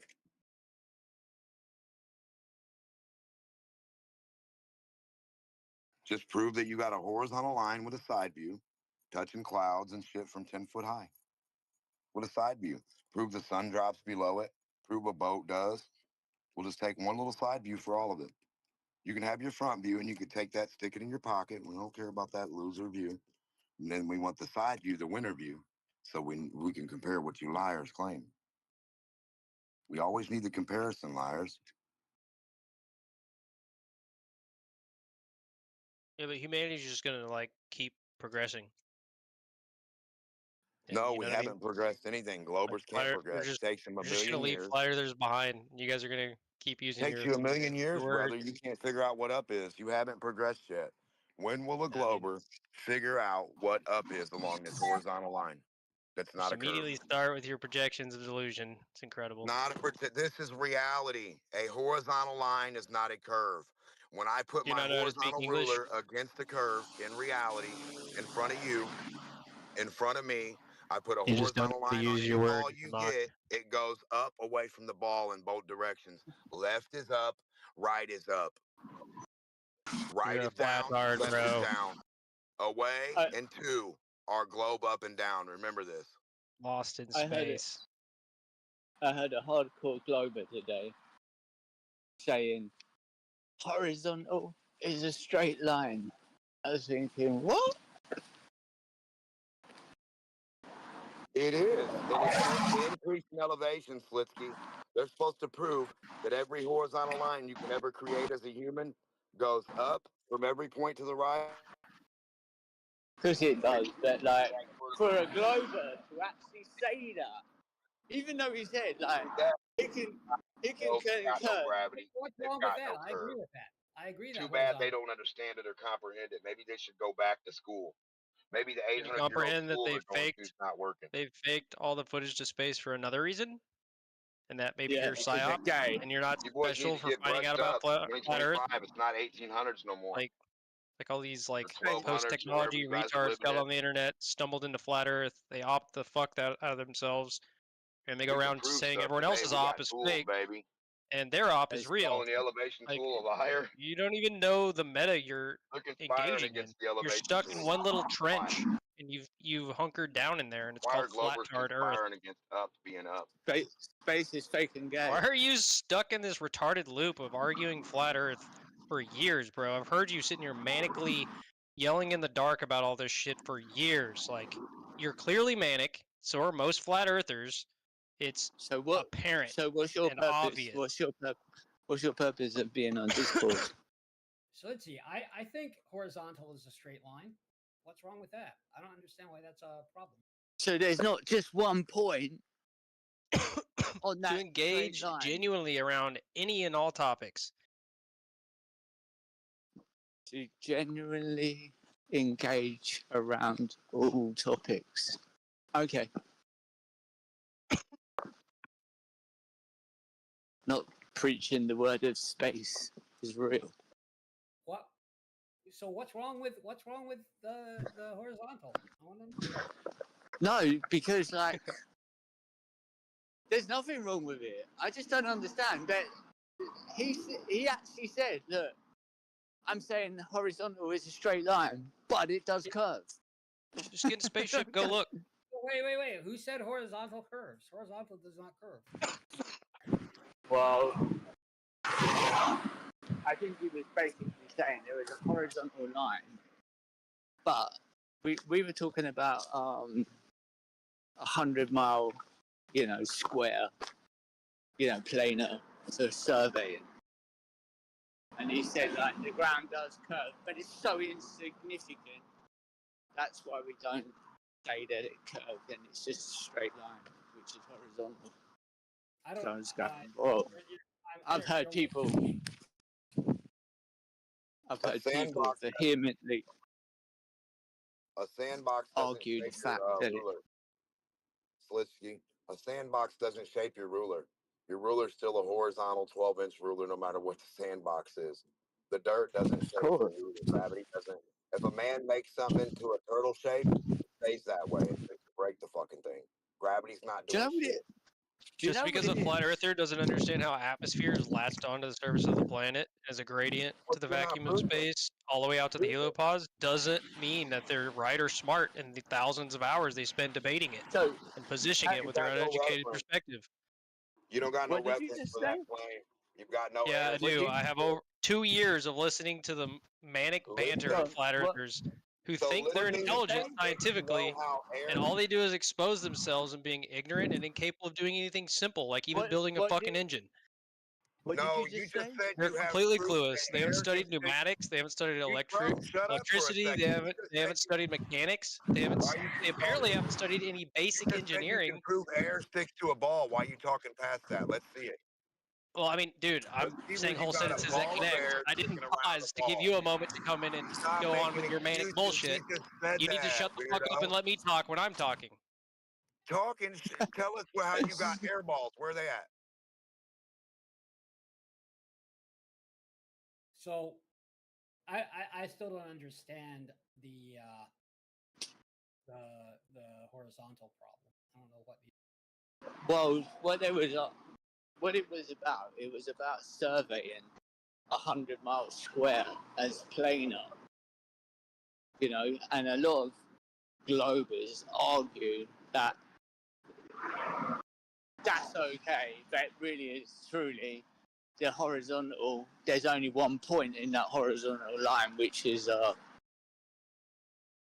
you know, they say that there's still a curve underneath the line is curving, but it's curving so little that you can't notice it. So they're gonna argue now that it's straight. I don't know whether something's changed, because that's the first time I heard that, and everyone was going, huh? No. And even the guy, he was arguing it, and they recorded him, and he said, I didn't say that, and he goes, you did, and he recorded it, and he goes, oh, I didn't mean that. It was just an insane conversation. So I don't know. I'm still not clear on what you're talking about exactly. I won't clear on what Explain you what happens. Okay, so first off, if we look at a planar surveying book, we recognize that even in planar surveying, they know that the Earth is a globe, and they treat it that way. But second to that is planar surveying. The reason why planar surveying only works over a comparatively small area is because when you go larger than that, the errors that you make in planar surveying catch up to you, and you don't want to go more than that. So you're telling me that over 100 miles, say a planar, like a survey where they can, treat it as a planar, is 100 square miles. Yeah, 10 by 10 miles, 10 by 10 mile grid. Yeah, so it's 10 by 10. So you don't think there's no curvature over that? No, there is curvature. There is curvature, but it is usually. So what is the curvature? What is the curvature? 8 inches per mile squared. So what is the over that? What is it? You must have the calculation to give me that. You can't just say that 8. So if I'm standing at one end to the other, it's a 10-mile distance, and the deviation from the horizontal will be.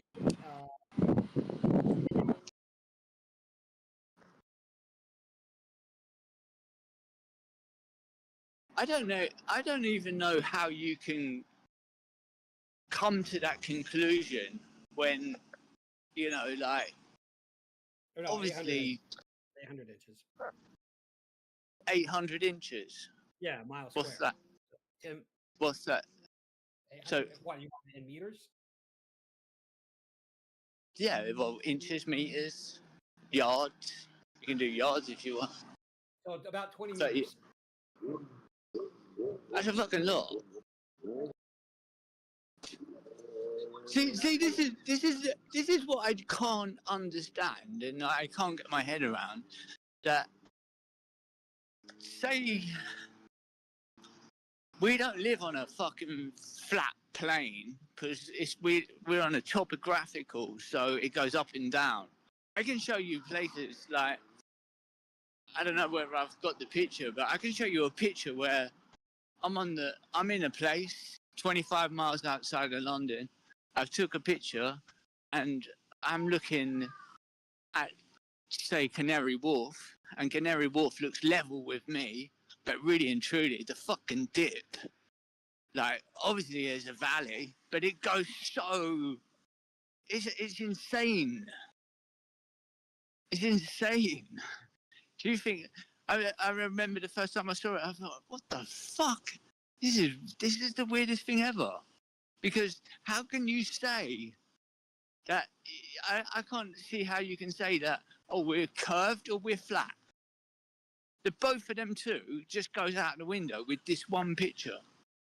It's insane. So I even think to myself, how have you come? You know these benchmarks that they go on. Yep. What have they done? A happy medium, or is it above sea level? Because like you can't take the I couldn't use the benchmark. I couldn't use the benchmark from America in London. It's 14 psi, brother. Oh yeah, It's made of that's mean. They call it a mean sea level. Yeah, it's an average and error bar. Yeah. that 14. That don't make any sense because I can go. Exactly. I live. No, it doesn't. I live. It's a pressure. I live. Yeah, it doesn't mean I live. height. It doesn't mean I live by the sea, and every day I go down. One day the sea's super calm. The other day it's like fucking. You got kind of waves. The other day it was insane. I was thinking that, like, there's no way that's 14 psi. That's just some fucking number they put in some preloaded maths. So I think your corrections, when you do your corrections, they cancel out anything, and it's just a fucking planar measurement anyway. That's what I personally believe. Yeah, I know that's what you believe, but you're like many things, you're wrong. I'm not wrong. I'm not wrong. We could actually go through a calculation if you want. I'm not at home. I ripped one down the other day. Fucking gutted. But it's the adjustments that's made. It's just like it cancels it. I mean, you might as well just measure it planar. Because like the adjustments, it just cancels everything out. But it looks like it's an equation. Right now that you're babbling, you're not making an argument. You're saying a lot of. Well, let me get the calculation, and I'll tell you exactly how it is, and we'll go through it, yeah. And you tell me how I'm wrong. Okay. How about that? Because I scratching my head thinking like, motherfuckers. It's just fucking, I don't know. It's like when you take your measurements with your theodolites or your whatevers, you're taking a planar measurement. Then you're doing an adjustment afterwards. Well, you're not doing the adjustment. The tool is with the software installed in it, and it's doing a calculation. Yes, it is. So how's it done then?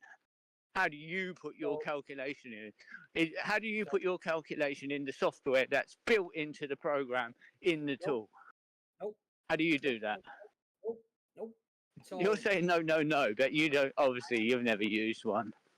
I am, because what happens is when you talk to Shoebill, his theodolite doesn't Fuck have any Shoebill, I'm software. talking to you. Fuck Shoebill, I'm Right, talking I know, to you. but I'm explaining to you that not all theodolites have electronics. So no, sorry, I'm terribly sorry.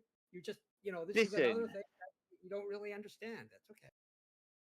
Oh, it's another thing I don't understand. Obviously, you're now quoting Shoebill because you don't understand the shit that you're now saying. Right, because I happen to know that Shoebill is using a wild T3. I don't care about who's Shoebill. Who is Shoebill? The retired surveyor.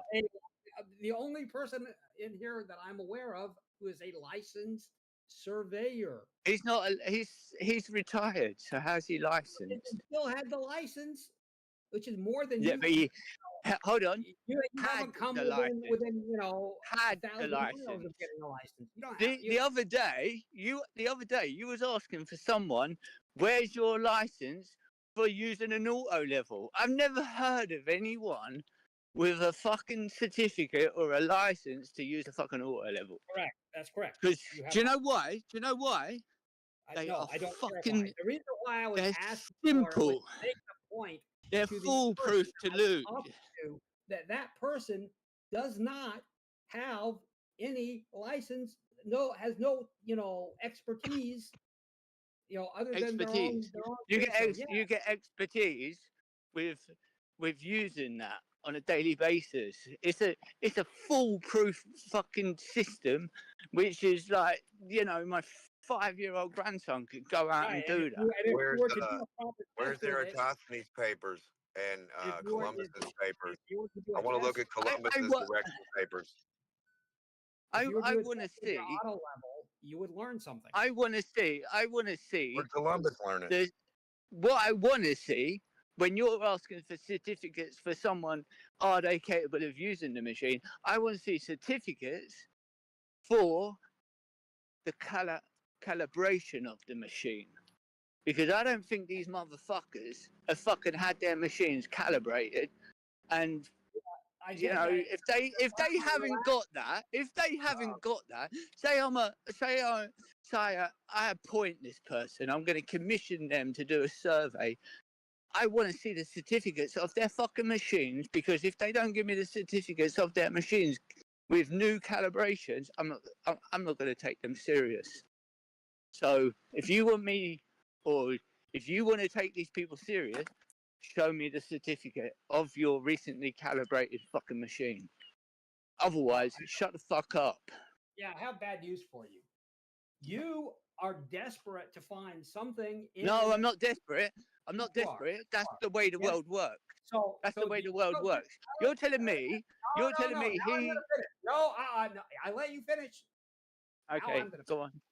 You are desperate to find some reason for you to dismiss those findings. And you finally settled on calibration because there's nothing you can point to being wrong in the use of the tool. So you're just... I've just told you. I'm not finished. I can mute you. Okay. Okay. Do you want to cry? I'm not. I might laugh. Don't cry. Okay. So you're desperate to find some reason to dismiss the findings, and you finally, because you have nothing else, you've settled on calibration. That's it. That's as far as you've gotten. And the idea that these calibrations are always off by a magical amount that shows the Earth curve doesn't occur to you that that's super unlikely. In fact, possibly even impossible. So, you know, it's just cope. It's pure copium. Well, listen, right? Me and you, we have a company, yeah? And we get Shoebill to survey our site, yeah? Shoebill comes up and I say, hold on, Omni, check this motherfucker's tool, because, like, you know, if not, we could be liable for a lot of shit. So why wouldn't we ask for that certificate? I've turned up on a site so many times with certain tools, and the first thing they ask for is, oh, this ain't been calibrated. Oh yeah, it's no problem. Got the guy turning up today. He's going to do it on site. Okay, no worries. You can't use that until we get that certificate. Do you know that? That's how it works.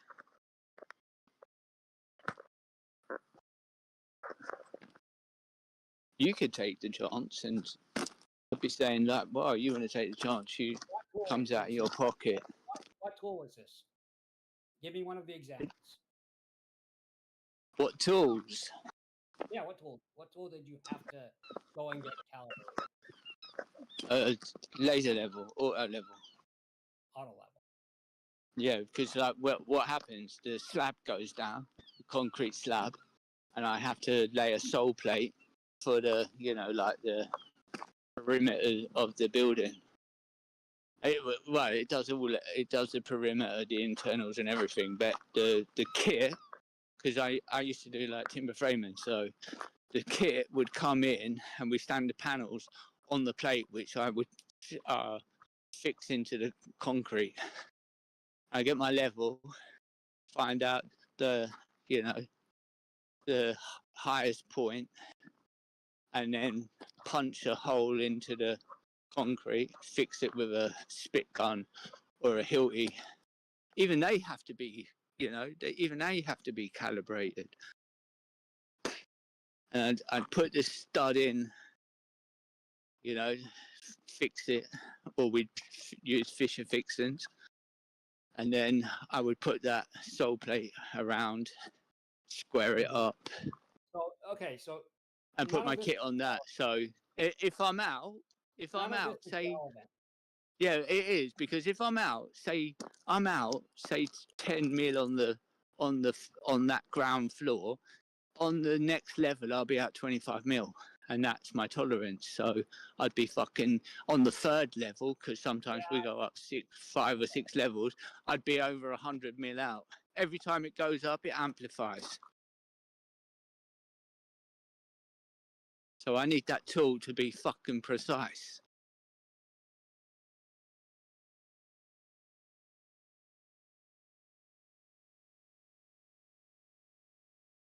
That's why that's when I see surveyors. They're not on mountains surveying where I'm working. They're walking around with one of those little a fucking wheel measurer, you know. And they're about 300, maybe 500 meters away max, doing the survey, putting loads of studs in the floor. That's my point. That's how surveying goes, you know. People don't go on halfway up a mountain and take 75-mile. Oh, I'm going to take a 75-mile shot, because that's ridiculous.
What's happening, Renee?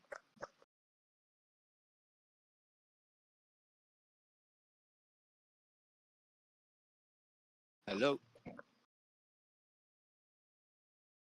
It's okay. I'm watching a video right now. What's up? Oh, no. Just I just wondered if you was up for a chat. Oh no, I'll probably be able to join back in an hour or so. Yeah. It's cool. Yeah, when you're ready. I'll put back in about an hour. Take care.